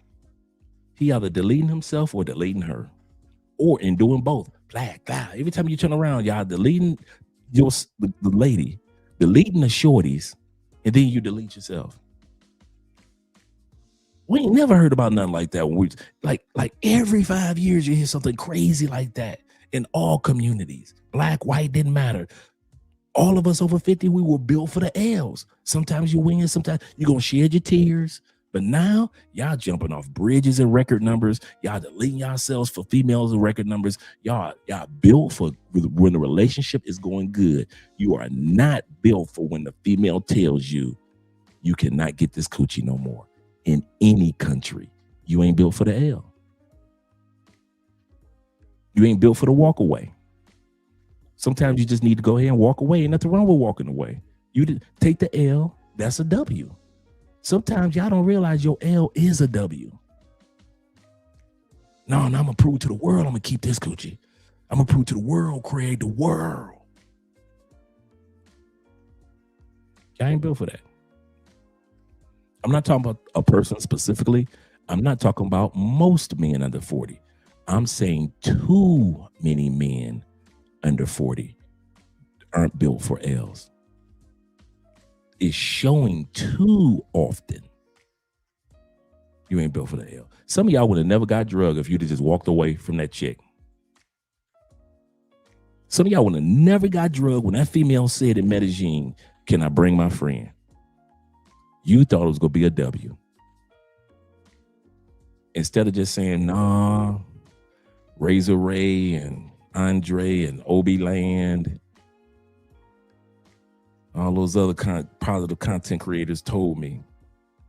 DC Rob told me if a female say bring a friend over, it's a setup, but man, I'm going to go and bring her. Tell your girl to come on through. And you got drugged and you got robbed because you couldn't just say, I'm going to take that L, I'm going to smash you. And if you ain't cool with that, then you could just leave. Y'all ain't built for the L. Y'all know how to tell a chick just leave. No, your friend can't come over. And if you got a problem with that, you can just leave. No, I'm not paying 350,000 pesos for this raggedy coochie. I got 100,000. What's up? If you can't do with the 100,000, I'm walking away. Y'all can't do that. Y'all ain't built for that. And I know y'all like, man, Dre, you don't know everybody. Yeah. I don't need to know every soul on the planet. I'm old enough to recognize things by now. And I recognize from just sitting back and observing like the Watcher in Marvel. A lot of dudes, not all dudes, but a lot of dudes under 40, y'all ain't built for this. That's another reason why you need to burn your passport, because you ain't built for when it's time to say no. When it's time to walk away. You always got to prove a point. I'll pay the $350 to prove a point. Yes, you can bring your friend over to prove a point.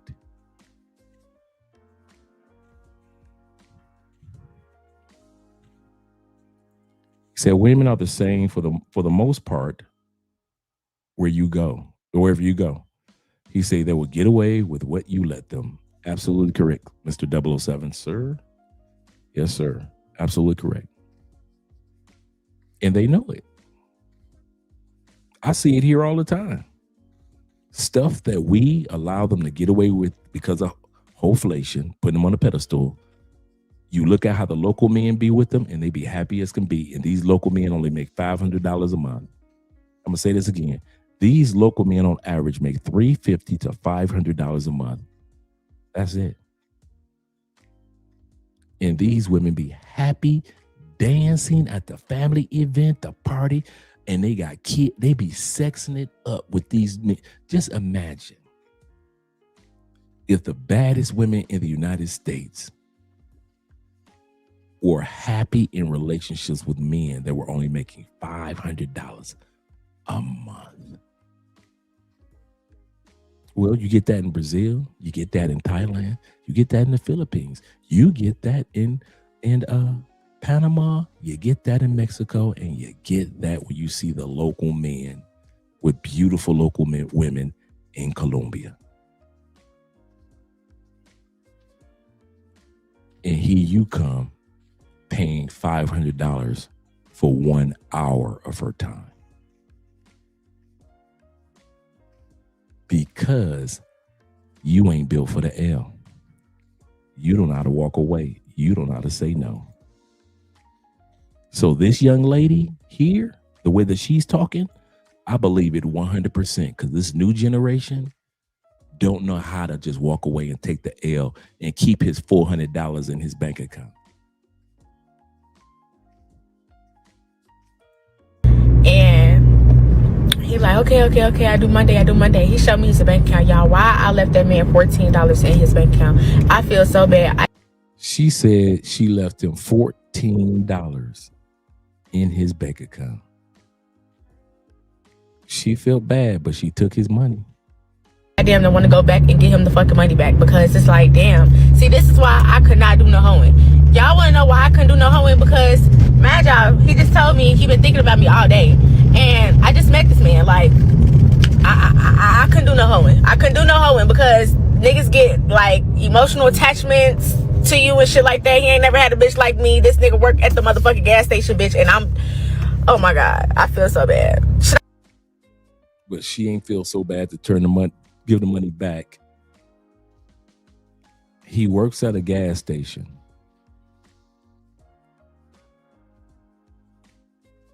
I feel bad or not, or should I get this money? Because like, I think she should keep the money. If y'all dumb enough to give it, she should be wise enough to keep it. If y'all simple enough to give it, she should go ahead and keep it. You knew your life wasn't in a position to be giving away money like that. And you did it anyway. And when Monday comes, she expects you to give her $500. That's $200 on top of the extra $300 that she's expecting. You work at a gas station. You don't work with T-Mac. You don't work with us. You don't work with Theo. You work at a gas station. And you just frivolously giving proceeds away. And she said, I just met him. So she probably ain't even sexed him yet. And guess what? For a lot of men, she don't even need to. I don't know. What the fuck? But as soon as you get some bread, some money. I love this analogy the brother uses. Check this out. This how fast they come fucking with you. This how fast they come fucking with you. You know what this? When you start getting the bread, they be around for a little while you ain't got shit. After this, they go on. They go on. As soon as you get a little more bread, that's when they come. When they go on, that's when all the folks come. That's when they come fuck with you. That's dudes in Colombia all day long. Let me bring that analogy back. That was excellent. That's dudes in Colombia. Yep. It's like, I don't know. What the fuck? But But as soon as you get some bread, some money, this how fast they come fucking with you. This how fast they come fucking with you. Yeah, that's Colombia, that's DR, that's the United States. When you leave with money, You know what this? When you start getting the bread, they be around for a little while you ain't got shit. After this, they go on. They go on. As soon as you get a little more bread, that's when they come. That's when they go on. That's when all the folks come. That's when they come fuck with you.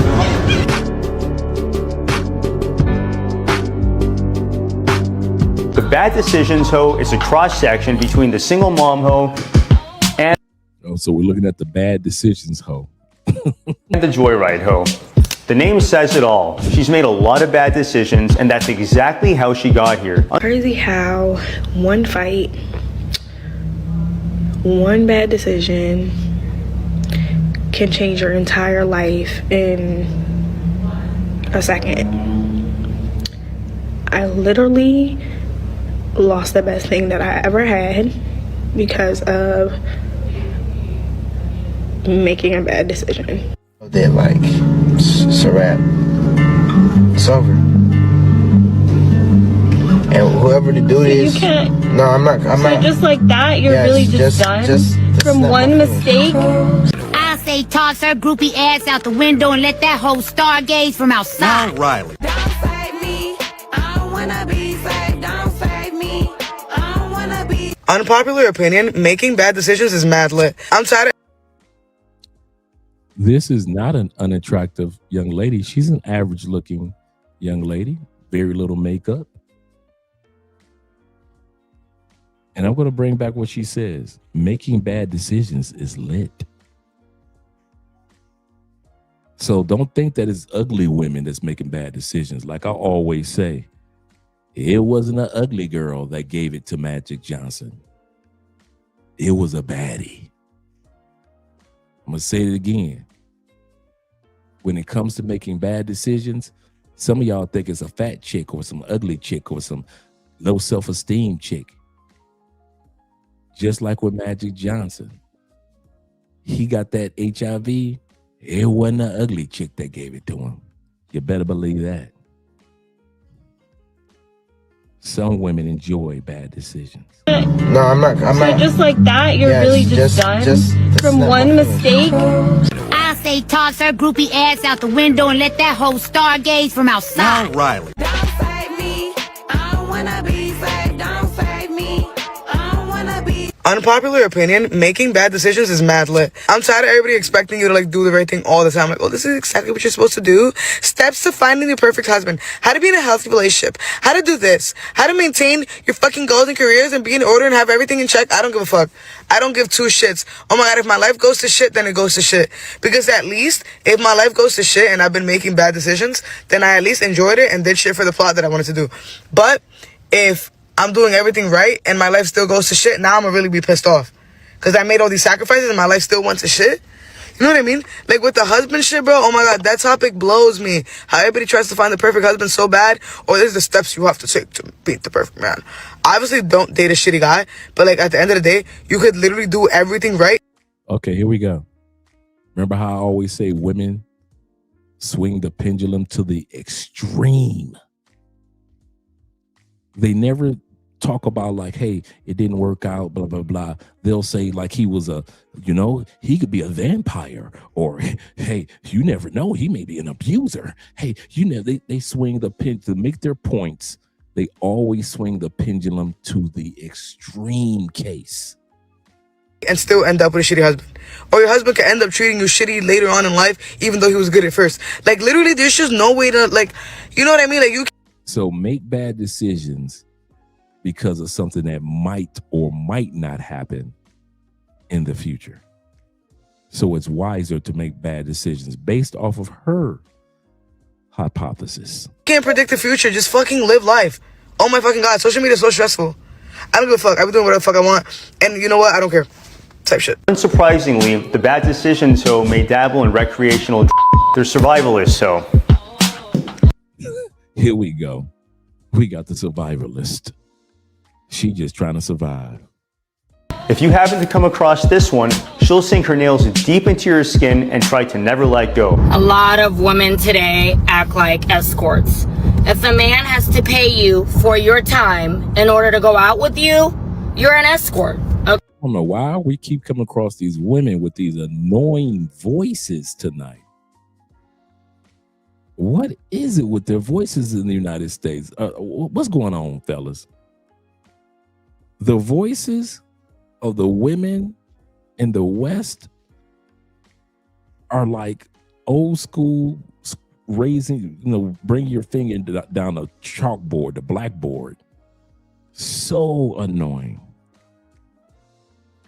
Shout out to T-Mac. Okay? Because us regular girls are not charging. Back when I was in college, I was dating this guy on and off again that I did not really like at this point. Ladies, y'all want to see what it's like to date some of y'all in today's day and age? Viewer discretion is advised. For whatever reason, we were meeting in our college town, which is a 3-hour drive from me, right? Disclaimer, I was not putting oil in my car. I thought my dad was doing it. He was not. So I'm on the phone with this guy, and I'm talking to him, and I realize that my car engine is starting to kind of smoke, but I'm like, ugh, whatever. We just started the story, bro. We haven't even gotten to the best part. We just started the story. Your car's engine is smoking and it's whatever? How? This is why I never believed in like that whole women intuition bullshit and women got great discernment. Your intuition, your discernment should have told you something is fucking wrong. I need to pull over. But instead, nah, I'll deal with it later. And I mentioned it casually, and he's like, you should really pull over. And I'm like, I think I know my car. You should really shut the fuck up and not tell me what to do. I'm like, So she's on the phone with her boyfriend. She's driving down the road. The front of the car is on fire. And he says, hey, babe, I think you need to pull over. And she tells him, you need to mind your business and shut the F up. This is her man. grown-ass woman. So this nigga offers you the best advice you could get in that point in time. And your response to him is, you need to shut the fuck up and not tell me what to do because I'm a grown-ass woman. Not only are you a grown-ass woman, you know your car. Okay, Vin Diesel, the way of the independent woman, boy, I tell you, this shit gonna get some of y'all really fucked up. I continue to drive, and a tow truck driver, after a couple more minutes, comes up next to me, and he's like, your car's on fire. I'm on the phone with my boyfriend, and I'm like, oh, look how many niggas want me. He's telling me that I'm fire, that I look good. What the fuck? You can't make this shit up. Motherfucker is telling you your car is on fire. You're thinking, I'm like that. I fucking told this nigga, not everybody want me. Look at that. And nothing clicked in your head like, wait a minute. Fire. So I saw smoke earlier.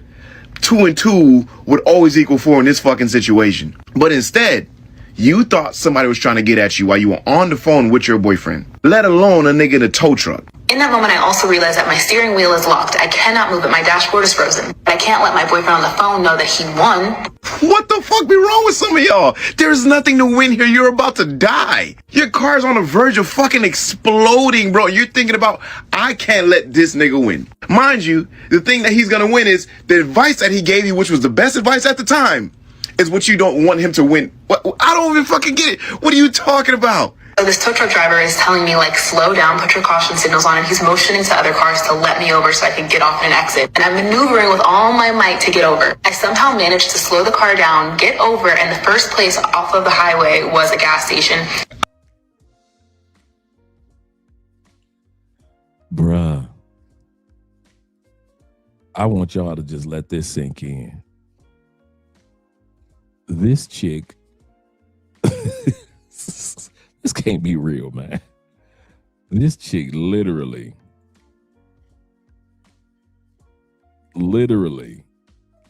out of all the places that she could have took a flaming car,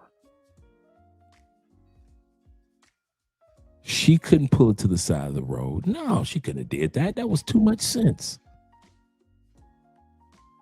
She could have pulled over on the side of the road once she dropped down off the freeway. That would have made, I know that makes too much sense. This woman pulls a flaming car into a gas station. Yeah.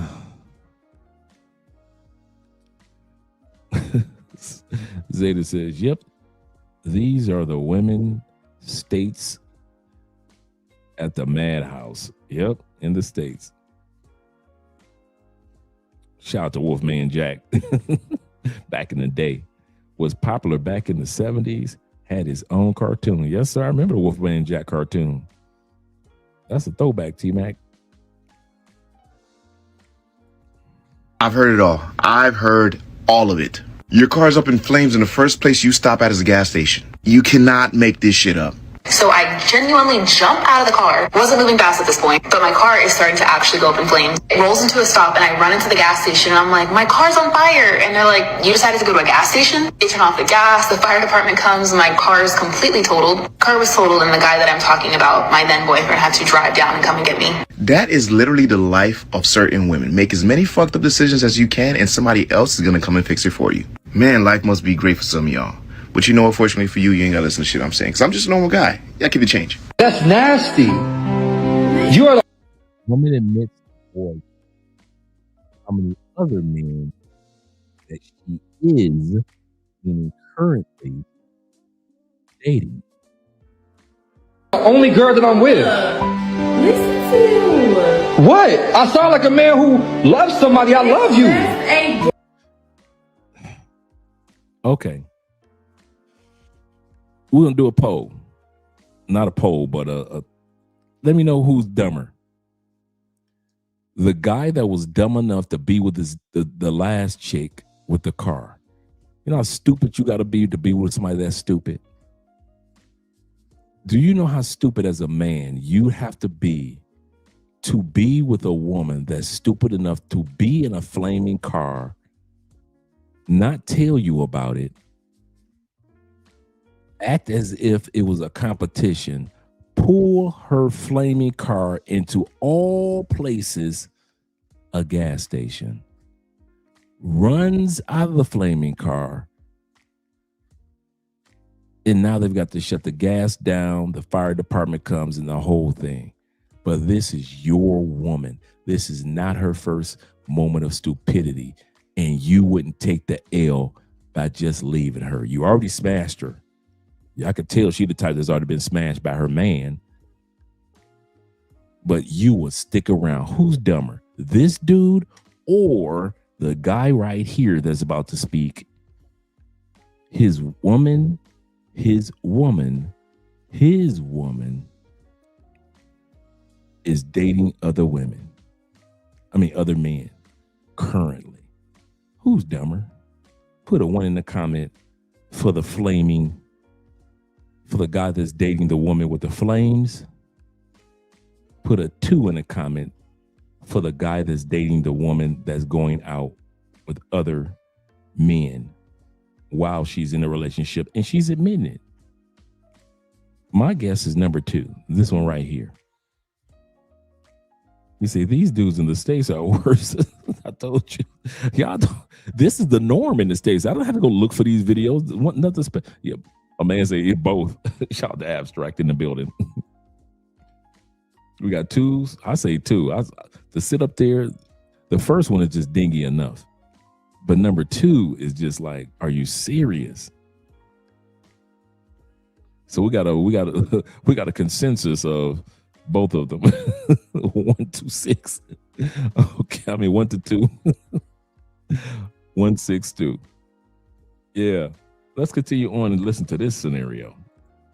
Hey. Just a date. You're not supposed to be. I'm gonna walk down the aisle with him. It's a date. How can you go on a date with somebody else if you're dating me? Easy. Do I just go? Like, I'm dating you, I'm dating him, I'm dating Rob. I'm dating what? She just named 3 people. I'm dating you, I'm dating him, I'm dating Rob. In a partridge in a pear tree. My mom told me about you, man. And I tried to tell her that you was not that type. But did I not tell you this new generation is not built for the walk away? You guys are not built to take a L by just walking away. He said, my mama told me about y'all. Told me about you. He said, but I was trying to prove her wrong. I'm going to bring that back. But like I said, this new generation of men, y'all don't know how to walk away. Take a L. Let us old heads. Come on, old heads. Old heads unite like Voltron. Let a female tell us old heads that she is dating other dudes, especially if I done already smashed the coochie. If that's my house, put your shoes on, you can leave. I don't want to hear no buts. I don't want to hear no excuses. I ain't about to argue with you. We ain't about to fuss. I'm not about to. Us old heads wouldn't have been no recording. Wouldn't have been no damn recording. It's just her walking to the parking lot to her car. Wouldn't have been no love lost. By the time she got to her car, I'm on the phone with the next chick. Let's say it was her crib. Wouldn't have been no recording. I'd have stood up, grabbed my car keys, walked out. Wouldn't have been no, but baby, none of that. I ain't about to do that James Brown bullshit. None of that. You know why? Us old heads built, I feel one of Andre hairs. Yep, that's it. I told you when you were the Latina, it's hair no matter where you go. So all you dudes that want to be with the long hair, the long Asian hair, the long Latin hair, yeah, okay. It's a long strand too.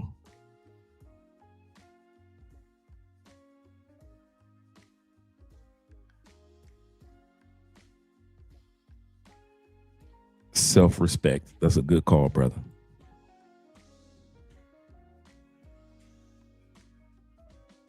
Yeah, Futon Daniels.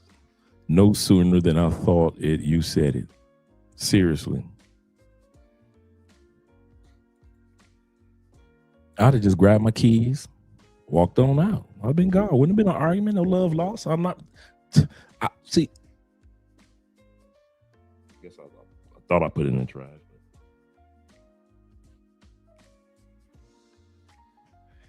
I come from that generation that if I got the coochie, a win is a win. If I done already hit this coochie and you do something stupid after you done gave me the most prized possession that you have, a win is a win. I'm leaving you. This new generation, they don't know how to take that L and just walk away. Yep. He's sitting up here begging, but I love you. I'm gonna bring it back. He's on the original Futon Daniels. Yes, sir.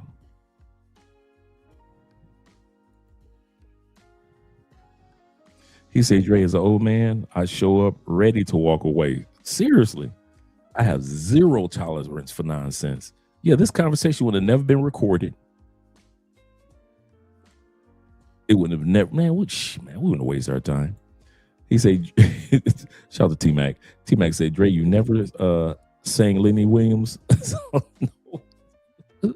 I cried. No, I wasn't singing. I sat there and I cried until the television went off. And I cried. Lord, I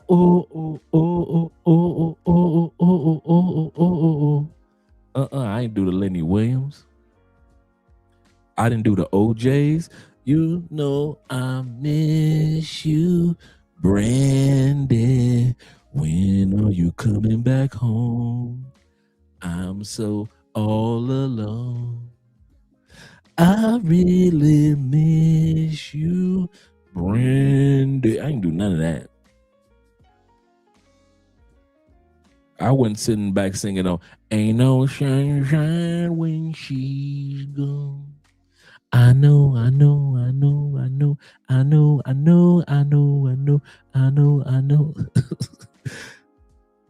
Seriously. Ain't no sunshine when she's gone. Seriously, man. I wasn't singing no I destroyed your love. I destroyed your love for me. I destroyed your love for me. He made you mine. I ain't do none of that. I wasn't singing none of it, bruh. I was a walk away artist, dude, straight from the top of the shop. That's one gift that I got. I mentioned this before. My mother used to say, she said, I've never met a man like you, Andre. She said, you can be mad. She said, that's that Libra. She said, that's that Libra. She said, you can be madly in love with a woman. Everything. She said, and you are the only man I know that could just, as if you never met them 15 minutes later.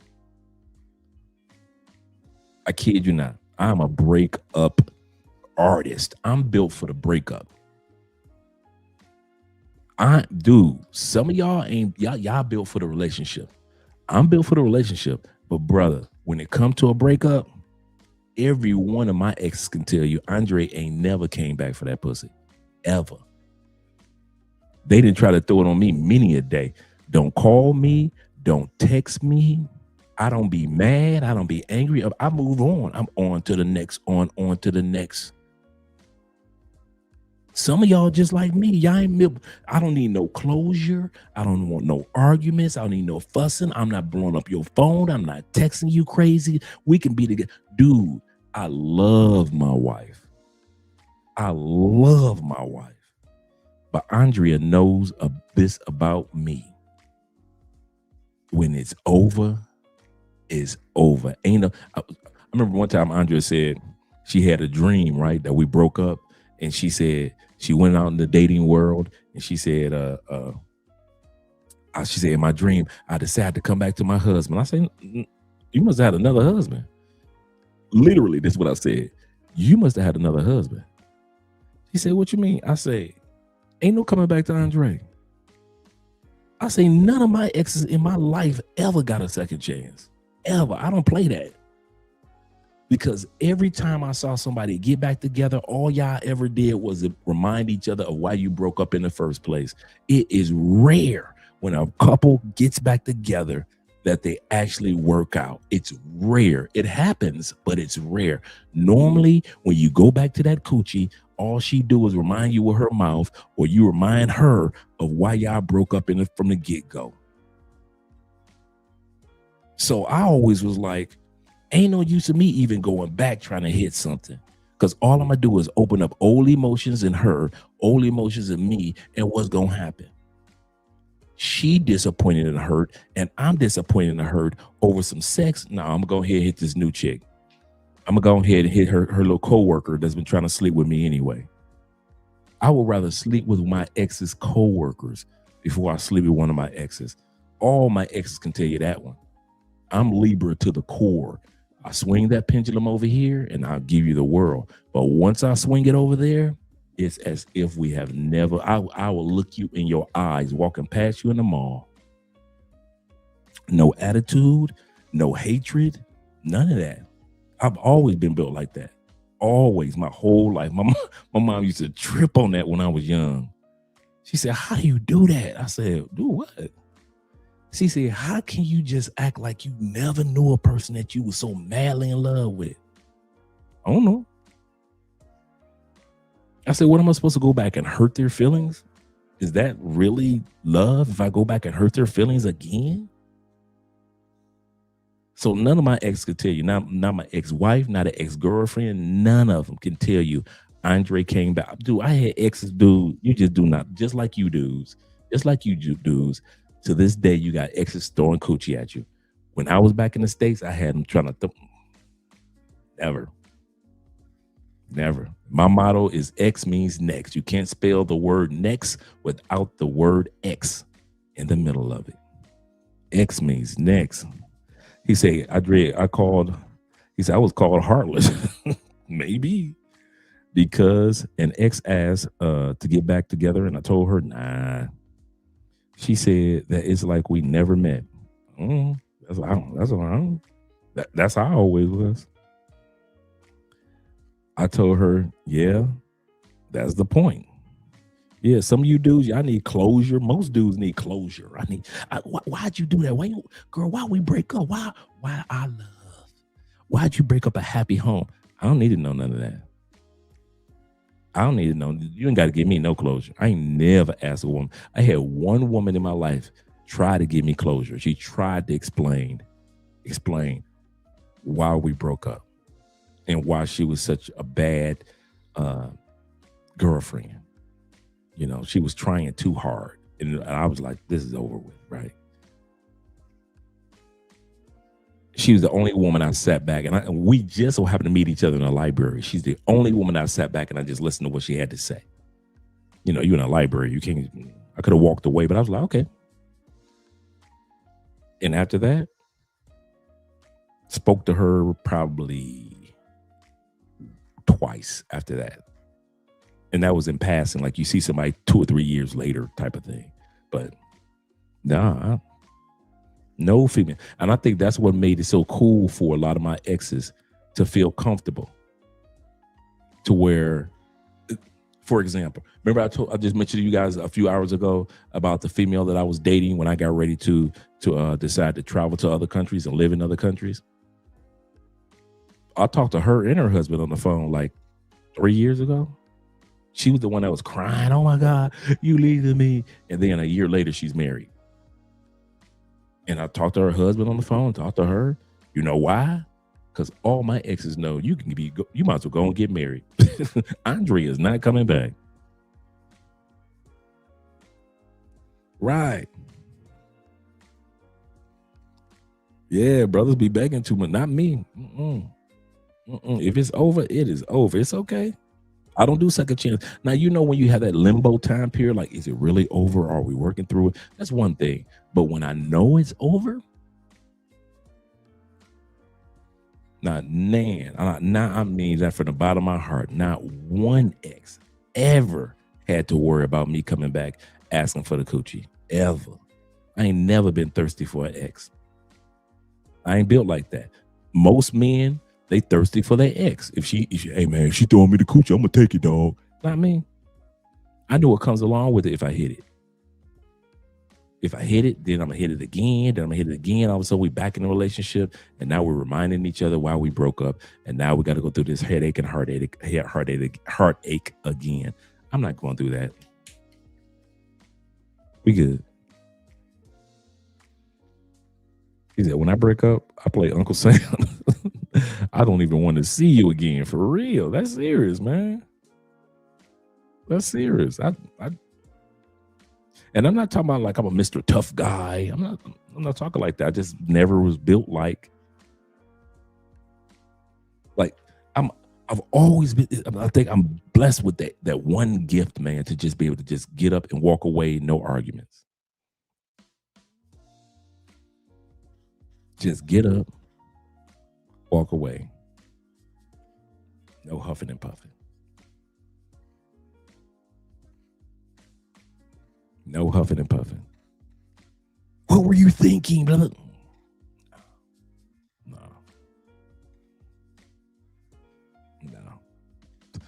Yeah, and I mean that from the bottom of my heart. No. Andre just talking. He probably had one that was. I ain't never got no ex coochie. I can't tell you what it's like to get some ex coochie. I mean that. I don't know what it's like to get some ex coochie. I've never gone back to an ex. I can't tell you.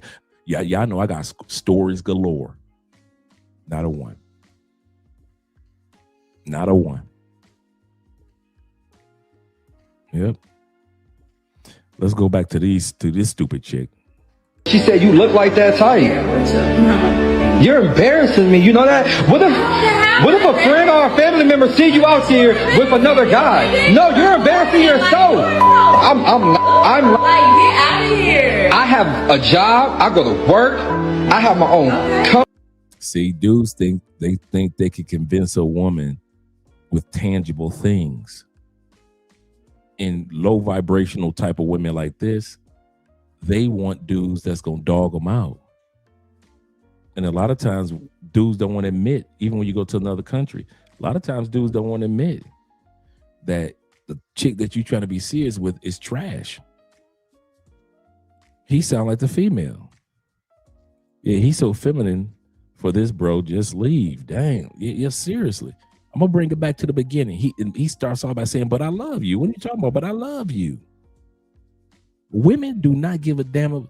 Dude, We always say a woman will sacrifice a man will sacrifice his happiness for his family.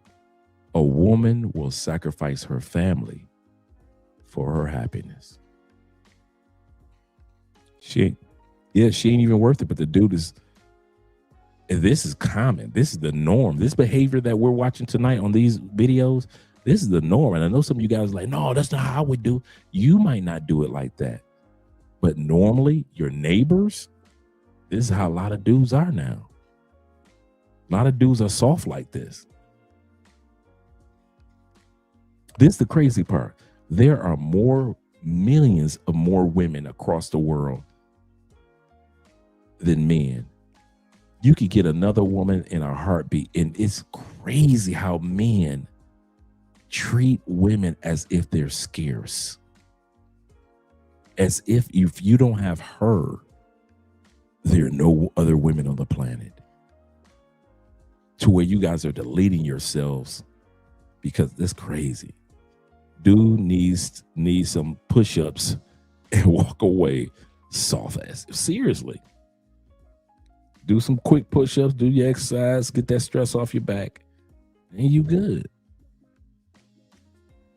But here he go, trying to convince her, I own a this, I got a that. Women don't care nothing about that. When they trying to get smashed and trashed, they don't care nothing about that. If they trying to get trashed, let's bring this one back. We're almost done for tonight. And she just laughing and giggling, looking at him like you just dumb little simp mom.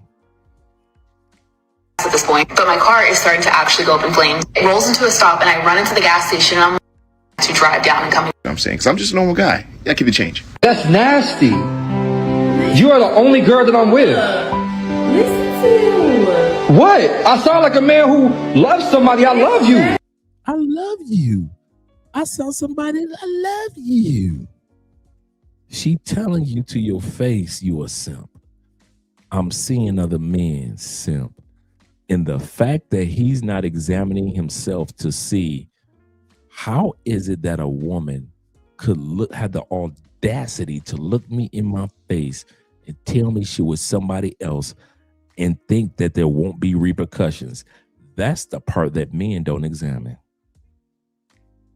How is it that a woman has the audacity to look me in my face, take my last $400, leave me with $14 in the bank account, and expect me to give her $500 on Monday?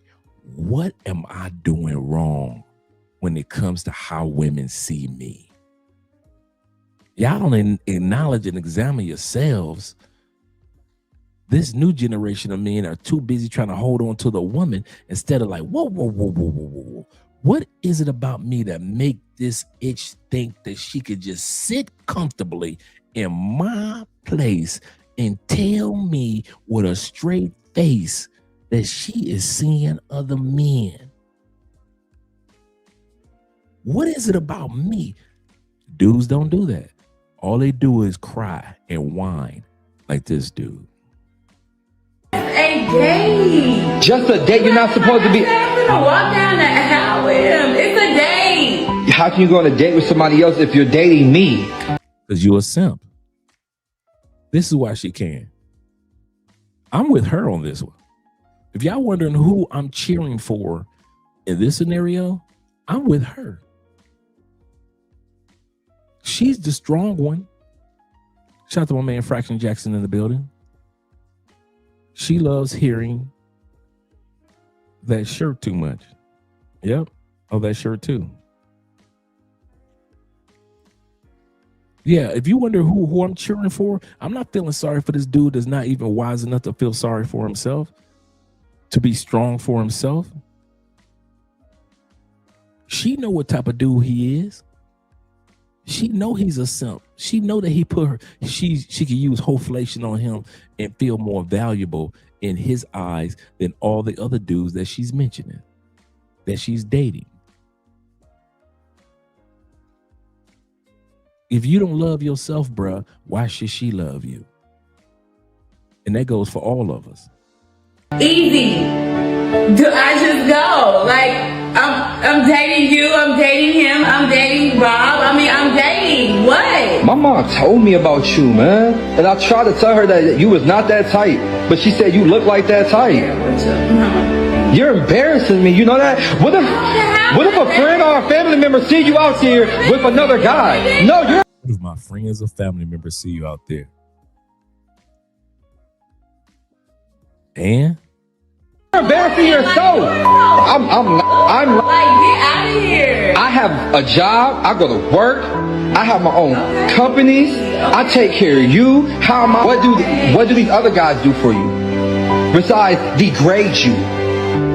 Your nails. Here we go. Here we go. Whenever a man talks, try to put down another man to make himself feel better.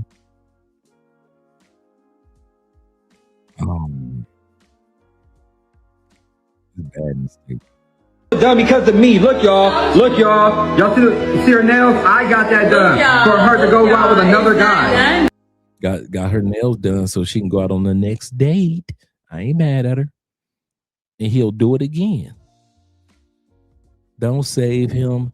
He don't want to be saved. Don't save him. We talked about that song, Don't Save Her.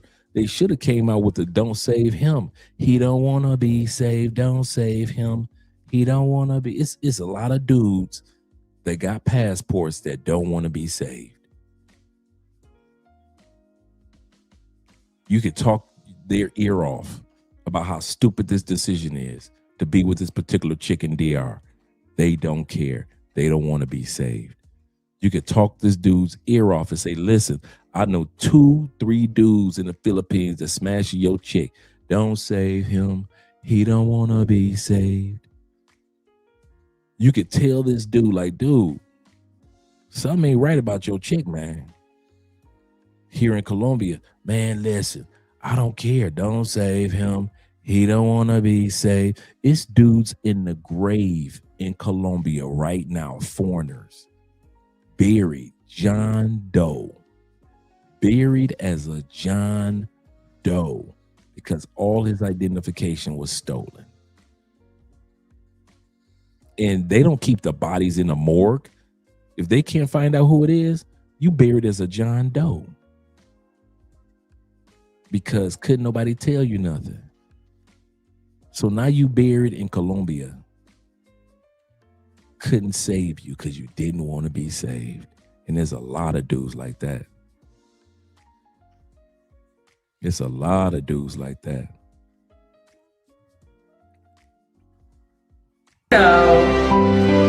That looks done to me. It don't to me. You broke them off. I just got them done last.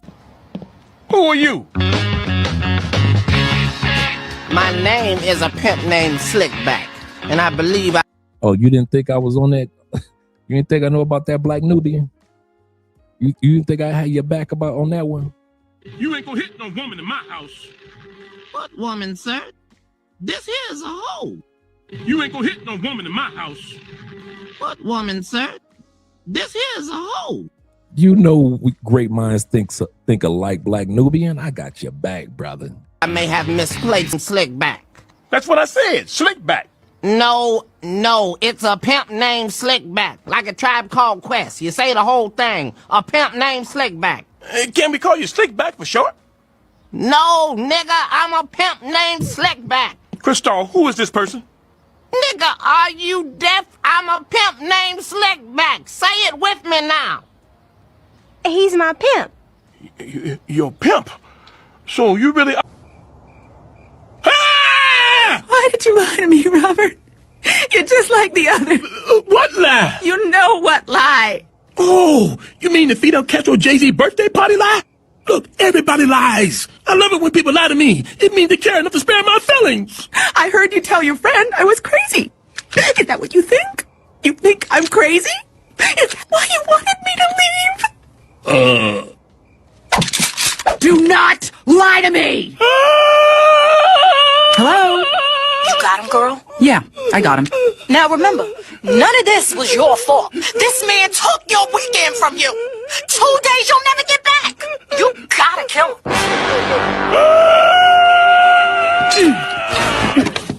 Boys, guess what? I'm met a woman and she asked me out on a date. Grab the gun. Got it. You get the sword. Hurry up. Get to the car. Where's she at? Do we need to sneak out the back? I like this one. She's different. Your dating life has been a serious threat to the safety of you, the people in this house, and really the entire neighborhood. Not her. I met her at the park. What was she doing in the park in the middle of the day, huh? She was jogging. She looking for some lonely old man to take advantage of. Really? I guess it's possible. You know what? I'm gonna call her and cancel our date. Can you just take it slow this time? And maybe not bring her back here until you're sure she's safe. You know what? Never mind. I said I was giving up on women. That's what I'm gonna do. Maybe your problem with women is you pick crazy ones. But you can't hold that against every new woman you meet. Don't you always complain about women who can't let go of their baggage? Don't be a hypocrite, Granddad. Be a hypocrite, Granddad. Game? What you know about the game, Granddad? I know the game. Taking women out to eat, giving them free meals? What part of the game is that? You taking her to Red Lobster with the cheddar biscuits. The fam ain't eating cheddar biscuits, but this random broad is eating cheddar biscuits. I know the game. Your granddaddy knows the game. Game recognized game, Granddad. I recognize game. Your granddaddy recognized game. Game recognized game, and you looking kinda unfamiliar right now. I can't... Where's Granddad? Can I help you, sir? For most of my granddad's romantic life, the internet hadn't been invented yet, so he was still discovering the dangers of online dating. Oh!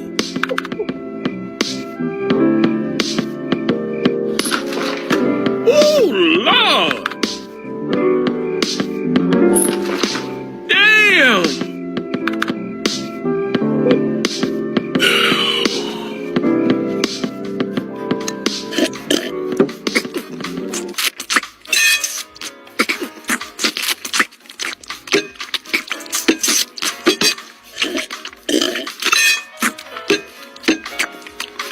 You know what?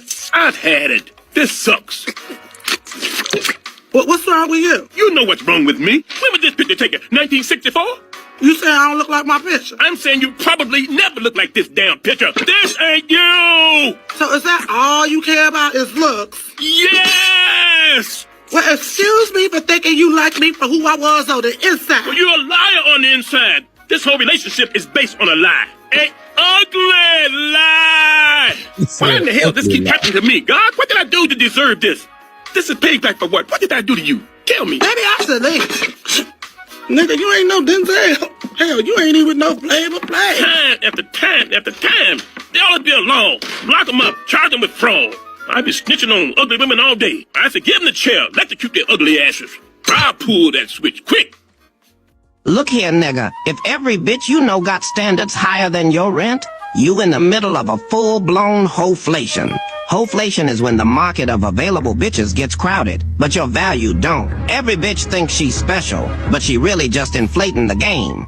You text first, you overinvest, you trying to impress with shoes, clothes, or dinner. Y'all getting thrown out the house. That's another thing, getting thrown out of the house. Like you a damn charity? That's how you get crushed by hoeflation. So this is how you counter it. Scarcity, nigga. Scarcity and power. Don't be cheap. Don't be desperate. Let her chase for a change. You pull back, she notice. You show self-respect, she respect you. That's how you beat the system. Now, let's break down the top 4 things bitches really want. First thing, good looks. Look here, nigga, you don't gotta be a former female soldier beats up man in the MMA. Damn model. You just gotta look put together. Clothes fit, hygiene sharp, scent hit right. That's all it takes to catch her eye before she even know your name. Second thing, money. Not just cash. She put his ass out in the snow. In the ice cold snow. In the pocket, nigga.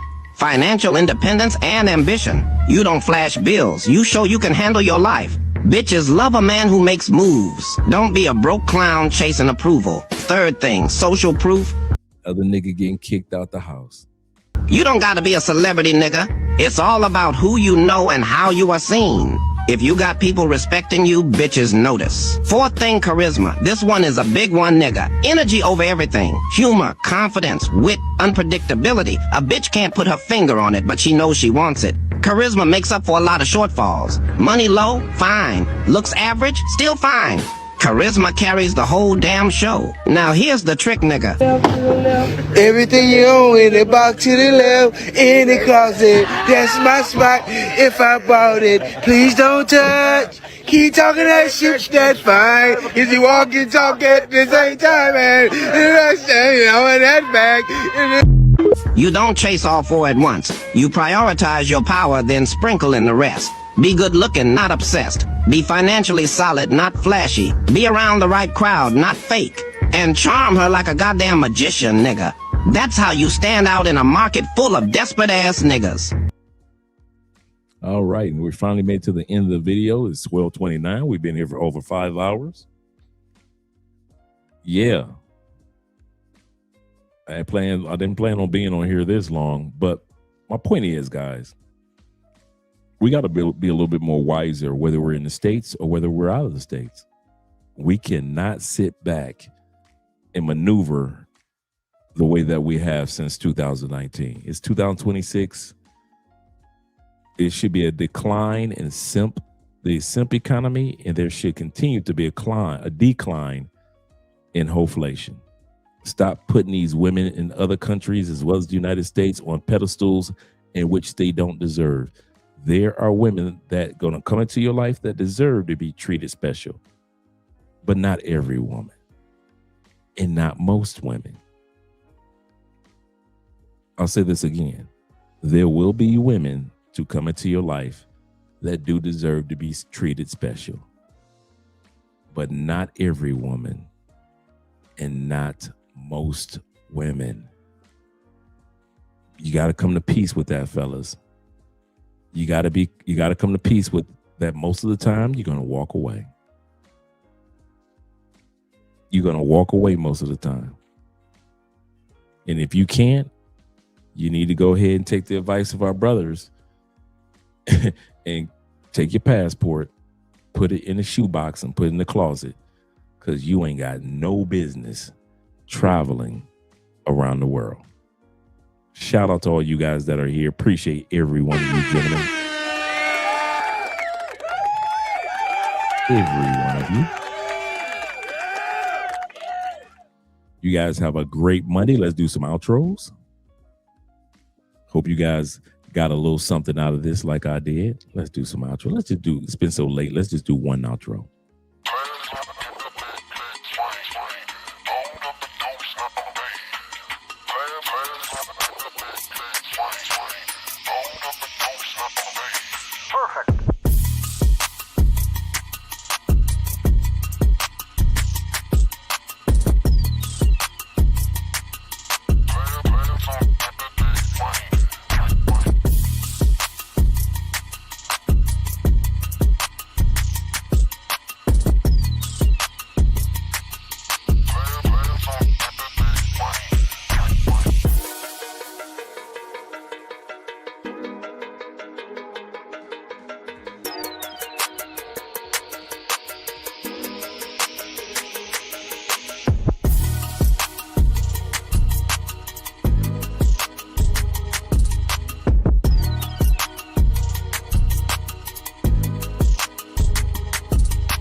Perfect.